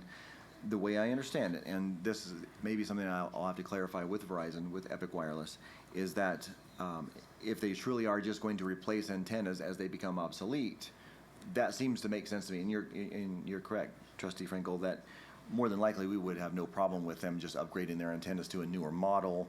Technology changes all the time. I completely get that. But again, you're right. If they were going to come in and add a whole other broadcasting capability that is not covered by the contract, we may want to wordsmith that so that the district has more rights. I will tell you that we have a very successful contract at Worcester High School right now that this item is included in a slightly different way, and it's Mr. Reich, Chris Reich, and prior to him, Randy Drake worked on some of these contracts where we came to a mutual agreement that it was best for both the school district first and then Verizon as well. So I believe we can work this out, but certainly in your motion, if you do make one, something to consider to add. And just for history's sake here, if the board were to approve this, we do still have to work through the contract portion of that with Chris Wright and with Ms. Sullivan actually in the purchasing department and our staff and Epic to come to a final conclusion that one outlines that the monies that we're receiving in this, but also does not put us in a condition where we feel that the district would be harmed. That has happened on every tower lease that we have done. Yes, Dr. Taylor. I would concur with what Trustee Frankel said. I wouldn't. I'm uncomfortable giving them free reign, and if number 5 is deleted, they have free reign, and so if that can be wordsmithed in such a way that it may allow for appropriate upgrades, because you know the way technology is, it's probably going to get smaller and not larger, but the way it reads, they really can do anything, and I wouldn't want to tie the hands of future boards. Something comes in and something, you know, and I understand. I do agree that you I'm sure you have a great relationship with the person that you've spoken with because you've been able to have that conversation. That's wonderful, but it won't always be him. Right. And so I think we need to just be mindful and in those wordsmithings or whatever that is absolutely taken care of. And I feel a similar way about as we look at number 11 or 12. Maybe with number 11, it says that we can add something. It should be said in such a way that actually covers what it is that you talked about, and that we can do it maybe not at the sole discretion, but in consultation with them or something like that. Because if it's removed, it says we can't add anything, right. And we can go to them and they can say no. You know, and I wouldn't want to do that for us. But I'm certainly mindful of construction and not disrupting what they have going on there. But I wouldn't want to leave out that we can do anything at all. And the only concern I have about number 12 is that I understand that they may sublease, and that's certainly what I don't have a problem taking that away from them. But I want us to have some kind of we don't want them subleasing to somebody that's unethical or a company that we don't feel comfortable with, or for some reason or another because they're involved in some things that are not conducive with some we want to align with. Certainly, right. Wonderful relationship with the guy right now, fantastic. But this is a 25-year lease. Sure, absolutely. And so I want us to have some influence, something to do with that. Again, even if it isn't, you just can't do it at all. But I would like for the school board, that 25 years from now, Lord knows it won't be me, to be able to have some conversation about just saying, just to have some influence on that. Because again, if there's somebody out there unscrupulous or questionable or something that we just don't think is beneficial for us as a school board to partner with, we want to be able to have some influence and say, you know what? Yes, certainly you can sublease, but that's not quite the partnership that we want. Gotcha. May I ask a question in regard to Angie, Trustee Yes. Taylor's question? Now, I recognize that it's not technically my role here because this is a district issue, but you're being asked to approve as a board an agenda item. I had a similar question to Trustee Taylor's about the exclusion of the requirement or of the proscription of assignment or sublease that they have excluded. Now, did I understand that they exclude that entirely so that they are free to assign this lease if it's accepted the way they want it to anybody, or what? And I think you're correct there. It sounds like it would be to anybody. If that item is completely redacted, it would be to anybody. What it does not say, in other words, that the board or the school district, that the lease may be assigned or subleased with the approval of the board or the school district. Doesn't say that, does it? Correct. Okay, and so I have the same concern that Trustee Taylor has. However, I would advise the board that in my practice, I have learned that these cell phone communications providers typically assign or try to assign or sublease, not so much sublease, but assign these contracts to entities who buy them up. You're not going to just get somebody off the street who wants to operate a cell tower. So that's normal in the business, in the industry, I think, to assign them after they're first awarded to the original lessee. And those companies that do that for a living. They can't be out messing up everybody's cell communications because they don't know what they're doing or something. So I doubt I think it'd probably be seamless, but it seems to me that there ought to be a provision that permits approval or disapproval of the suggested assignee. Now, they probably are concerned it's going to take too long to get that back on a board agenda and that they need to get these contracts assigned quickly. So there's some business issues there that you can probably have to deal with. And I would certainly want to work with them in terms of that, and don't want to be in the middle of making it difficult for them to do their business. But I just don't want the district, the district through the board, through this agreement, to be exposed to something that's not beneficial or that could really have a negative impact on the district or on the board. So, yes, ma'am. To the light, I had some parents that lived by Vaughn, and they wanted to know if they couldn't put a light up there on that cell tower, and I says, well, contact the principal. Is that what happened? The principal got to them?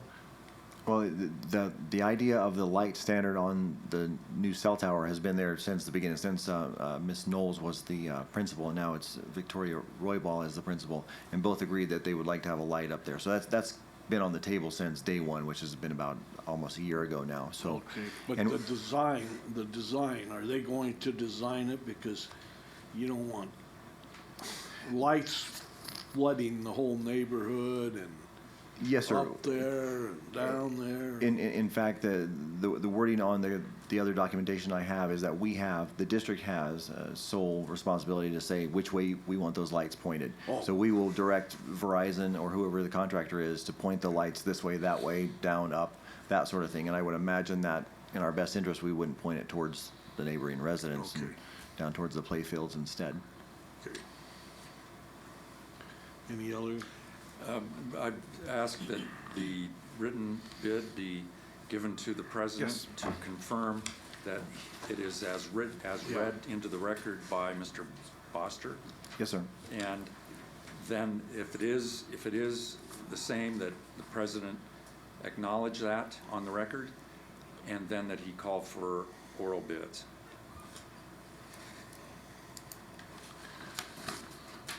I acknowledge after reading the bid that it is as Mr. Boster reported, and I will ask in the congregation if anybody has an oral bid they'd like to make.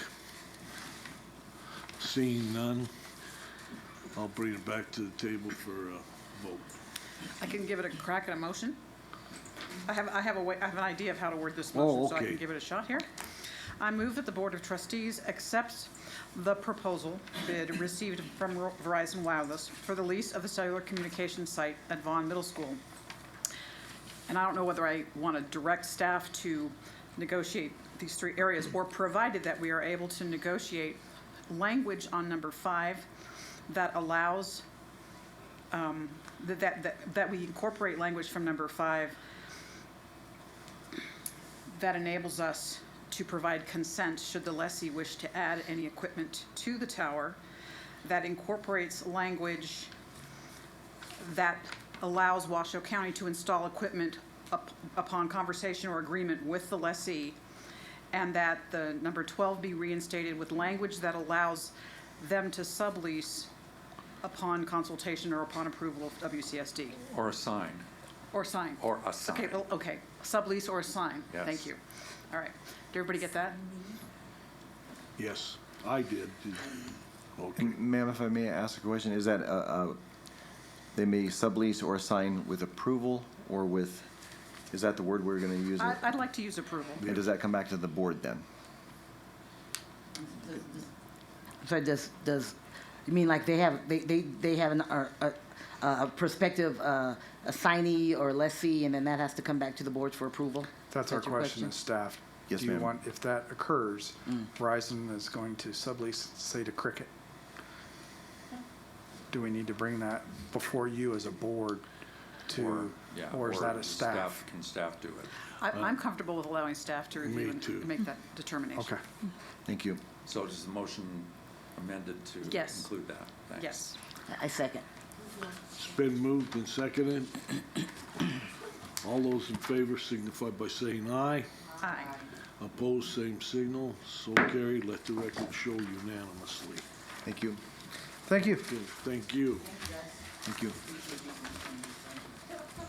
Okay, so let's see, that takes care of 7. We did 8, 9. We're down to, we did 10. We did 11. And we're on 12.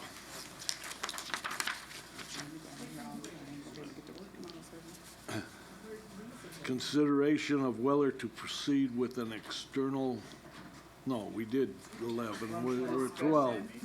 Discussion and preliminary approval of the proposed adoption of Board Policy 6605,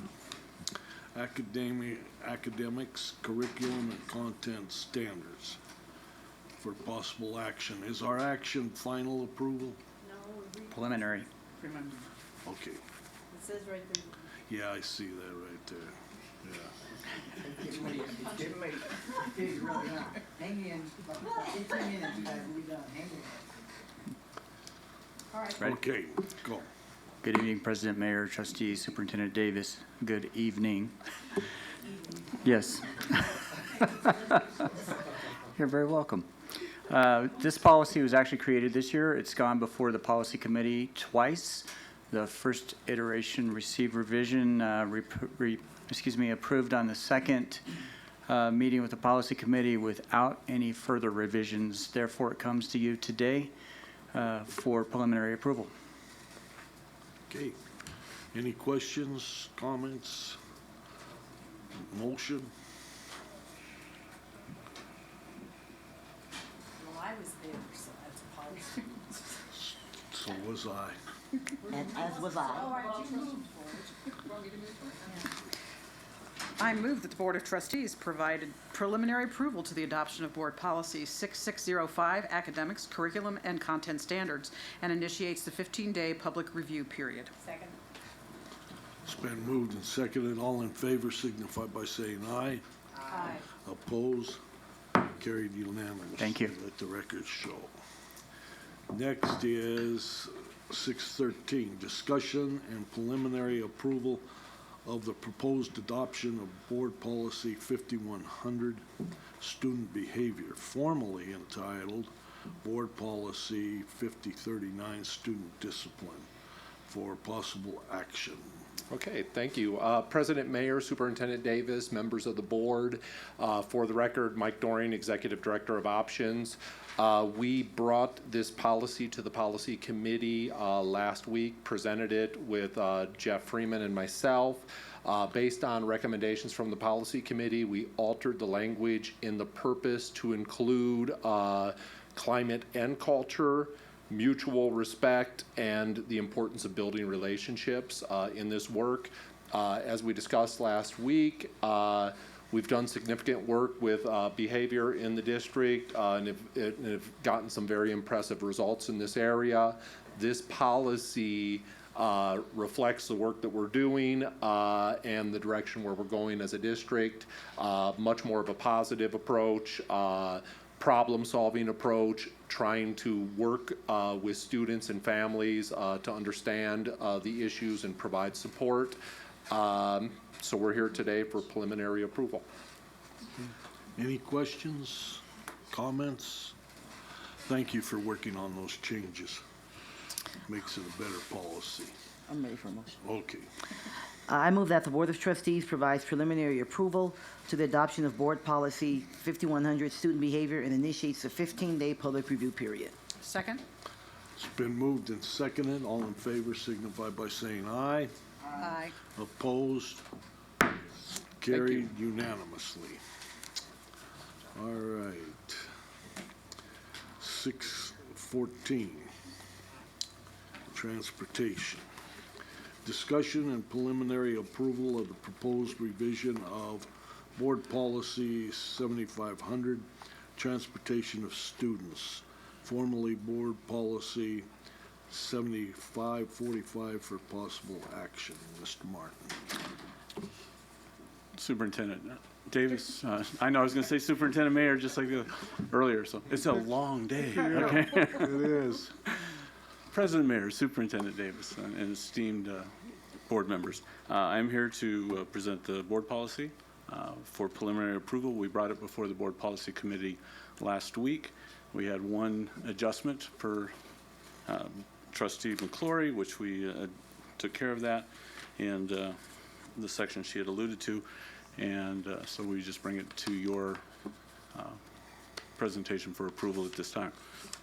Okay, any questions, comments? Entertain a motion.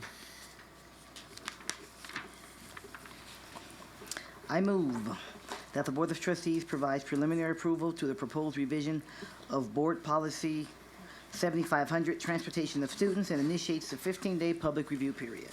Second. Been moved and seconded. All those in favor, please signify by saying aye. Aye. Opposed, same sign.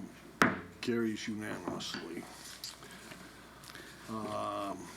6:15, discussion and preliminary approval of the proposed revision of Board Policy 7505, use of district-owned vehicles, formerly Board Policy 7545.1 for possible action. So again, for the record, Rick Martin, Director of Transportation. We presented this policy to the board policy committee last week as well. It was approved to be brought as is with the language presented for the board for preliminary approval at this time. Okay. Any questions, comments, motion? I move that the Board of Trustees provides preliminary approval to the proposed revision of Board Policy 7505, use of district vehicles, and initiates the 15-day public review period. It's been moved and seconded. All in favor signify by saying aye. Aye. Opposed, same sign. Carries unanimously, let the record show. 6.16, discussion and preliminary approval of the proposed revision of Board Policy 7510, school bus replacement, formerly Board Policy 7545.3 for possible action. You thought you were getting rid of me, didn't you? I thought so. I was trying. For the record, Rick Martin, Director of Transportation. Again, this policy was presented last week to the Board Policy Committee. We had one suggested small revision in item B of Section 4, indicating every effort will be made to take into account emissions and other environmental considerations due to the industry changing for green. At this time, I'm bringing it to the board for preliminary approval. And thank you for making that addition to the policy. Is there? I move. It's been moved. This is second. Oh, I was going to read it, but okay. Okay, go ahead and read it. I move that the Board of Trustees provides preliminary approval to the proposed revision of Board Policy 7510, school bus replacement, and initiates a 15-day public review period. Is there a second? Second. It's been moved and seconded, and all in favor signify by saying aye. Aye. Opposed, same signal. So carried. Let the record show unanimously. Thank you. Thank you for your time. Next, 7.01, board member requests for future Board of Trustees agendas or agenda items. We've been on a roll for a long time. Oh, yeah, this is, yeah. Okay, none? Okay, we'll go to public comment. I don't have any cards.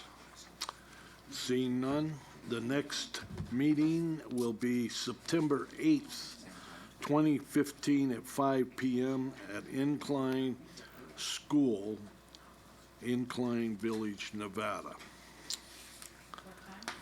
Huh? 5 o'clock, 5 p.m. I said 5 p.m., didn't Yeah, she just asked again. I I? don't Oh, think- she I asked don't think you again. said it the first time. I did. It's all in yellow there. Let's read back and hear the tape. Oh. Are we going to arrange van or something to go up there?